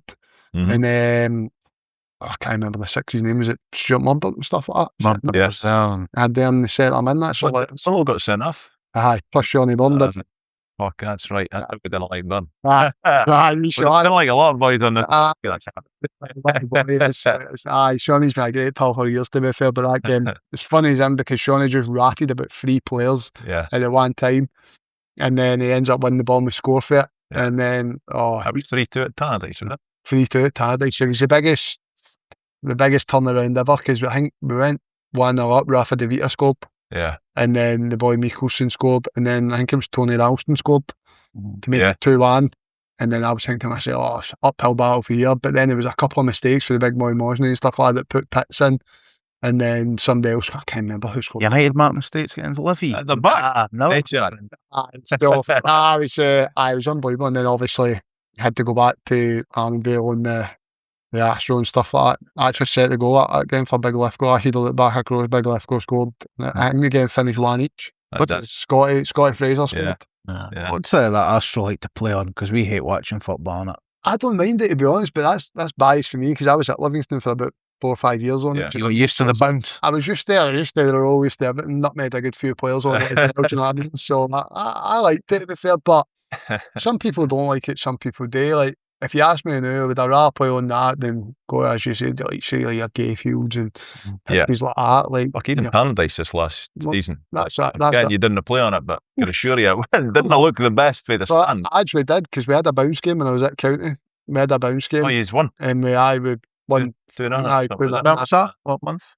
Pitch must be in good nick then, though. It was. The pitch was beautiful. The pitch was beautiful that day, because I was sliding past a bit for fun, man. Trying to get a move back. But yeah, I'd like to say you go Livingston, but then Motherwell came calling. I'd known like Motherwell were kind of interested for a wee while, and basically I'd end up signing a pre-contract with them. Halkett had signed a pre-contract with Hearts at that point as well, so I kind of knew at that point that it was time to make another step in my career. Obviously, that news go do me? Sorry to jump in, but that news go do me Livingston, or are they the type of club that it happens? Doesn't always go doing well. Like Davey was brilliant. Character, he's a great character, but he's like, honestly, what you see is what you get with Davey, and it's brilliant. It's refreshing at times, you know what I mean? Because he's honest, he's great. And imagine when he's like being upstairs now. Oh, listen, I've had many run-ins with Davey as well, man. Like we've been best of pals and we've been worst of enemies. It's like, but it's just a guy that wears his heart on his sleeve, and he will do anything for the club. To be fair, I see a lot of people saying get him out and that, but you'll not find a guy that works harder than what he does. Like, would Motherwell need to speak to them first, or is that courtesy? No, it's a courtesy. It's definitely a courtesy, because once you go into your last 6 months of your contract, you can speak to anybody you want, and it's nothing to do with the club for there. And I met Stevie Robinson at Dakota at Euro Central. Had a good chat, and I also met Tommy Wright at St Johnstone. So I met Tommy Wright, and listen, Tommy Wright said the right things and stuff like that, but just didn't give me the fire the way Stevie Robinson did. I went to meet Stevie Robinson. The first thing he said to me is, "I'll make you a better player," and I was just like, I thought already before I was a complete player and all that. Do you know what I mean? That's the kind of attitude you went with, but he's like, "I'll make you a better one." And I was thinking, brilliant. And my dad was with me that night, and that was lovely what he said. And I said, so did I. I said, Tommy Wright didn't give me that kind of same feeling. So I thought, nah, this is the right move. And then when you look at Motherwell and all the young boys coming through and the football they were playing and stuff, I was thinking, this will be a good move. This will be a move in the right direction for me. Obviously, Davey not too happy, but he kind of understands. It come towards the end of the season, I'd played every minute of every game for Livingston again. And Halkett got injured. A few boys were injured, and they came up to me, and we had Motherwell the last game of the season, and I'd already signed my pre-contract. It had been announced, and he comes up to me, like, will you do us a favour? We need to see what the other centre halves. So we had Ricky Lamy and Aaron Lithgow. He was like, we need to see what they're going to be like for next season. That, will you do us a favour on that? And I was like, I said, like, can you play left back for us?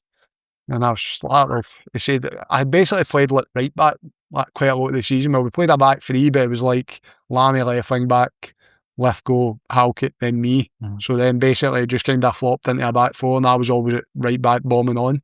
That was when I had the legs and that, and I could bomb on all the time, that means. So, but so basically I ended up playing left back against Chrissy Cadden for Marvel. Class. Thanks. I loved it. That big marauding centre back, no knowing what you're doing, but you're just on the ball every time you get it. So it's actually, you don't get how much freedom that fullback's getting again, man. Yeah. Easy position, isn't it? Oh, I'm going to put that out there now when people say that. Fullback, easiest position ever. Yeah, never. I mean, you don't just go to Motherwell and make a better player, but you call up to Scotland. Aye, that was, I probably have to thank Stevie Robinson for that, because obviously when performances and the way I was playing stuff, I was doing really, really well at the time. And he basically pulled me in his office one day and he says, I'm going to start charting the door for you for Scotland and that. He says, like, every time we get the press, I'm just going to put you in there. And I was like, brilliant. But I never ever at any stage in my career thought like Scotland international. I looked at players playing for Scotland and I thought I could do that, but I never ever thought it would ever happen for me. I was like, no chance. No me. Things like that wouldn't happen for me. I can imagine it must have been like a pinch yourself moment, considering where you had been a couple of years prior, and now you're mingling with like the rest of the Scotland internationals. Oh, it was wild, to be fair, because I can remember it because the squad got announced, and it was Russia and San Marino was a camp, and it got announced, and I went into training that day, and Stevie Robinson was like, I've spoke to Steve Clark and that, he says he's got you on his radar and things like that, so just keep them your day. And I was like, that's brilliant news. National team manager's got me on the radar. Obviously you're still that kind of disappointed way when you thought I could have maybe been in that camp there, and then Grant Hanley pulls it. Next thing you know, I'm getting a phone call for oh God, I can't even think his name now. That's good. No, the manager on the phone. No, it's not the manager.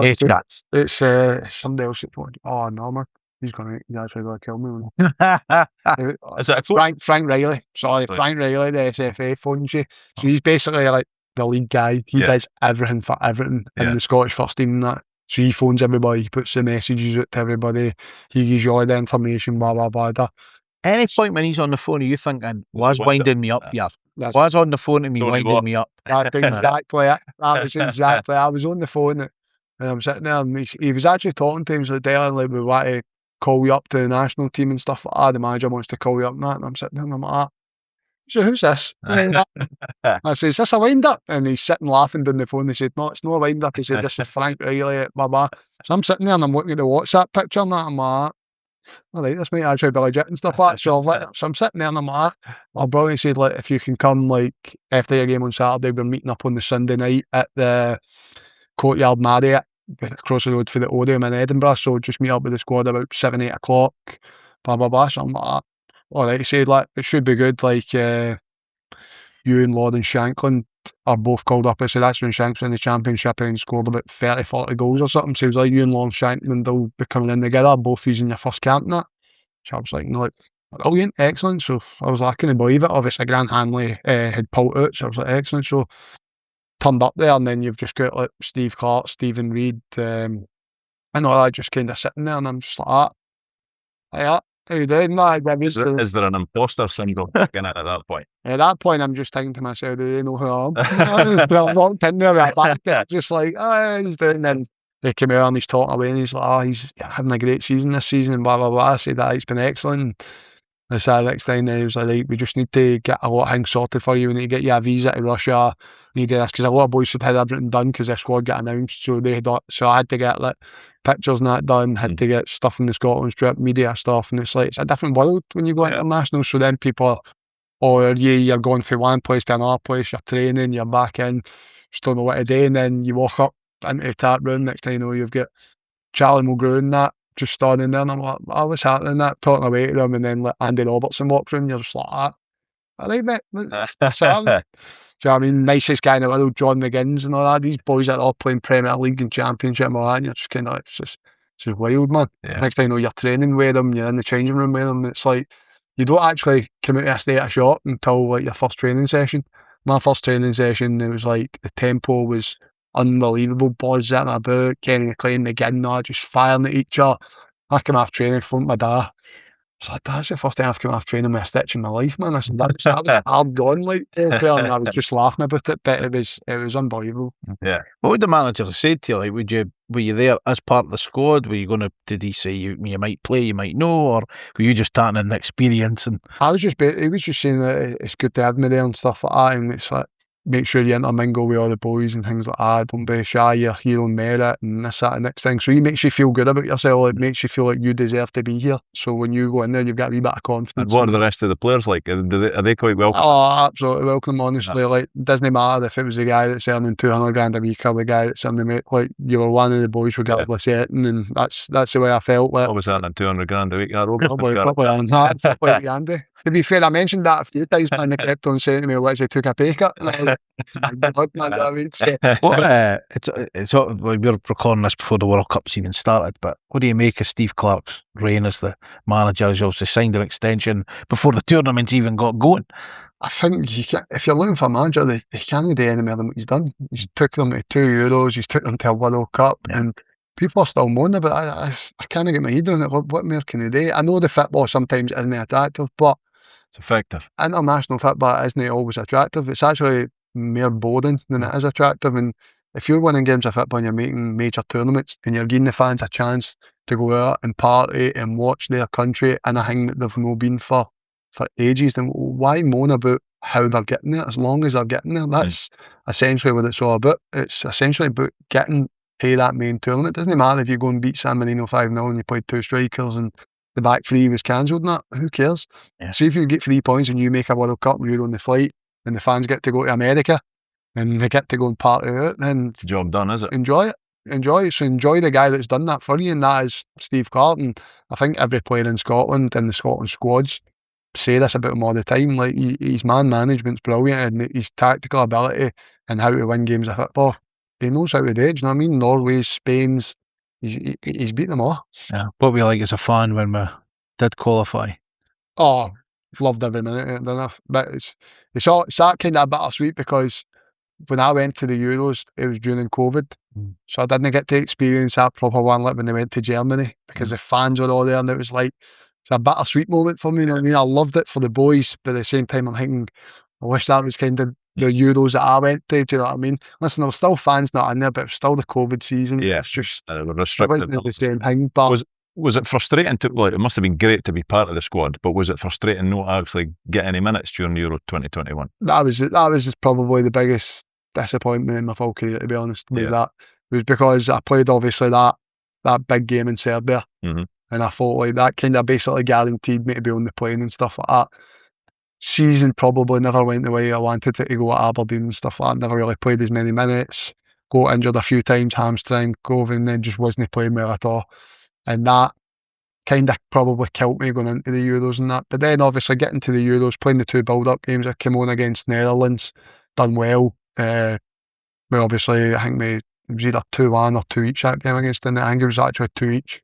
Depay scored a free kick at the end of the game, and then I started the game against Luxembourg, kept a clean sheet, and we won 1-0 and stuff like that. So I thought to myself, maybe played myself into it again, to then getting the wee kind of curly finger into the office and tell that you only got to be on the bench for the first game, then you were only on the bench for the second game. And then he always said to me, like, if that happened, that I was always going to get on the bench for like one of the games and stuff like that. And then Grant Hanley got injured against Croatia, and I thought to myself, midway back 3, right, I'm on here. And then he put Scott McKenna on, and I was just kind of like, that was a devastator there. Yeah, because for what I'd done in Serbia, I thought, well, I'm never going to qualify for the group. I was like, you could have put me on there. You could have gave me that. But to be fair, that's no saying that Scotty didn't deserve to go on, because Scotty was playing unbelievable for Nottingham Forest. So that's obviously in my head. I'm like, you could have put me on there, but at the same time, you've got a guy playing for Nottingham Forest that's playing unbelievable now and taking them to the Premier League. So it's like, you have to look at it and realise that you're not the only player there. Do you know what I mean? You could probably understand the decision from the manager's point of view, but it's not going to take away the frustration. It was devastating, but listen, like, I had no grudges. I still went there. That's it. Exactly. I still went there. I still experienced everything that happened in the camps and stuff like that. The stuff that you're like watching on TikTok and that, the new with Scotland, the new, I've experienced that before, and it's like, that's a feeling that I'll never get back. You know what I mean? In my football career, it was top notch. Yeah, I mean, this episode will likely go out our second one back. The World Cup's not quite finished. We might be in the final by the time people watch this, but when you see that group, Haiti, Morocco, Brazil, then come out, if anything, the fans will have a brilliant time. They'll have a brilliant time. I feel like, if you look at here, they just beat New Zealand 4-0, so they're not going to be any mugs of this. So Brazil and Morocco did not get to the semi-finals last time. Morocco are a good tournament team, isn't they? That's the thing about Morocco, and they always go under the radar, and then it comes to a tournament and they reach quarter-finals, semi-finals, and they've got, you don't actually realise until you watch them, they've got top quality players. I mean, you've got Hakimi that's just won the Champions League and stuff like that. You've got Amrabat and stuff like that. It's just like Benham Diaz at Real Madrid. They've got quality players. But we're not winning the World Cup, Rondo. Okay. You said it. You made me say it on the last episode.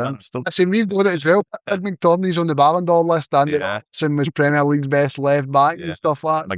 McGinn's European Trophy winner, flying now. So it's never say never. We've got the players there as well, so I'm confident for us. I'm confident for. We could edit this bit out anyway. Look at empty. If I get Scotty, man, just take it.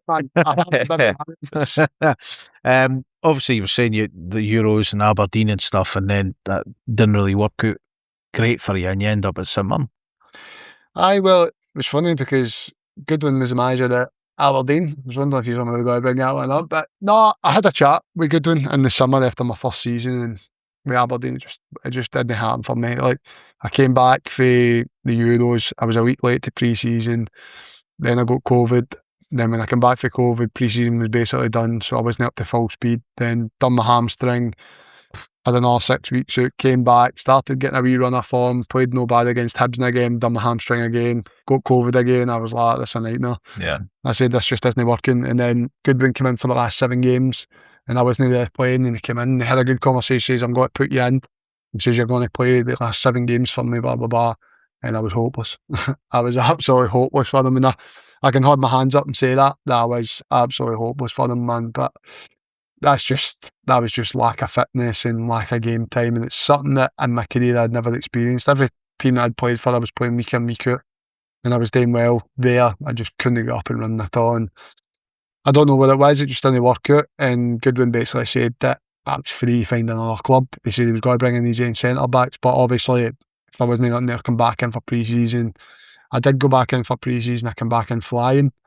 I probably a wee bit prematurely wanted to do it because of the conversation we had. I probably took it a wee bit too much to heart than what I should have. But I came back in.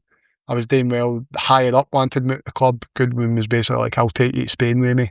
Like on pre-season, you've been flying for me and stuff like that. So let's see how it goes. By that point, I'd already had my pay up set up, and I basically was ready to sign for. I was actually going to Tranmere.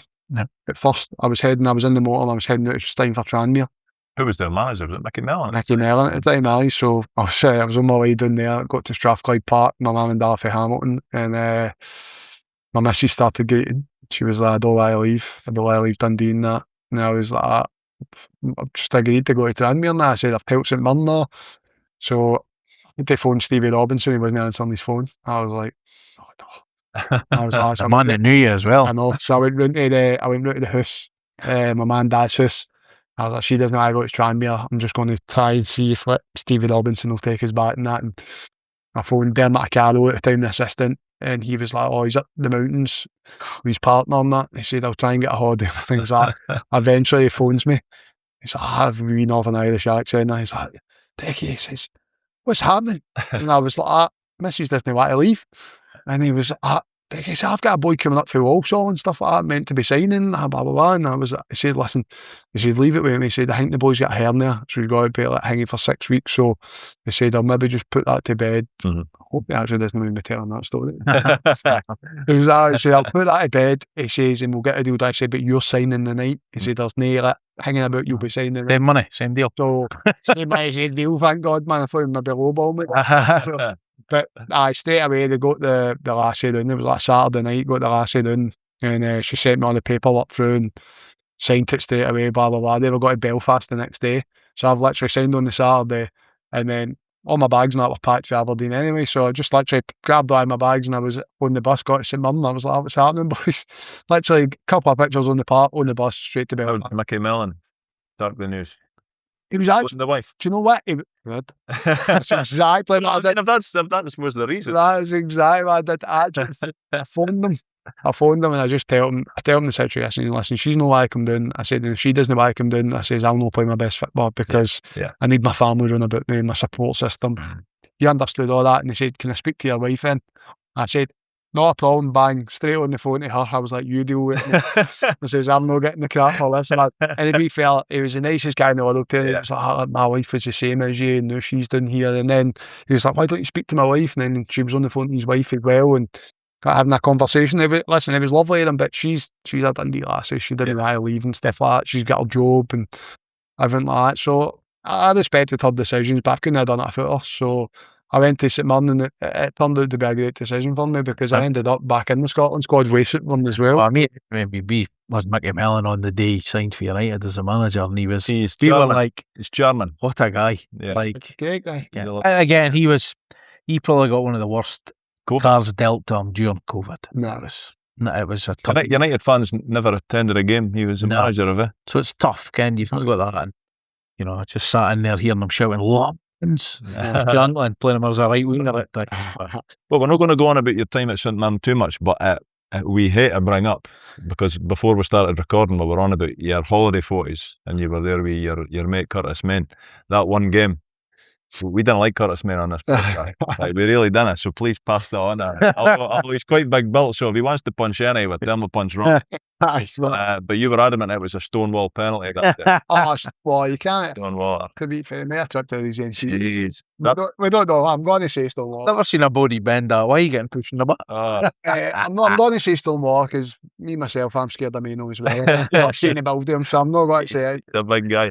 I still see him now and again, so I can't turn around and say it wasn't a penalty. When you were at St Mirren, how much of a shock was it when Jim Goodwin phoned you to say, I'm on you at United? Well, that was the thing. St Mirren actually came because me and Stevie Robinson obviously sat down and we had a wee chat and that, and he was basically retiring me earlier than what I wanted to. He was like, got to start cutting your training down, like you're no day many Mondays and stuff like that. I've got to try and save your legs a wee bit. He says, there might be some games that you might not play and some games that you might play against different opposition and blah, blah, blah. I didn't really like that. I was a guy that I played every week.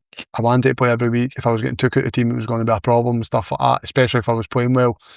No, if I wasn't playing well, I'd accept it. But, and I wasn't really kind of happy with the situation that was kind of going on there. And what was his reasoning for that then?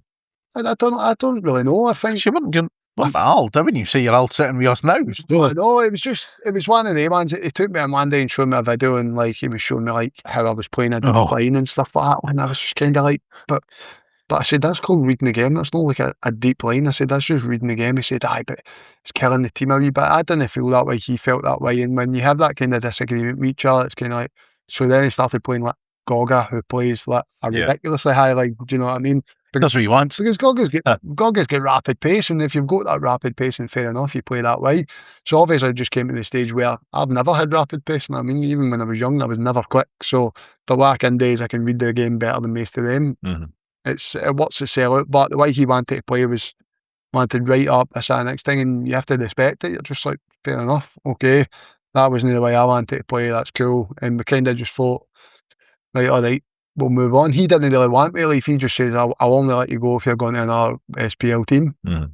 And then obviously United at the time were in the Championship. So, as I said, my father-in-law spoke to Jimmy Fife. Jimmy Fife then went to Goody and said to him, and stay away, Goody was on the phone. He was like, past is the past. Like, he said, that I don't think we left Aberdeen in bad terms. I said, no, we didn't. I said, and listen, I wasn't great at Aberdeen.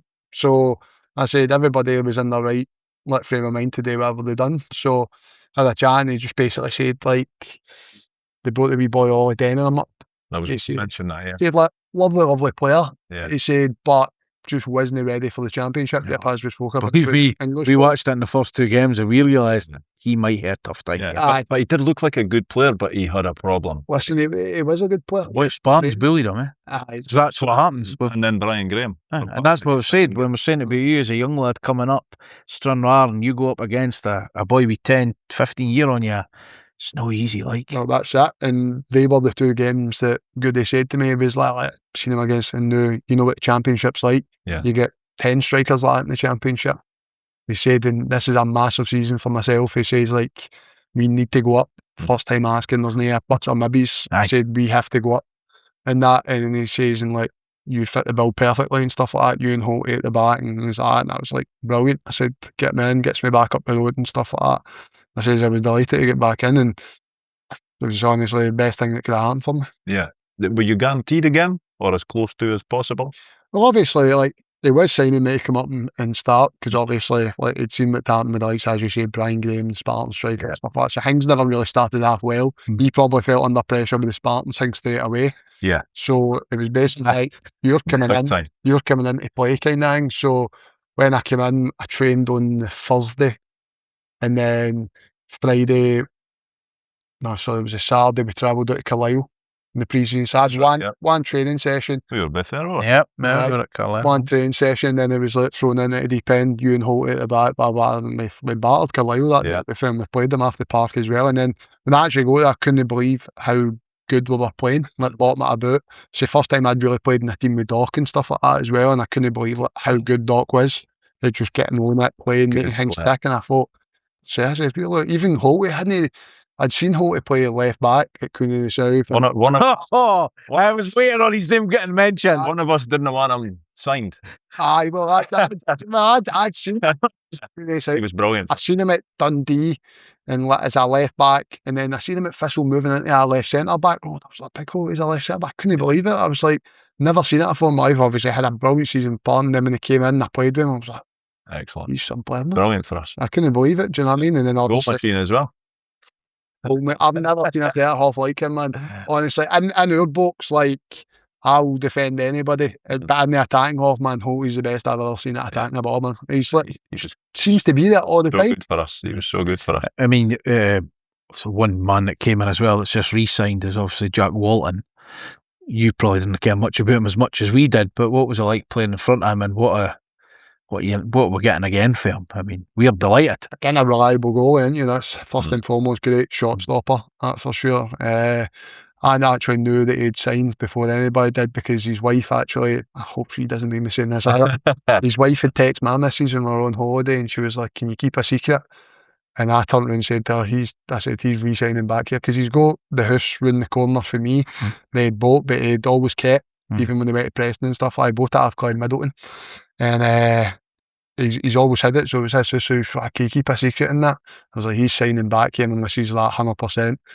And then she was like, will you be the kid's emergency contact number for the nursery and stuff like that? Get Red Squirrel. And I was like, my missus was like, aye, all right then. He's like, because Jack's coming back to United. And I said, well, we kind of guessed that. So, no, but reliable goalie, great boy, great for the change room. He gets, he does get the mick took out of him a lot. He is a bit of a goofy boy, but he is, he's a great lad, honestly. Like, what's he like to play in front of? Like, what is he to you guys?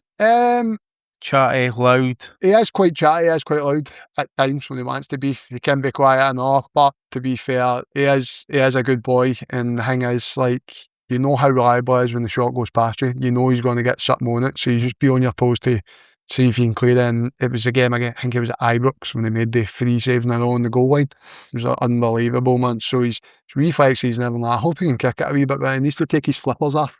His flippers off a wee bit, they'll be alright. But nah, listen. On your debut at Carlisle, they had a free kick. Great save. Going round the top. Unbelievable. No, honestly, his shot stop and everything. I know I had a wee bit of banter about his kicking there, but even that, like, he works every day on it. He's the hardest worker I've seen in the gym and out in the park. He works hard on the extra bits he needs to do, all his weaknesses, whatever, they work really hard on it. And as I said, I'm now getting a reliable goalie back in for, obviously, and that's no disrespect to any of the goals I've had, because I think Dave Richards is an unbelievable goalie as well.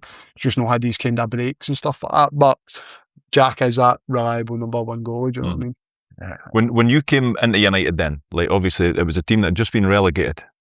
I think there'd been a lot of players cleared out though, but what was the mood like around the camp? Was there a lot of pressure? Because obviously the remit was like, doesn't matter about cups or whatever, like, we hate to get out of this league for time asking. It was definitely, there was pressure for the first phone call I had for Goodwin was, we need to go out of this league, and it's like, it's all or nothing basically, so like, we need you in here and blah blah. And I liked that, because like, this is a massive club, and it can't be in the championship. It can't be in the championship for longer than a year anyway. And no, I was just delighted that the fact that they were there, else I wouldn't have probably got my move there, because there's no chance Stevie Robinson would have let me go there if they weren't in the championship, which is kind of worked well in my favour. But then as soon as I seen the team in the first game in Carlisle in the pre-season friendly, I was thinking, we could stroll this league. And then we played Arbroath on that night.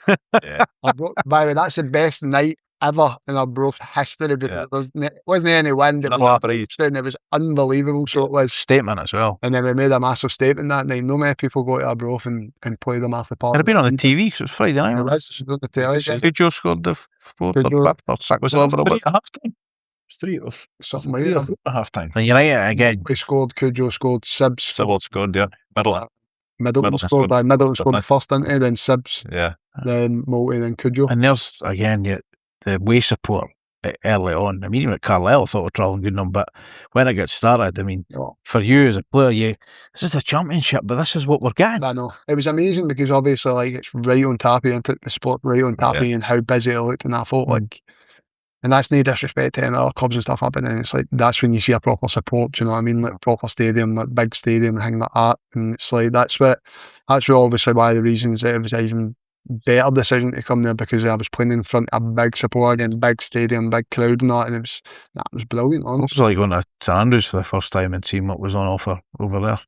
I'd been to St Andrews a few times, because obviously that's where they used to play their youth games before they started playing at the Gussie and stuff like that. They used to play their youth games out at St Andrews, and so I'd been there a few times, but I'd never actually like seen all the facilities and what they had, and the wee changing rooms in the wee bit. No, it was brilliant, because you used to get chucked in porter cabins and stuff, but no, everything about it was brilliant. The wee upstairs, downstairs bit in the main building, the chef that the club had, the facilities that they then had with the university and stuff like that, everything was perfect. And the grass, for as long as any grass can stay in Scotland, was good.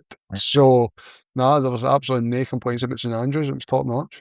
Is it a different feeling going into a new dressing room as a more experienced player? I think it doesn't matter whatever age you are. When you go into any training room, you've always got that wee bit of nerves. But I think the fact that I knew most of the boys in a lot, and see when you know Tony Watt, you don't need to worry about much, do you? Because you know he's going to be the loudest, you know he's going to be in your face straight away. That was the season he was filming a hand, was it? Oh, aye, probably, because I was on that camera a million times. Yeah, so you were, man, yeah. but that's just such as banters me and Tony have had over the years and stuff like that. He's honestly, he's the only guy I know that literally has something set every time. So when Andy was doing the So Rare cards, you ever seen the So Rares? It's the player stock market. Yeah. He was on that. Then he had his chickens. Then he had his vlog. Then he jokes now. So it's like he's on into everything all the time, but he's honestly the greatest guy in the world, man. Right. Yeah, and the thing is, you go into that dressing room here, United did, again, a bit of a statement for a player in the league, like Louis Moult comes in. We are remembered him for just banging goals left, right and centre, Motherwell. But, and again, we didn't think we'd get him if it hadn't been for his injuries. Yeah. Because he had a bad time for a few years, did he? My word, he kens where that goal is. He kens where it goes. Still knows it. Still knows what it is, to be fair. I went down, me and Multi are really, really good pals. His daughter and my daughter are good pals and that. So I went down and watched them when they played for Crewe. And I went down, the first two people I asked, I said, oh, anybody know where Louis Moult is? And they're like, who? And I was like, Louis Moult? What? No idea. My wee guy sitting on his chair, no idea who Louis Moult was. I was like, what's happening here? But I said to him as soon as he came off the game, I was like, mate, nobody knows you in here. And he was like, I know. He said, I want to go back to Scotland. Everybody loves me. I was like, aye, true. But no, Multi's honestly, I've never seen a guy that can score goals like him in my life. He's the only guy in the world that you know what he's going to do, but nobody can stop it. Yeah. Even Jack Walton, every day getting chipped in training. And everybody knows when it rolls out to him, he's just going to do the wee thing, got spin into the opposite tap corner, goalie to stop it. And it's incredible how he does it. He's like a lot of forwards, the way they've got a bit of a petted lip when things are not going well. He is. Got to be selfish. Hey, that's how he scores his goals, do you know what I mean? When he doesn't play. But I just think he backs himself in every situation. He's the nicest guy in the world, and when he isn't playing, it hurts him because he knows that he can bang goals in. But at the same time, obviously, the season that he wasn't playing, you've got Sam Dalby rattling in goals, do you know what I mean? So, yeah. And that again, it was a case of we have to get promoted. So the pressure was on every single week because United are the big fish. Mm-hmm. Do you like that kind of pressure? Did it matter to you? Did you need to do anything else to calm it down? Obviously, Doc coming in was immediately given the captain's armband as well. Yeah, well, obviously when they came in and stuff like that, that was just before me. But I think that's why the first thing Stock said was we need more experience in here. Like, they obviously had experience at the time, but they were obviously trying to get a lot of boys out the door and things like that. So Doc was like, we need a lot more experience in here. And then, to be fair, they got that through the spine of the team. You obviously had me and Holty, and you had like Doc and Sibs, you had Multi, and then you even think of your fullbacks, you had Scott McMahon, you had Grimmy. I say Jack Walton in goals. And then we blended in the youth and experience. But when I say youth and experience, you're still talking about boys that have played a lot of games like Glenn. Like Glenn's, he's a young boy, but you forget he's a young boy because he's played that much football. He's played a lot of games. And then you get like Kai, Cujo, get wee Ronnie McLeod, you've got Miller. You mean Ronnie McLeod behind you? I can't believe his starts behind you. I don't believe it's even framed. That's even worse. That's worse. Even me, Miller Thompson, who I've had the pleasure of spending about 3 years with now, and there's never a dull moment with the boy. Honestly. My God, a whirlwind. When Ross Docherty came in, like it was a bit of an eye opener to us because he was so good. And like we were thinking, how has this boy got to the age that he's at? And he wasn't old, but like 29. And he, obviously, if you go fast forward a season, he's playing in the Premiership and he's not looking out of place. How has he never played at that level before? Like, it was just strange to us. We always actually spoke about this, and the one thing Doc always said to me, he said, I think he just took football for granted a wee bit, in the sense he not for granted, he just kind of didn't take it as serious as everybody, like people having agents and people having this and putting himself out there and that. He never really done that. It was like he was at Ayr, and then Ayr offered him another contract, he just signed it. He was a wee bit like Scott Pittman at Livingston. Scott Pittman's an unbelievable player. Every time he gets a contract put in front of him, he just signs it because he's happy with it is and he's happy doing what he does. Doc was kind of similar. Like, he was at Ayr, didn't really know that other teams were interested in him. It wasn't probably until about like going into his Thistles and stuff like that, playing for a bigger club and things like that he realised that there was something there for him. Because I've said to him a million times, to be fair about it, and that's always, they just kind of said, like, I never had an agent, I never had anybody talking about me, I never had anything like that. He said I went under the radar. He said like, I played a lot of football and people think I'm injury prone. He said, which is weird because I've played a lot of football, but Well, so we can only go on what we saw at United. And like his record before coming to United, like injury wise, it was almost non-existent. We were convinced he was fucking allergic to tangerine sets or something. He didn't. He missed loads of games at him, didn't he?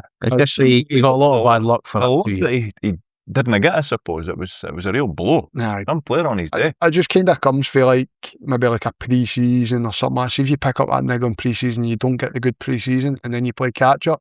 See me try to play catch up, and then when he was getting injured, it was like because of his importance days, we were rushing him back into games, and he was lasting 60 minutes and then pulling up again. So it was like we probably weren't doing the best for him because we needed him, and he wasn't doing the best for himself because he wanted to play and wanted to help the team as much as he could. And at every game he was jumping in too soon, boom, breakdown again. Played 3 or 4 games too soon, breakdown again, and it's like there was nobody more frustrated than him, to be fair, because he is a warrior, he is a leader, there's no doubt about that. And I just kept on happening for them. It's just, you need that good pre-season under your belt, or it's there. I think like in the championship season, he played a lot of games, then came out a wee bit, and then played a lot of games, then came out a wee bit. But I think you can see when he's in the team what he does. His record when he was in the team, incredible. It was unbelievable. That Incredible. Like we'll fast forward to the 10th of November. We were sitting pretty. We were top of the league by 4 points. I think we'd won 9, drew 4, scored 33 goals, hadn't conceded very many at all. I'm assuming things were fairly rosy over at St Andrews on a daily basis. It probably was a rosy season, to be honest. Like we always knew that in the championship, it's never as easy as people think. You never run away with it. Like, don't think there's ever been a team that's run away with the championship. There's always somebody kind of, and that's through all the season. I mean, people fought St Johnstone last year, and then Partick sneak up, and then people fought us, Wraith, and then even Rangers. 2 years to get out of the league. Exactly.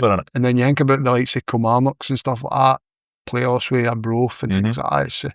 It's wild. Like, there's never ever been a runaway leader in the championship. So we kind of knew it was going well, but we knew at some stage something kind of has to give a wee bit. You can't go through a full purple patch of a season and not have that wee bad bit, do you know what I mean? So we knew something. We got a bit of a reality check for Falkirk. Aye. Because it was 4 going on about 14 that night.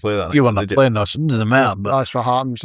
Every time I never play against Falkirk, we ended up having a shocker of a result. But that probably was the, wait a minute, lads. Again, it's only the Challenge Cup. And we're as bad for, it's fans saying that, but it's not great. I mean, no, it wasn't great. And obviously me and Doc that night were actually in the stand, and we just been kind of gave a wee bit of a breather. My pelvis at that point was fired up to the high heavens and stuff like that, so me and him had to be took out, and obviously you want to give boys a chance to prove their worth and stuff like that as well. And it just Falkirk, to be fair, weren't they? Like, you have to kind of take your hats off to them, because 100%. they backed it up for 2-3 seasons now that were on fire. A group of boys that were together and stuff like that, and it's just like, they gave us a bit of a down on the night, to be fair, but these things happen for sometimes. It was alright though, because we could make it up the following week in the Scottish Cup here in Dumfries.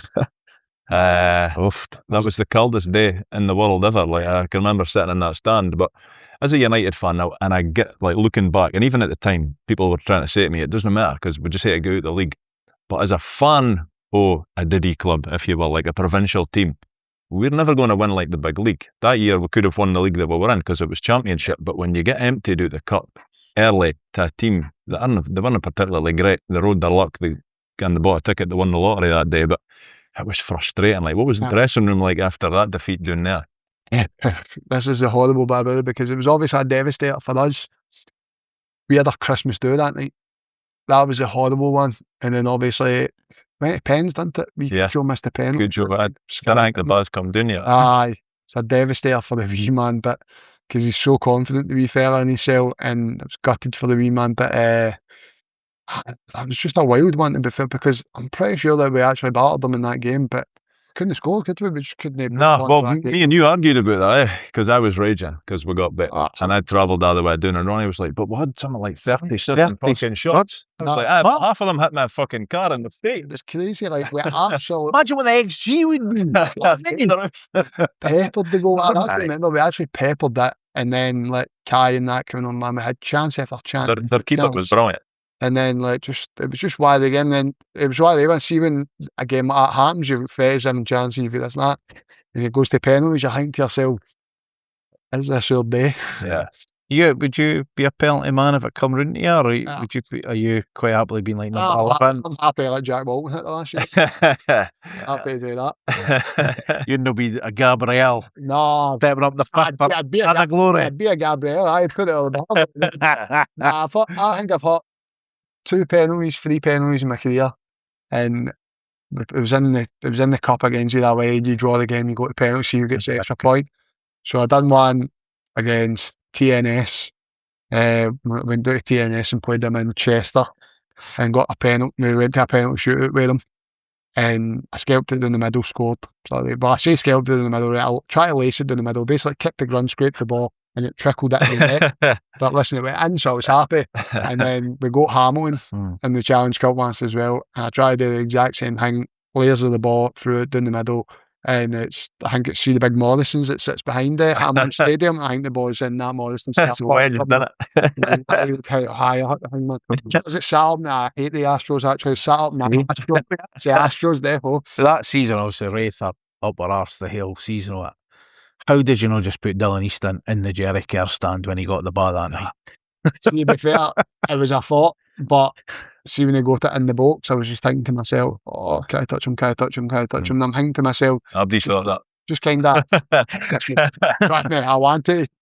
I just couldn't, and I was like, oh no. And then see when he hits it, I'm thinking to myself, oh, that's in. I could just feel it when he hit it, and I thought, oh no, that's no great. That. Yeah, well, and they just wouldn't go, why? No. And but that's what I mean. It just, I don't know what that is with the championship, but whatever team starts to creep up on you, it just they just seem to kind of ride that wave. Do you know what I mean? And then the team that is tapped seem to kind of stutter, but then they end up just getting over the line. Do you know what I mean? They were scoring a lot of late goals and whatever as well. Like maybe it's just 5 teams because you're what about another. Well, that's what the Dunfermline game.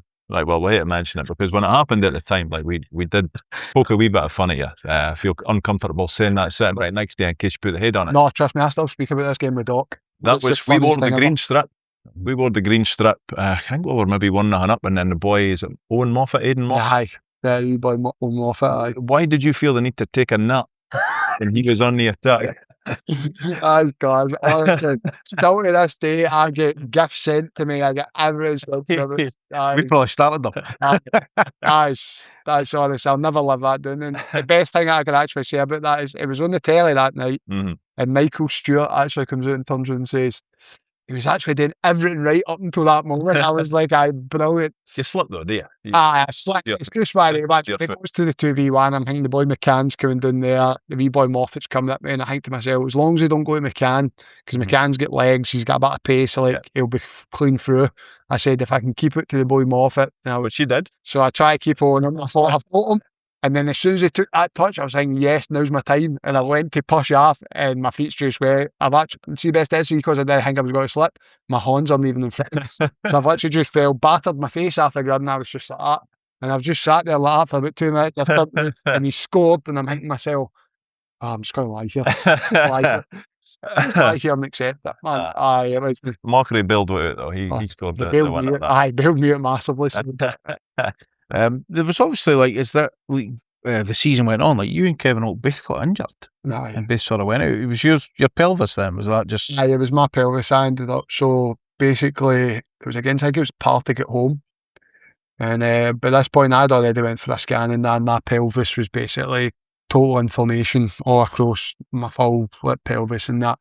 So basically I was taking injections and that, pubic cliff injections, just to keep myself going. And then it got to a stage where I was really struggling, and they were basically like, you will eventually need to get an operation, but obviously you couldn't do it at that stage of the season. I was like, nah, I just need to keep going. Played against Partick and jumped up for a header with Brian Graham, and I've cleared it, and it was literally on the goal and cleared it off, and then I just felt my groin instantly, and it was just like a knife going through you. I was like, oh my God. So I came after that game, but then we had a broth on the Tuesday night.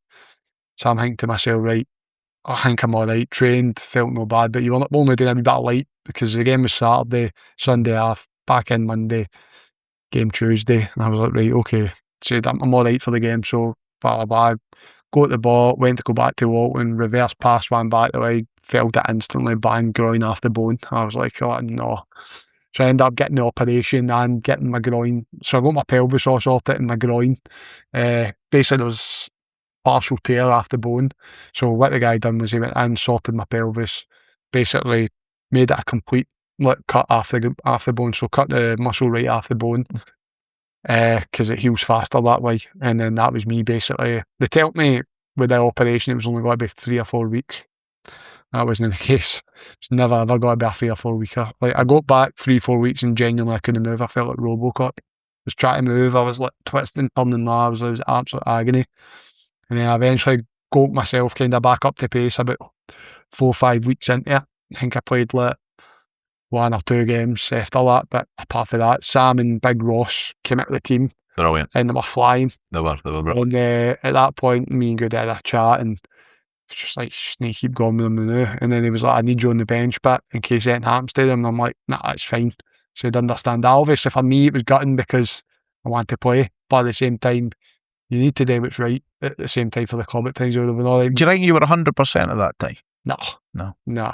I don't think any football player will ever say they're 100%, but Big Sam and Ross could definitely move better than what me and Hotey were going to move at that time. It was obviously gutting to hear because everybody's like, Gallagher, Hotey are finished, this is a new partnership and blah, blah, blah. And you're like, hey lads, we've played fucking... Oh, sorry. No, that's fine. Don't worry about that. I says, just apologise to your dad.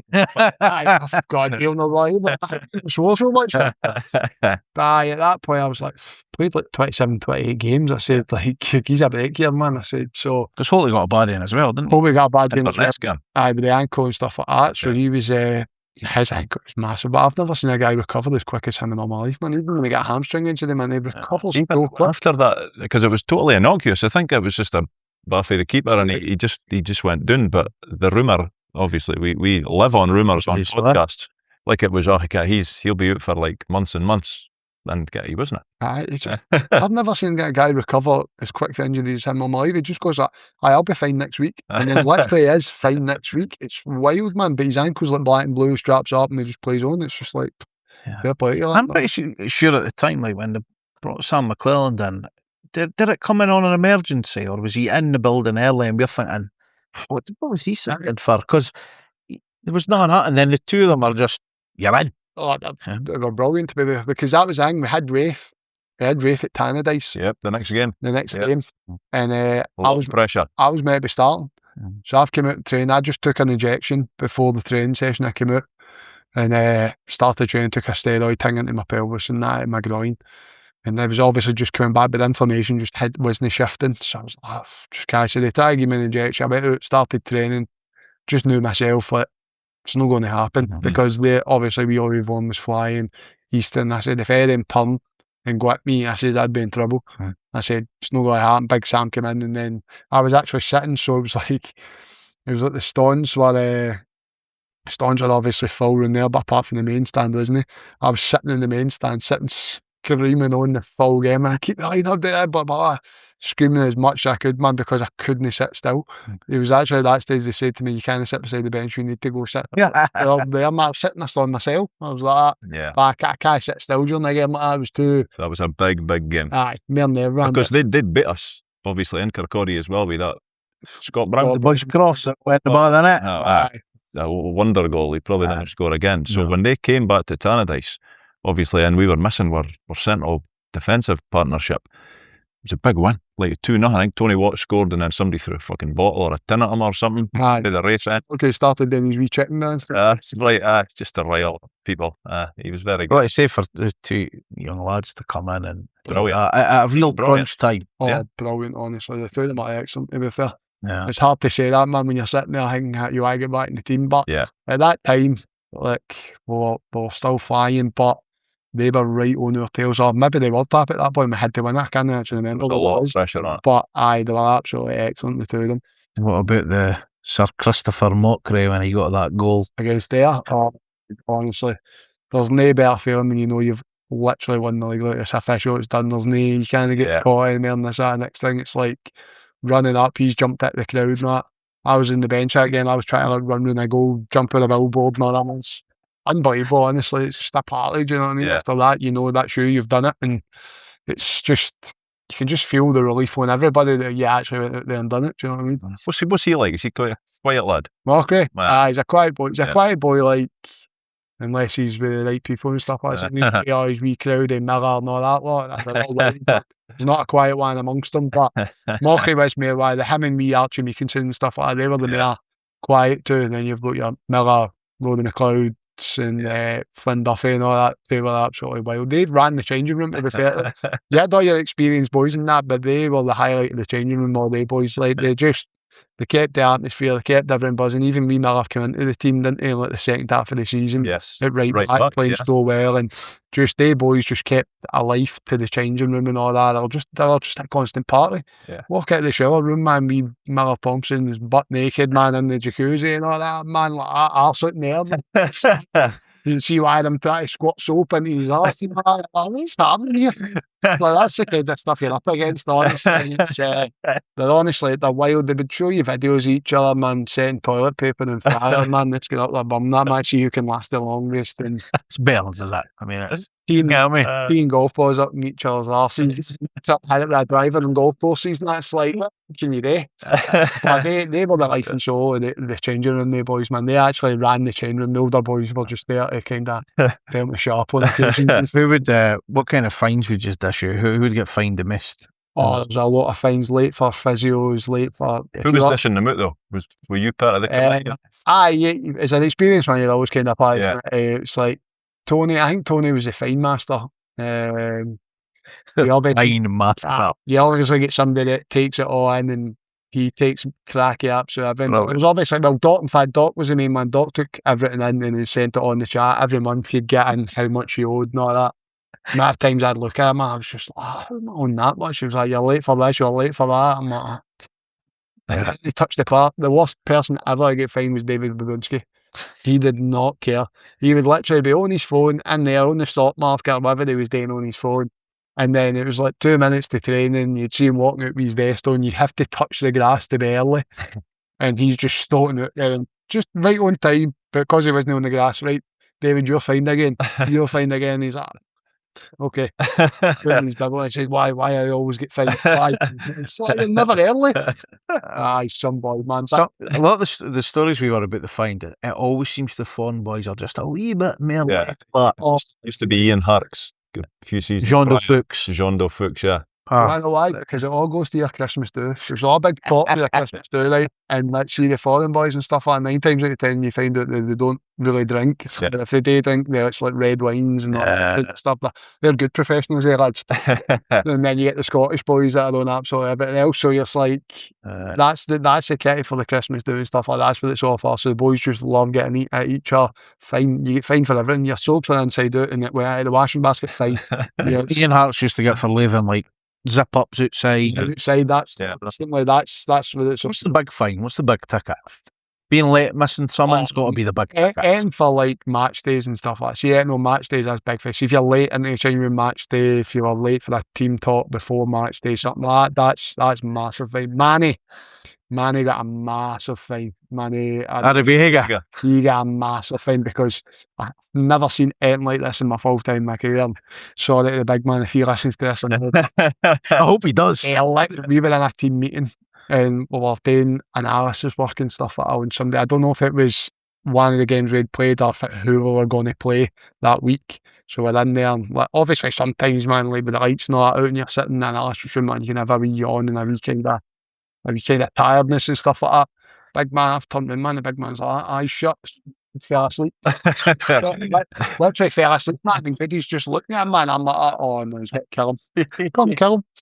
And he's like, tired, big man, are you? And the big man's like, what? And you know what big man he's like, do you know what I mean? Big man was prone to a wee error now and again and stuff like that. So it's like, he was laid back. Oh, big chill out, man, honestly. So we'll get there when we move it. But he was laid back. So if that's in the meeting, so obviously the manager kens about it, is that then? Oh, that's massive, man. Well, that's no you boys that are fine. Doc's like, we are fining him anyway. He didn't actually think it was a fine. He actually tried to argue his point. He said, I was tired. And I think something happened. And he was up late the night before. I don't know if he couldn't sleep or something had happened. He was up late the night before, so he was knackered. And I don't know what it was. I can't remember. It might have been something happened back home or I can't remember because he's no that kind of boy. He works hard at him. So something did happen to him, but then we're like, you can't just fall asleep my team meeting. Zero tolerance. Zero tolerance. But we knew it was a biggie, so we were on him all that. It's fine all day long.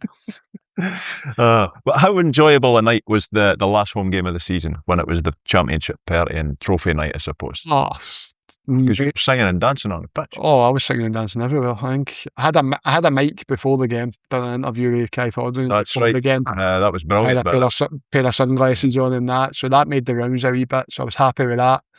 We had the championship T-shirts and all that thing on. So that was before the game.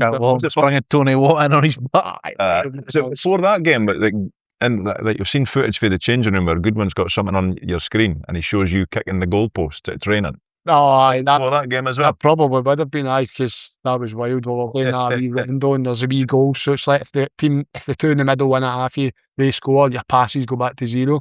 Well, about 19 passes or something like that. And I didn't even realise it was behind me. I went to swing, man, kicked the post. I was like, it's a bit honestly. I put that on TikTok. I loved it, man. Aim for the laugh, do you know what I mean? Yeah, but as the way a season goes, you know, getting the trophy and everything, and Paul Hoos. We'll talk totally about pitch invasions, but kind of, I mean, the pure enjoyment of thank fuck we're out this league again. Good celebrations that evening. Quiet one. Back in. Had to rehydrate and all that stuff. The celebrations were rough. To be honest, I think it was all your social media anyway, man. We were all in it, we were all out. And then I think we had the Player of the Year award the night after it as well. And it was DDE as well. So I can actually just remember sitting outside one of the wee pubs across the road for the Apex. Me, Multi, his missus, my missus, and that sitting suited and booted. It was roasting. Everybody's out for DDE, man. We're just young. Choking to go there, but we'll go to the Apex. We're out after it, to be fair. So it was incredible, but incredible. What happens at the end of that season? I mean, you've obviously got a 2-year deal and stuff, and again, because you're an experienced player, do you ever plan too far ahead, or are you just like, I'll switch off for however 4 weeks or whatever it is, and then just get the head in the game again?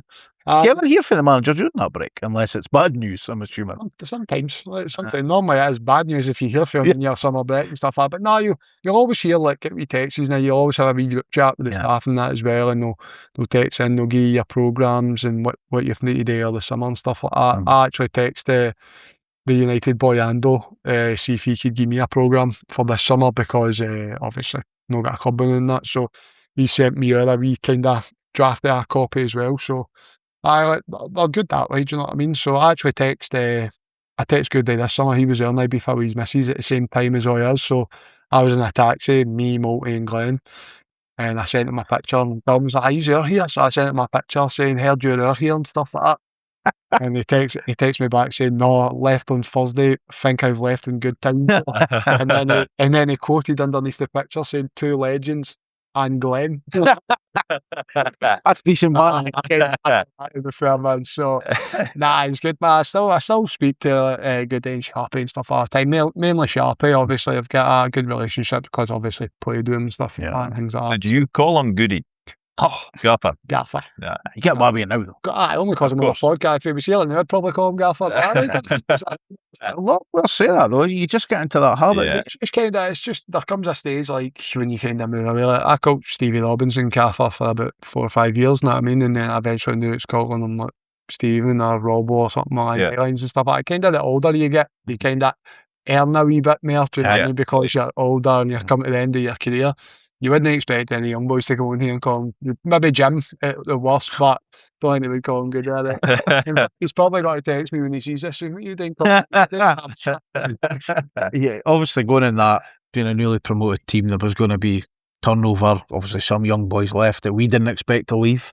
You know, Scott McMahon left when we probably didn't expect him to leave, but obviously we had the biggest fine man, Babunski, just picking them up. Right. Trapanovsky, I'm assuming he probably got fined. You've got Vichko came in. Well, Ferry, Revelation, as we've found now.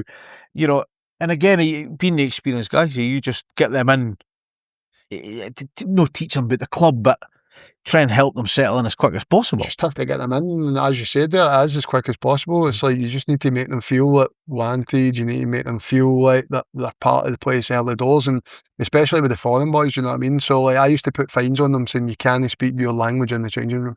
So you can't speak to each other because you want to know what they're saying. You don't want them sitting in a wee corner by themselves and Calling Yahan. talking ball taking. Listen, they still do it at the end of the day. They're not always going to listen to you. But I used to like putting a wee fine on it, so then it made them have to keep speaking. And obviously, it's more respect to them that the fact that English is so good. Do you know what I mean? Because imagine we went out of their training room and they said you can't speak English, you wouldn't speak. Mute. All right. That's certainly been somewhere over the few seasons Jim Goodwin's been there, that every player seems to come in with English speaking, and you have to, then you kind of have got to. to now, haven't you? That's the thing, but they were very, very easy to go in with. Vichko and Trappa's just a wee wind up maps and stuff like that. I mean, he's brilliant. When they first came in, man, and we played that in a bounce game friendly. I get my. That was 2 halves of 60 minutes. 2 halves of 60 minutes. So we came off, and then he came on. He just came in like the day before. He literally just came in. They played, and I think he scored 2 or something. And Good. He was fucking knackered after about 20 minutes. So. But he's knackered after 20 minutes. If he scored 2 goals, we were happy. Of course. He scored 2 goals after 20, we were happy. So, it was just like Will was alright because Will knew like Big Ross Graham and stuff like that. So it was easy for him, and it's always easier for like the Irish boys, English boys, and Scottish boys come in. It's more the foreign boys that you want to bring in, and you just want to like, take them under your wing. And that I done it my first season with Cujo and Sadat. 2 of them were getting like buses out of St Andrews and stuff like that. So I found out that they were staying in the digs. The 2 of them loved their sleep, so they would never get up early with the young boys and come in. So they were just like, nah, we'll get bus. They were like, I no ball lads. So I used to just pick them up in the mornings. So I picked them up in the mornings and then dropped them off after training and stuff like that. Unless I had something today, they would end up getting the bus again. But 2, obviously, again, it was you were able to speak to them. You were able to learn a wee bit about them, about their life and stuff like that. Obviously, Cujo being for Ghana and Sadat being for Uganda and stuff like that. And then it's like asking the 2 of them, can you speak each other's language and that? And they're like, no, it's different. I would never have guessed that and stuff like that. But obviously, it's like it's different, so they don't understand what they're saying that, and like just kind of chatting away to them. And do they understand you guys? Because it's all very well knowing English, but they like Scots. They like to pretend they don't. Isn't that can we see when the fines were coming out for wee Cujo and all that? They like to pretend they don't. They understood you, not a problem. I suppose like they're coming into dressing rooms with that, but you've got an English manager, you've got a Dave Bowman. No, so kind of it's a lot for them, and you've got to go fair play to you, like they stuck in, and do you know what? Sometimes like because they're no right in amongst it, man, they take a bit of heat and stuff like that, and you feel bad for them because Cujo at one stage was near enough losing all his wages to fines but then it's like there needs to come a time where the penny needs to drop for you, and you're like, you can't always be like that, man. You need to like play the game a wee bit, and he did. Tough love. And he did, to be fair to him, the wee man, he's just wild, man. Like, doesn't care what anybody thinks, man. But he cared what I thought because I used to drive him places, so I was his taxi. But what was Babunski like, just as a person? Because I'm guessing like he's obviously if I'm Babunski and I've trained with Barcelona, I'm probably going to tell Abdi anytime I see new people. Was he putting himself out there as Mr. Barcelona? No, not really. It was just a great lad. Technically, when he came in, I thought this guy's going to be very good. We had him winning the Ballon d'Or. This guy's going to be absolutely different gravy. Just the things he could do, the way he moved the ball, the way he moved himself and stuff like that. And even with like his t-shirt off, and I was like 3% body fat. He was absolutely trimmed to perfection. I kept telling myself that as well. I said, really similar. Be fair, he actually helped me at the start of the season with like my pelvis and stuff like that, because I was still kind of feeling it at the start. And then he came in and he said he had kind of similar to me, and he went to this like Serbian rehabilitation centre. This is what he done and stuff like that. So he gave me like a full model program thing and that. Like, and I started doing me exercises that he gave me, and to be fair, they helped a lot. I'd done them for a long time, to be honest, and they helped me massively. And he was good about the place that way and stuff like that. I think the team setup just changed, and it didn't suit him. He's the best way to put it is he's a luxury player. Yeah. You can't, like when he first came in, he had a wee bit of grit between the teeth and stuff like that, and his quality was brilliant, like in the derby and stuff like that. He had a wee bit of fight, and he has got that, but he's more the one that you want on the ball rather than them fighting. But I think it was a game at Ross County, took the ball at the edge of his box 3 times, man. 3 times he lost the ball, and we could have been about 4-0 down at the time, and I was like that. Mate, you can't do that. You can't do that here. The game's too fast. That was the second game of the season. Second game of the season. I said the game's too fast to do that, and then they came out the second half and they scored. That's right. Yeah. Was that when Mane. Mane That was found out Mane's what day. Scottish football was all about? Yeah. So our first That was impression it, of, you know. like, obviously in the fullness of the season, like, he turned into a very good player, I thought. Aye. But that first 45 minutes, I thought, this boy must think, like we touched on a wee while back, like, he must have come up here and thought, this is going to be dead easy. Aye. I'm coming for the big leagues. I'm going to come up here, and he was just so laid back. It's 23's football, isn't it? It's probably why they runs when the ball gets kicked out of the corner up there. You've got time to jog, turn, settle. You're passing back to your goal. You're that. Doesn't harm. No Ross County away, no in the Highlands. Getting somebody chasing you the full wide in the park, man, then chasing you full wide back. That's just the tempo of the game. And I understand where he's came from in 23s and that, the way they all play. Like, there wee strikers down there who are all probably earning about 10 grand a week anyway, are probably thinking, I'm not chasing that. If it's not at my feet, I'm not chasing it. Yeah. So, but that's not what happens up here. So, and he learned that half truth. Yeah. Like, I actually thought after that 45 minutes, I says, he was good second half. he's coming off here. Yeah. I thought Big Roscoe's coming on, he's off. No, he came back out the second half, and you're right, mate. He was brilliant. It was a wake-up call. It was a wake-up call, Tom. Yeah, it was a wake-up call. What's a Jim Goodwin pre-season like? Hard, because Goody's like that himself. Do you know what I mean? Like he would try to join in me at times and stuff like that, because that's just the attitude of him. You know, he was just like, had a few battles with him. That's for sure. But nah, like Sharpie's a pure fitness freak as well. Like he's in the gym every single day. Sharpie's in the best shape I've ever seen somebody his age in my life, and Goody's the exact same. Like he likes to join in with the runs and that at times as well. So it is always hard, but there is a lot of technical aspects there. I thought he would have been more old school, but he's not. He's definitely more. I think if he allowed Davy Bowman to attack pre-season, it would be old school. Like, you wouldn't see it. In the sand dunes again and stuff like that, wouldn't you? So thank God he doesn't do it in the fair, but Davy's a legend, man. And Bo's the best guy in the world, man. Yeah, a lot of certainly we've heard as well, he takes a lot of the young boys after training for extra work, and Kai Fotherham, I think, got a lot out of him as well. Because that's what he always done. And this season it's been Sturton. Yeah. He hangs back with Sturton, and he's working on that as well. Done a lot with Sam as well.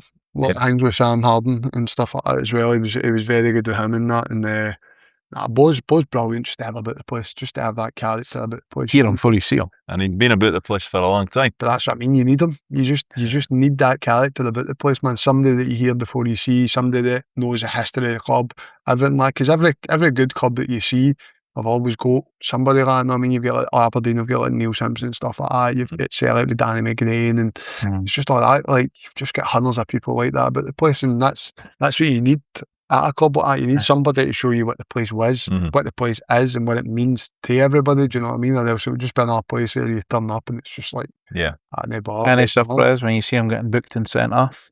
No, never. No. Not surprised it never happened sooner. I mean, we have witnessed someone like when he couldn't get his earpiece out and he couldn't get the radio, and you're thinking, I'd hate to be that dressing room while like. V. Miller Thompson I loved to abuse him, man. He used to abuse Miller, and I swear to God, Miller sent me a picture one day, and it was just Bo sitting in the stand with his feet up in the chairs in front of him. He was sitting by himself, he was just sitting like the cameras going, and I was glad. I sent it straight through him, and I said, Bo, who do you think sent me this? I said, I'm going to kill Miller. It was unbelievable, like, but yeah, I mean, like, say that season, you're newly promoted, get the League Cup out of the way, start the season off, Dundee derby. Paul's quite perverted, he quite enjoys them. I absolutely fucking hate them. What was it like playing in? Unbelievable. Well, the atmosphere was unbelievable that day. Like, it was absolutely electric. It was on Sky Sports. Everything that you would want for your first game of the season, things like that, it was there. The thing about it was, before you were saying like the pre-season thing, like, I actually genuinely thought that I wasn't going to play, because he didn't start me in pre-season. Like he brought in Vichko at the time. Must have seen Vichko playing as the right centre back, seen like Holton maybe middle, Big Roscoe on the left and stuff like that. Maybe again doubt me a wee bit in my legs and things like that because of the way I finished the season before, which is fair enough. Now, obviously, after that Falkirk game in the League Cup where Vichko got the wake-up call. Yeah, like, he did. 100%. I also think the manager gave him in it as well, and then look at him now. Nah, that's what I mean. Oh, he's brilliant. So we all get the wake-up call that game, and then... Were you still struggling through pre-season, though, after your operation, then? came back in as fit as I'll ever be and stuff like that and things like that. There was still a wee slight struggle, but not enough that I thought that I was going to commit the team and things like that. But after that Falkirk game, then I ended up coming in for the rest of the League Cup campaign and played, and then that was me. I was back in the team again, and I was back to my best. Do you know what I mean? As I said, if you get a good pre-season under your belt, all the aches and pains go away. But see, the fact that I was starting that derby, it was unbelievable. And then the only probably disappointing thing about derbies and stuff like that is I've not won one. For being at Dundee and Dundee United, I've never won a derby. Never won a Dundee derby. And it kills me. Kills me this day. When I was at Dundee, I never beat United. But don't get me wrong, it was Johnny Russell, Gary Mackay, Stephen, John Daly. They were a proper team now. And then just there, like, we drew the first one, and then it was the absolute, shit show when it was a 4-2 game, wasn't it, man? Yeah. Did you not play in the league game at the New Year? No, I think I was suspended. I think I get suspended. Won that, and maybe that was the season. That was the one. That was the Don't play me in the derbies. Play me every other game, but don't play me in the derbies. It was wild, so it was. But that was the thing. It was, in fact, what was the game? We did actually play them. I think we got a draw at Dens as well. Can't remember that game actually, because I did play one. Dalby scored. One right at the end. No, Dalby, I never played that one. There was another one at Dens. I think we drew it. We forget the draws. Forget the night, forget. Well, I can't remember. We only forget the defeat. Thing is, on the back of the derby, that's when Manny came in, but so did Lucas Stevenson and a boy called Sam Dalby that just decided to find his shooting boots at some time. But what was it like with they two? I mean, even the three of them came. I spoke about Manny, but when Luca and Sam came in, just quality, isn't it? You're just adding quality to the team. Obviously, Big Sam at the time when he first came in, he never came in fit. So at first I was like, who's this big cat horse that we brought in, man? And then I spoke to him a wee bit. I was like, what kind of striker are you? And then everybody used to think, he's a target man, he's this and that. He said, no, I'm a channeled runner. I'm sort of like, so I started sticking a couple of balls on the top. But to be fair, the big man had everything, to be honest. Like, he could hold it in, he could take it in, he could link up, score goals for anywhere we seed, man. He was banging them in left, right and centre we seed. And then even his finishing was just sublime, do you know what I mean? So the fact that he was keeping Louis at the team, who's an actual born goal scorer as well, it's just like, you need to be on your A game. And Lucas Stevenson, he's no changed for the 2 seasons. He's just absolute work rate, effort. And I couldn't believe it when he was playing one of the games and he was playing against, I think he went man for man against, it was like Nicholas Kuhn or it was Yang or something like that. It was a pure speed merchant anyway, and I thought, he in fact played left back. That's what it was. He went left back because Will was injured, and I thought, could be in for a tough one here, man. And I swear, I've never seen somebody adapt and be so quick in all my life. I was like, he's some player, this boy. He was playing centre mid, right back, left back, playing everywhere. He was playing as a 10 at one point and all. In the box for a goal, isn't it? Yeah. That's, I mean, you look at it now, I mean, it's still confirmed yet, but again, him and Sam be playing in the same team at Bolton. Well, I was with Sam and Ibiza. He came, Ibiza with his missus and at Bolton. We're coming there the next day. He went early the day before with his missus, so they joined on the Ocean Beach with us. I was hoping the big man was going to just buy the table, man. Obviously. I mean, just one promotion of the champ. No, the big man. No, I'm still me to pay for the table. No, I can go the money after them all right enough. I didn't pay for the table. But it was my care that was getting. I was like, Sam, come on, big man. Come on, a pensioner now, Sam, man. Come on, sort this out. Like Steve, when we were watching, when he was going through that spell, like, he had the chance at Motherwell, didn't go for him. Keeper somehow keeps out, and you're thinking, he might never score. Yeah. And then, fucking hell, his goal at Tynecastle, like near the end of the season. He's like that. Oh, that's in the best. That when his body's no. Well, it's a good plan to go in, but it's kind of behind him. It's behind him. He just made incredible. Pace is incredible. You're right. Brilliant. Up to December that season, we were having a good season. We managed to get a rare point against Celtic, which is very rare until this season, of course. And then just before Christmas, like we were sitting in 5th place. So for a newly promoted team, like, was that the target, or were we exceeding expectations at that point? I think, like, behind closed doors, it was our target. Behind closed doors, we always said that this club's a top 6 club, and that's what we need to be pushing for. But I think out in the public, and the way you always want to play it down, so you always kind of give it no, we just need to stay in the league, we're newly promoted, or this, or that. You've got to though, haven't you? You have to do that. Everybody else. Expectation. The last thing you want to do is go up there and say, we're going top 6, that's us, and then the next thing you know, you fall short, and then you're like, plus, if you come out with stuff like that, you're probably a target for other teams around about you. Exactly, and they would want to laugh at you, they'd want to that wee bit extra. So you play it down, you play the newly promoted cards, you give it we just need to sustain ourselves. This is everything that's good for United, sustaining ourselves. But behind closed doors, we were quietly confident that we need to try and get top 6. We know what the club needs to be, we know what the club is, this is where we need to be. So that behind closed doors, I'd probably say we were thinking we were a top 6 team. And I think that belief is what kind of drove us on a wee bit, because I don't think we ever actually came out the top 6 after that, did we? No. Well, we won the one at Dens, put with 3rd. Although I think we lost 8 out of the next 11. Yeah. But again, we didn't really move, and no, we never dropped out the top 6, which is incredible, really. What's happening about that time then? Just peaks and troughs of the season. I think it is again. I think a few injuries came in and stuff like that. You miss Doc for a few games as well. You miss other boys coming out injured, and it's like things start to drop and change, and then form kind of comes into it as well. And then all of a sudden, everything that you were doing well, you're starting to second guess. So you're starting to see where you can play people and all that, and it's like you're trying to fit people out of positions that maybe they've not played before, and then boys start getting unhappy when they're not playing. So it's like you can't always keep a changing room happy, do you know what I mean? So then you get friction and stuff like that in there. So I think things like that can happen through a season, and it's just like, I think obviously, thankfully, we had that good start to the season that you accumulate the points, and that's what you always need to do in every league, because you need to accumulate the points first, because then the pressure will always add on to other teams, and then you can start playing better football and things like that. So we did go through a wee rough patch, but as you say, we never really moved anywhere on the table, and that's kind of the good thing about how we were doing in the early part. You mentioned that, like the derby at Tannadice, the 4-2. I mean, it could have been an 8-2 at half time. It was wild, and it's like, just don't even know where the game went. It just kind of slipped away from us completely. I mean, Walton was an error that you didn't expect either. And as good as Will Ferry's been for us, our 2 seasons, like, he was poor that day. But then the rumour before it was he was carrying a knock. I think there was a few. A lot of boys were carrying a knock.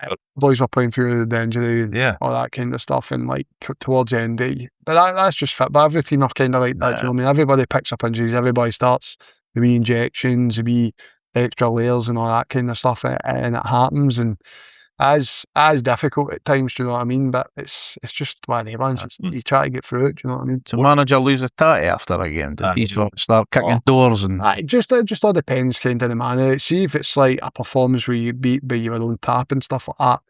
It's more like a constructive criticism and that. But then, like, see if it's a game where you've just not turned up, he'll go right through you. 100%, he'll go right through you at half time if you've not turned up. Do you know what I mean? So he's no scared to put the boot out when it's needed and stuff like that. But you need that. Do you know what I mean? Boys need that. And the thing is, like, for me this year when I was at County, and the one thing I've said, we were a team that got relegated, and there wasn't one fight in the changing room.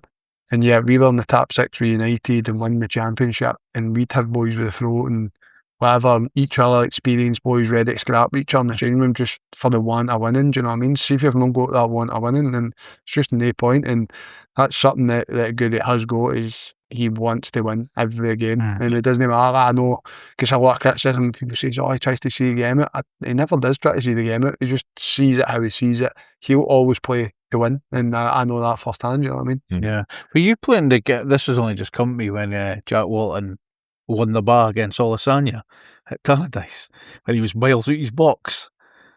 He's sliding tackle, wipes him out, and he only gets booked. I was playing that game actually. I did play that. What's he doing? Half the time I don't know what was doing, to be honest with you. Saving me or something, man. I mean, well, I'm not sure. Like, I was like, he was fortunate that day. He could have been saving me probably if the boys were like that. He was fortunate. But after the derby defeat, like football, of course, it never fails to surprise you, and we'd win the next 3. The one through at Tynecastle that we mentioned, the goal for, that's when big young Sam Cleel-Harden came in quite late that day. I can't mind what got an injury.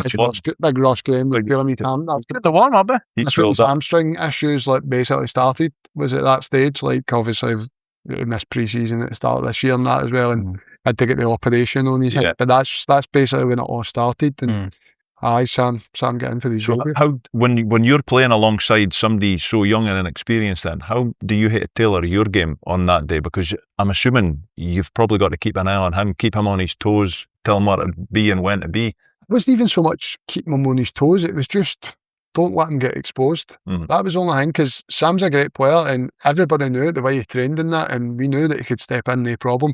Obviously you play your more experienced boys at the stage of the season with it, but everybody could see the big Sam could step in and play, no problem, and nobody had anything. The only thing for me was he was going to play against Kabangu, who was obviously on fire for Hearts at that time as well. And the only thing, I knew that Sam would match him for pace, I knew Sam would match him for strength and all that, and I know Sam's football abilities.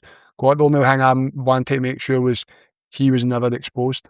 Do you know what I mean? That's the only bit of experience I was wanting him, was like, I don't mind if I maybe look a wee bit daft, but I'm just coming in his debut and stuff like that. Nah, we need to help him here. Yeah. We need to support him. Like, so if Kabangu maybe get better than him, I'm there. I'm coming there. If he misjudged the header in the game and Kabangu gets through, I'm 100 mile an hour, I'm coming there, diving slide tackle. I knew he wasn't going to score because the angle was shut, but that's just like digging with it, because like you just need to keep him positive. And for there he went, because he absolutely bullied Kabangu that game. Had an absolute world of that game. Defence were brilliant that day. Aye, excellent. And then for there, he just went from strength to strength. Yeah. Does it show obviously the club and him as well, though, for the extension he's recently signed, you know, that his future is there? And again, it's different, like we've mentioned, the young boys that want to leave and whatever, and a lot of good things get said about him. There's obviously improvements in his game because he's still young, but it sounds like for us, die hard. I mean, a few years ago he was on buses going to games, getting up to no good, I imagine. But you look at it now and you think, that's for fans, it's great, and for him, we probably go, be great to see a bit more minutes in him, but managers got to win games, get the points. See, the manager will always do what he feels is right for the team at the end of the day. For me, I thought Sam should maybe have played more this season and stuff like that. But that's obviously, I don't see what the other boys are doing in training. I don't see how, I know how Sam does in training. I've seen him, I've watched him, spoke to his dad and stuff like that as well. And they're a great family. Even his wee brother in the academy, I've worked with him as well. And they're all hard working, they're all the exact same.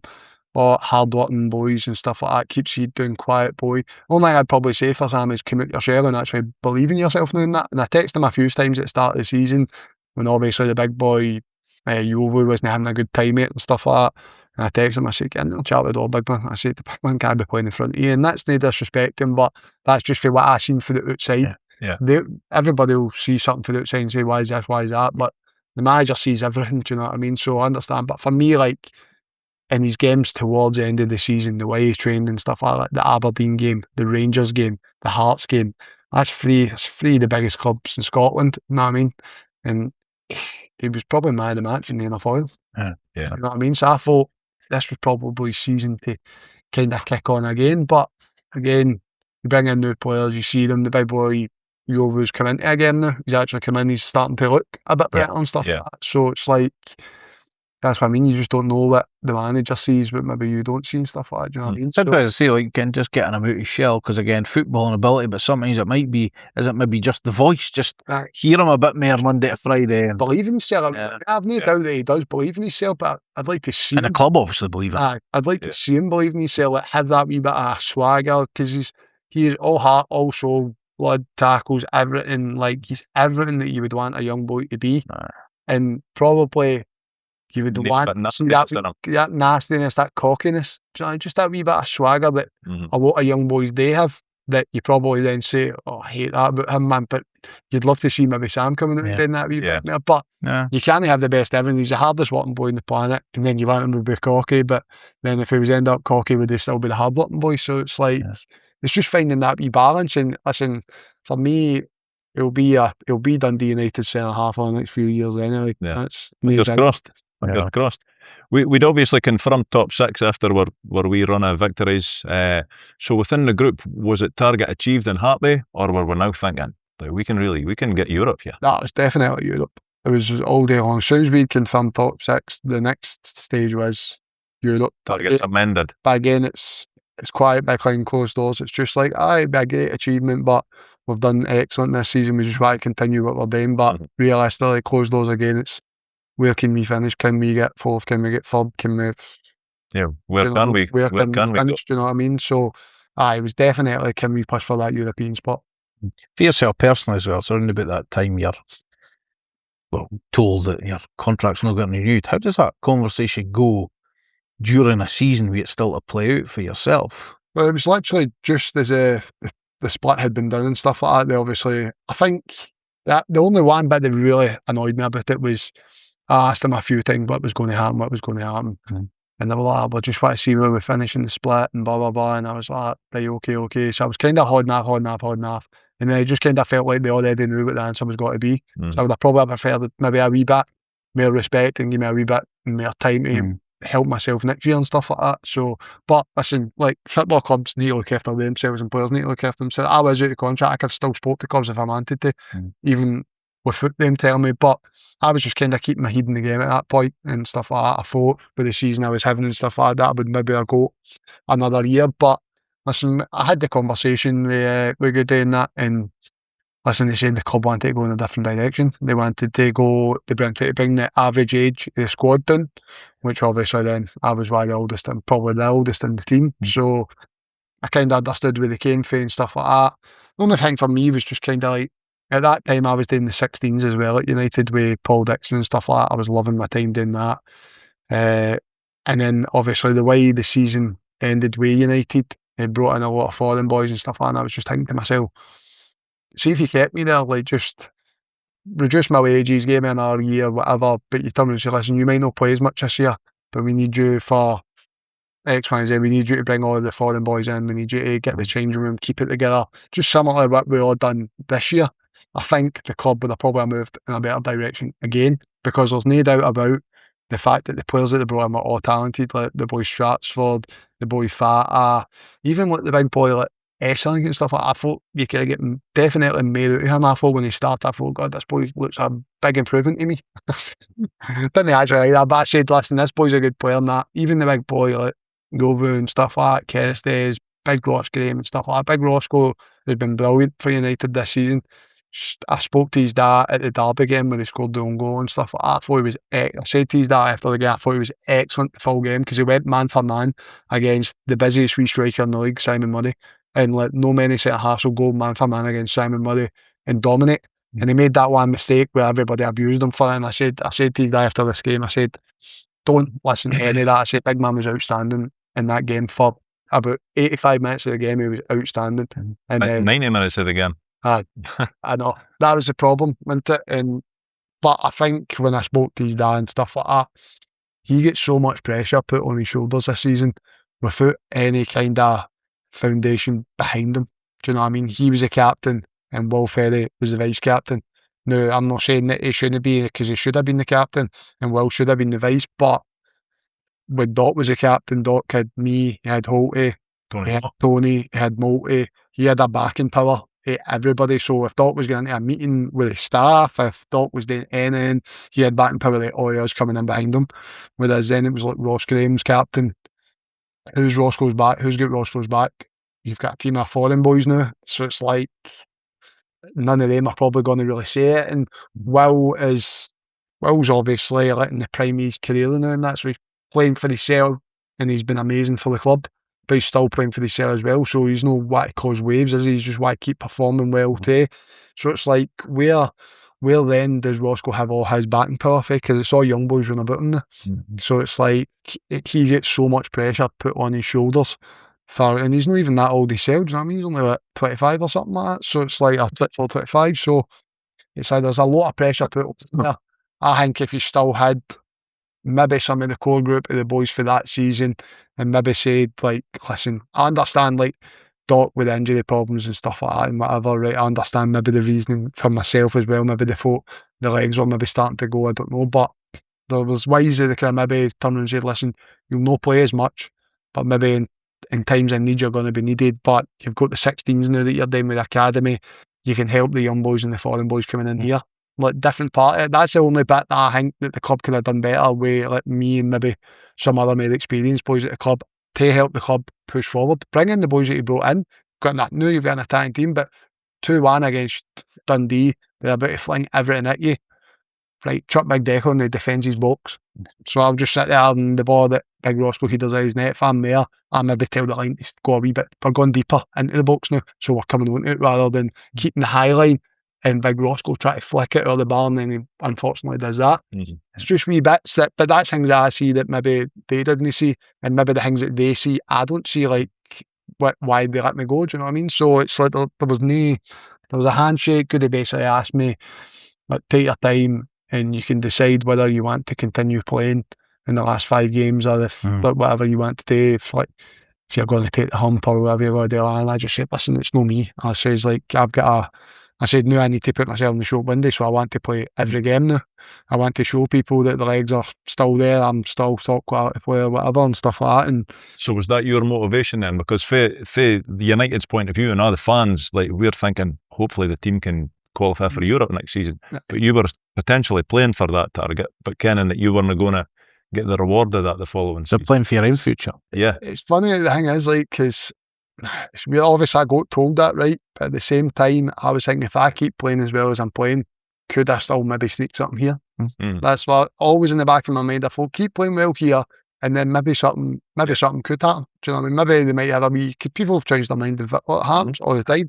So it was like, keep playing well. I forget something, I achieve something great, then well, and then achieving Europe, I was thinking maybe there is still a wee sneaky chance of me getting another year here for what's just happened with the club and all that. Unfortunately, it wasn't. I got a great send off at the Player of the Year, some great words spoke for Goody, Luigi, the chairman, and stuff like that. Said very, very positive words about me. I couldn't have thanked him enough for it and stuff like that. And you're like, can I put that as a reference on my CV? I was trying hard, chucking everything out there, man.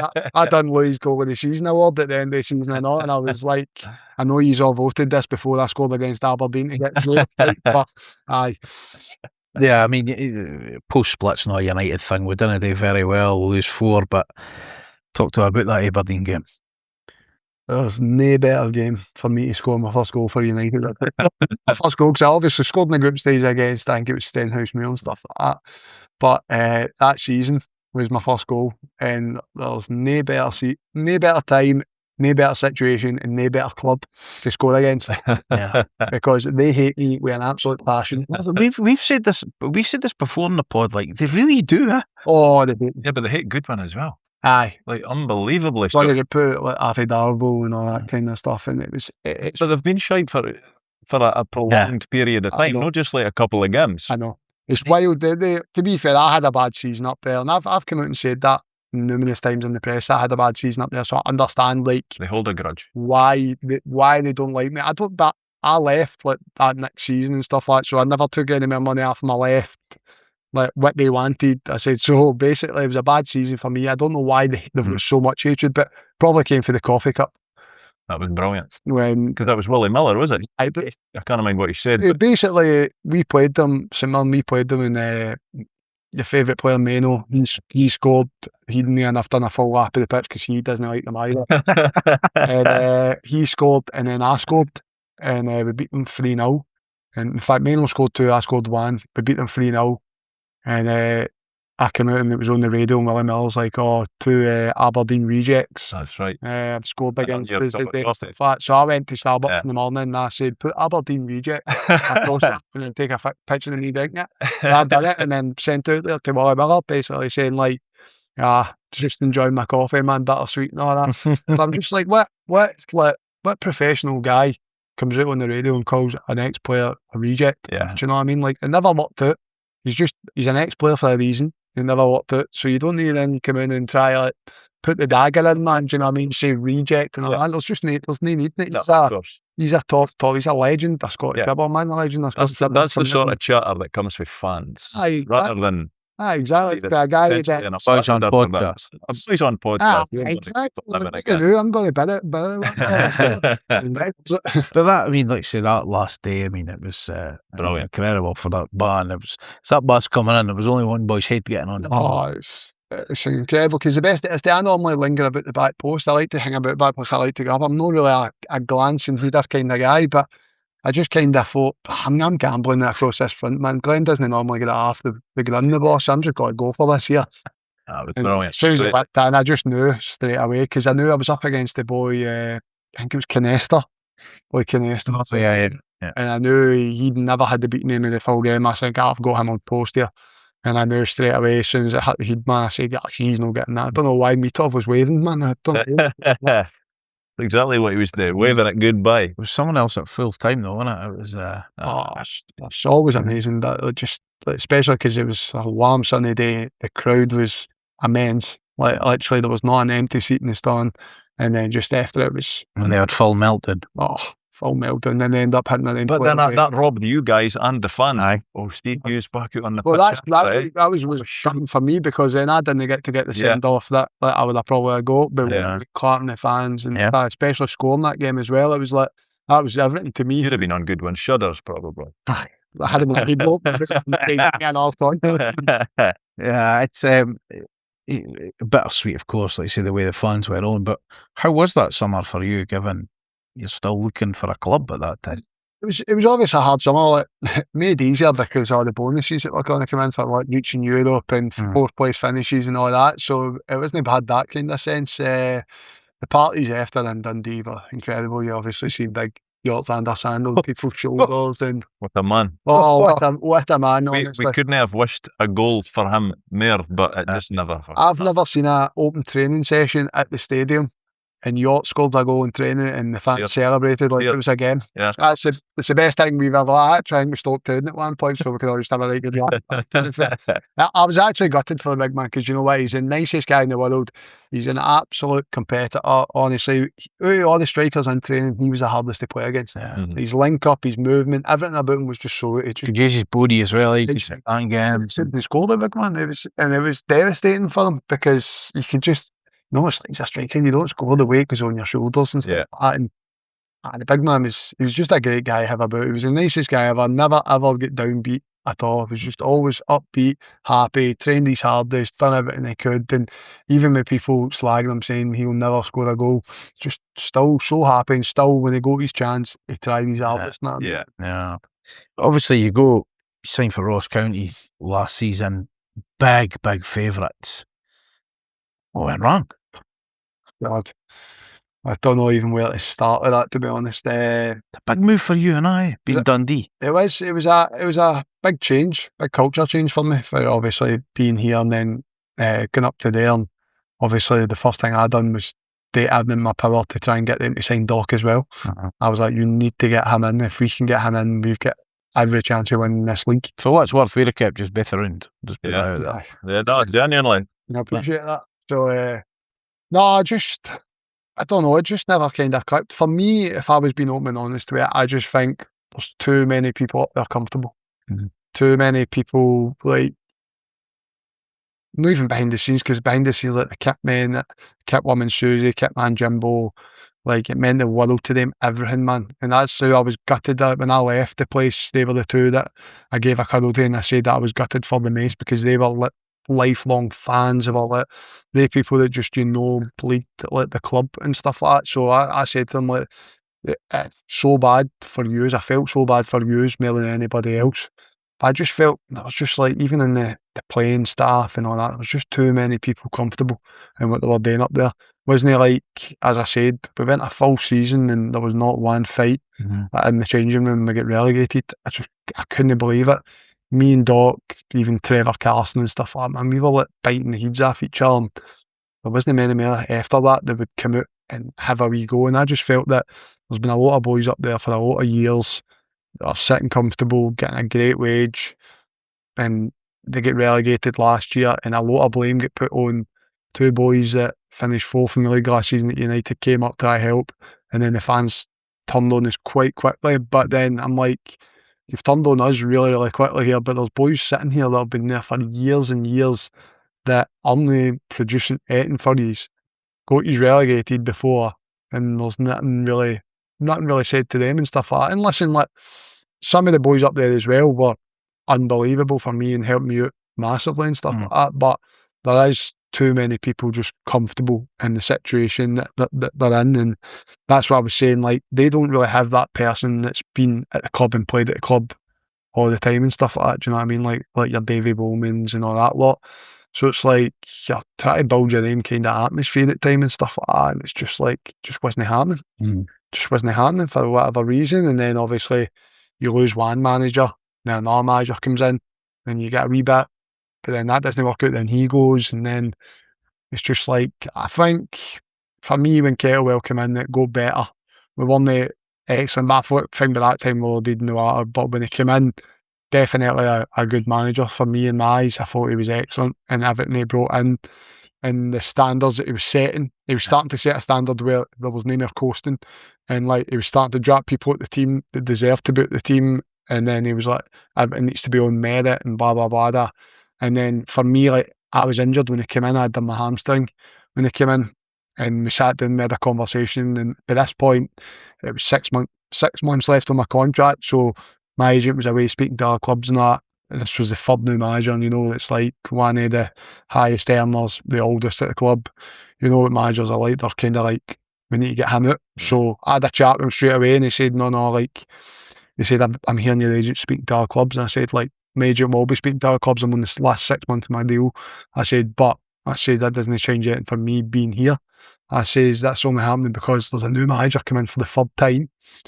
I said, I've not had a conversation with you yet. I says, I'm one of the highest paid. I says, I'm one of the oldest in the club. I said, 9 times out of 10, that doesn't fare well for boys in my situation. And he said, no, I take everybody on, like, how I see them and do this, that. So when I came back from my hamstring injury, they signed a new centre half as well at the time. They'd signed a boy for Poland, a young boy. He'd only played like 4 games in his professional career. So they signed him, Big Levis Putan, his name was. He was actually a decent big player, but again, just needs more games and stuff like that. So they brought him in. He was playing the middle, and they had big Yakoviti facing Mirren. They had Akil Wright had just come back for injury at the same time as me. So I think it was maybe Dylan Smith playing before Akil came back and stuff like that. So when they came back, I was kind of on the bench, but I came back at training. I just gave everything I had. Just basically everything I could give to the club, I tried to give it, like standards that I was setting in training. And Stuart Kettlewell will tell you, selling the CEO, Ferguson, they'll all tell you, I gave my absolute everything, never shied away from nothing. I was getting abused for the fans every day, but I was the ones out there facing the fans every day. If anything had happened, I took the blame for it. Club captains, my fault, and blah, blah, blah. Took everything on the chin, and basically it just wasn't enough, really. It just wasn't enough. I gave everything in training. I got brought back at the team. The manager said, couldn't take me out the team because of everything I brought to the team. And then at the end of the season, it was basically, we had the chat, me, Kettlewell and Ferguson, and they basically apologised to me saying, sorry that you never seen the real Ross County. And I was just like, well, I apologise because I was a captain of the team, and I'm a captain of a team that get relegated, so I'll take that on my shoulders. I'll take the hit for it and stuff like that. And all that, no, you showed up every day. He said there's certain boys there that didn't show up every day. He says, and when the going got tough, they said they knew who they would want in the corner, basically. So that was it. And then, like, I knew myself there wasn't going to be a contract there because the fans didn't like me. So the fact that when he was going to get the job was going to be a backlash. And then if they turned around and said they were re-signing me, my God, man, they would probably force the stadium. So I accepted my fate there. To be fair, they said they didn't want, because they were cutting costs everywhere. They said they didn't want to insult me with an offer and stuff like that. And I was just like, I probably wouldn't have stayed up there anyway. It was too much family-wise. My wee man started playing football now as well. So I was missing Saturdays at his football, and it all kind of played its part and why I probably wasn't at my best up there. Just not seeing the family all week. They're my support system. They're everything for me. Without them, I do struggle a wee bit mentally, and it probably all added up towards the end of the season of why it probably like that. In the last 3-4 weeks of the season, my daughter had cheerleading competitions, my son had football, so they weren't coming up anymore. So I wasn't really like seeing them as much and stuff like that, and it was just a bad season all around, and it wasn't great. But for me, it's no obviously left me in good stead, because it puts a blacklist to your name when you get relegated. So it's just why they want. It's parts and parcel of football, isn't it? It's like, I thought it was going to be a great move at the time, and it just didn't work out that way. I mean, it started June, like you said, but what's next for you? What are you hoping to be when this goes out, I suppose? I don't know. I've got a few things in the pipeline anyway, a few full-time things, a few part-time things. It's now basically thinking where I want my kind of career to go. I've got a wee bit of time to play with, so obviously I've still got another month's wage coming in for Ross County, which is good, so I don't need to rush any decisions, which I'm kind of happy with. I've texted Goody to see if I'm not sorted with a club yet, if I could come in and join the lads for pre-season, just to keep myself ticking over till I find what my next adventure is, basically. So still waiting to hear back from him, so hopefully if this podcast comes out, man, he might take me in, but I'm sure he'll get back to me eventually. But apart from that, there's a few offers there. Nothing that I'm jumping at the chance to take right now, but we'll see what comes in the next couple of weeks anyway. A couple of teammates? Yeah, well, I know. He's not on my list, but we always ask like some teammates, just any stories or your interaction with them. Gary Mackay-Steven, because he was brilliant for United. Obviously played with him last season. Gary is the best guy I've ever met in my life, because when I first thought of Gary Mackay-Steven, I was just thinking to myself, like, what am I going to get here? Is he going to be quiet? Is he going? He was far from it. Like on the park and stuff, I was a quiet guy training. He just gets on about his business, but like, in the changing room, he's just the funniest guy in the world. We were on our Christmas do down in Newcastle, and literally he's one of the funniest guys I think I've ever met with a drink on. Unwittingly funny. Just unwittingly funny, man. He just kept on picking up his phone, and then like any boys that hadn't like spoke or something for like 5 minutes or something, just like, oh, has he got to come on the night out and all that? And it's like, and then went up to that guy was lying drunk in Subway, and he's going up to him saying, oh, there's such and such, and that. I was like, he's honestly one of the funniest boys I've ever seen, man. A man that's obviously left United, but Craig Sibbald, quite quiet and unassuming. Sibs is the best guy though. I've been at so many clubs with Sibs, and I've got so many stories about him that probably can't be said. But Sibs is honestly the greatest guy in the world. He's quiet, goes about his business the right way. Everything he does in training and stuff like that, as soon as you put a drink in his hand, he's the funniest guy in the world. He'd take his wig off and show his wee bald napper and stuff like that. He's honestly incredible. He actually came out one day.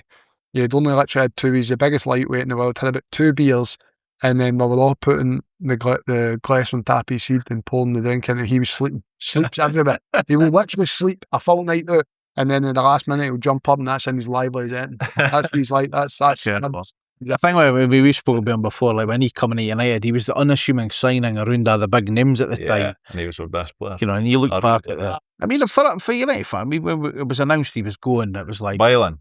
Well, I can't, because he was a big player. I mean, obviously, I think Boy Tate coming in's. Nah, it's good. Yeah, it's a good replacement and stuff like that. But you just that hard working, goes about his business, scores all days when he wants. Right. No, he was the guy that was 7 out of 10 pretty much every game he played. Like he'd never really let you down, did he? Yeah, that's reliable, isn't he? Yeah, all the time, man. Do you know what I mean? A boy that's back in the big league, Kai Fotheringham. Guy's a great boy. He's just what you see is what you get. The guy, and he's just all energy, all running about. He's Sibs' wee lapdog. Him, Lewis. Falkirk though, isn't it? Lewis O'Donnell, and Sibs literally done everything together. Travelled together. You'd get home, you'd text him saying then he's coming on Call of Duty and stuff like that, and the three of them are sitting in the house together playing man at the night. Nah. So he was literally Sibs' wee lapdog. Sibs would never say it. Kai would always say that he was the main man, but he's definitely Sibs' lapdog. But no, he's a great boy. That's fun. One for your Scotland days, Scott McTominay. Scott McTominay, good lad. He's a good lad, and do you know what? He's a model athlete. Ballon d'Or, McTominay. Ballon d'Or, McTominay. Can you see that? Can you see that trajectory? That's unbelievable. To be fair. If you've seen him in training every day, in the gym every day, extras every day, hardest side foot in the world. Honestly, he kicked the ball with the side foot and it was like a rocket. But you could just see he was a quality, and you could see why he was at Man United. You could see what Serie A's Player of the Year, was he not? Yeah, Serie A's Player of the Year. He did in the Euro 2021s. Was he not playing centre half for Scotland? Right centre back. Which centre half? The game against Serbia that we won, it was Kieran Tierney, me, and Scott McTominay at right centre back. Yeah. Shows you how well I done, man, playing my base a striker and a left back. So you were the glue. I'm taking all the credit. So thank you very much to Declan, or Decky, as he's known to his mates, and certainly Mr. Goodwin. and Goody. And Mano, Christ Almighty, that was upsetting when he got mentioned. That I'll take that upset to my grave, Rondo. He's no my favourite, that's for sure. But no, it was class that Declan gave 3 hours of his time to speak about essentially his 2 seasons at Tannadice. We didn't think that we would need to speak to him for that length of time, but I can honestly say when we were recording it with him, it flew in. Yeah, it really flew in. It didn't seem like a drag at all. They never do, but he was honest, he was open, and he comes across as a really nice lad. Yeah, cheers to Chris as well for getting with the use of the bar, of course. Yeah, absolutely. It was really, really good. Like I say, it was a while ago now, so that's how people forget Stanrar and whatever. As always, or certainly recently with a guest, I would like to have a look at where are they now in terms of the players he played with. So he made his competitive debut in the Championship opener in 2023 against Arbroath, and we won 4-0. So I'll run through some of the players, and you can have a stab at where they are now, if you know. And if you don't, I'll tell you. Jack Walton. He'll be in his house in Dundee, probably, right now. Liam Grimshaw. Is he not retired? Well, that's what I thought as well. He is now in Australia with Mornington SC, where he's one of their senior men's co-captains for this year. I've never even heard of that team. Yeah. What level are we talking? Is it juniors? Yeah. That was a strange one because players didn't usually leave United and then go to whatever. He was an established professional football player at a decent level, and I genuinely thought he'd retired. So did I. So that's what he is. Yeah, I think he maybe should have just retired. And this is the starting lineup for that game, I should have said. Kevin Holt. He's at Ayr United, is he not? Yeah. Scott McMahon. He's also at Ayr United. He is, yeah. Matthew Cujo. The last I heard, he was in Israel. That's the last I could find because his contract was due to finish at the end of June, so I'm not 100% sure what's happened or where he is. We spoke about him with Decky, Ross Dockery. He's still up the road. Dingwall for another year. Glenn Middleton. He's on a transfer list somewhere, as you know. Yeah, he is, but in pre-season with Doncaster, but he is... He's not been snapped up yet, though. He is made available for transfer. Craig Sibbald. Can't mind him. He's cutting about Falkirk with a scarf on. Yeah. Tony Watt. I think he's still at Partick. He is. Yep, still at Partick. Joined there after 86 games and 20 goals for United. Louis Moult. Louis Moult. I'm sure he's out of contract. He's out of contract? I don't think he's got a team, does he? He is. He's at the PFA England. Their version of it, yeah. He was with Crew Alexander the last we checked. So yeah, there we go. Right, let's head to the Arab Archive and find out what happened on this day in United history. 13th of July 1997, got a pre-season friendly over in Sweden. There's no huge amount of detail about it. But United just emerged winners in a competitive fixture. Sometimes that's how you need for pre-season. Get the win, get the minutes, and get back on the bus. We won 2-1 that day. Would you take a scrappy 2-1 win in every pre-season game, Paul? Or do we still need to see a bit of football? And I mean that as purely pre-season, not this cup. Pre-season doesn't matter. Just get fit. But I would rather that you won the games, but just get fit. Yeah. Minutes in the legs. Correct. Because the real bar's now out at that stage. No. What season was it we were on about the real bar? We're speaking about the real bar for ages, mind. I felt like we were recording this in your house, in your front room. Might have been. So that would have been a good number of years ago. Aye. The real bar. Aye. I think it was a different real bar yesterday as well. It was the ferry types. That was our ferry type, mind. In your, I say your front room. I mean, I think it was in the West Wing as well. Come on. I had to go through the vest to be able to get there and I can. Signings. Fair few on this day, years gone by. Adrian Sporla signed in 2019. Dennis Mehmet, 2017. Cammy Smith, 2016. Cole Donaldson, 2015. That was the best birthday I ever had. Gary Mackay-Stephen, 2011. Who of them, Cole Donaldson, your favourite? No, it's fair to say he wasn't. No. I thought the big striker up front yesterday for Stirling looked like a tall Cole Donaldson. Do you know two players that played for United that you share your birthday with? Spoiler. He did, signed on his birthday, made 63 appearances for United. Yeah. He's 31 the day. He'll be happy today as well. He's country one. No. Lamine Yamal. I'll throw that in it, but he's no United player. No, I'm not sure. Chris Innes is 50. No, I'm moving my the birthday day. then. So, I'm moving it. there you go. Episode, a very long episode, 339 or whatever episode that Paul said it was last week. But next week it is a double game week. We head from Montrose on Tuesday. We welcome Arbroath on Saturday. You can find everything you need. DodeFoxPodcast.com. You follow us on the socials. We're at Dode Fox Podcast. You can like, subscribe, hit the notification bell on YouTube, and support the pod. buymeacoffee.com/Dode Fox Podcast.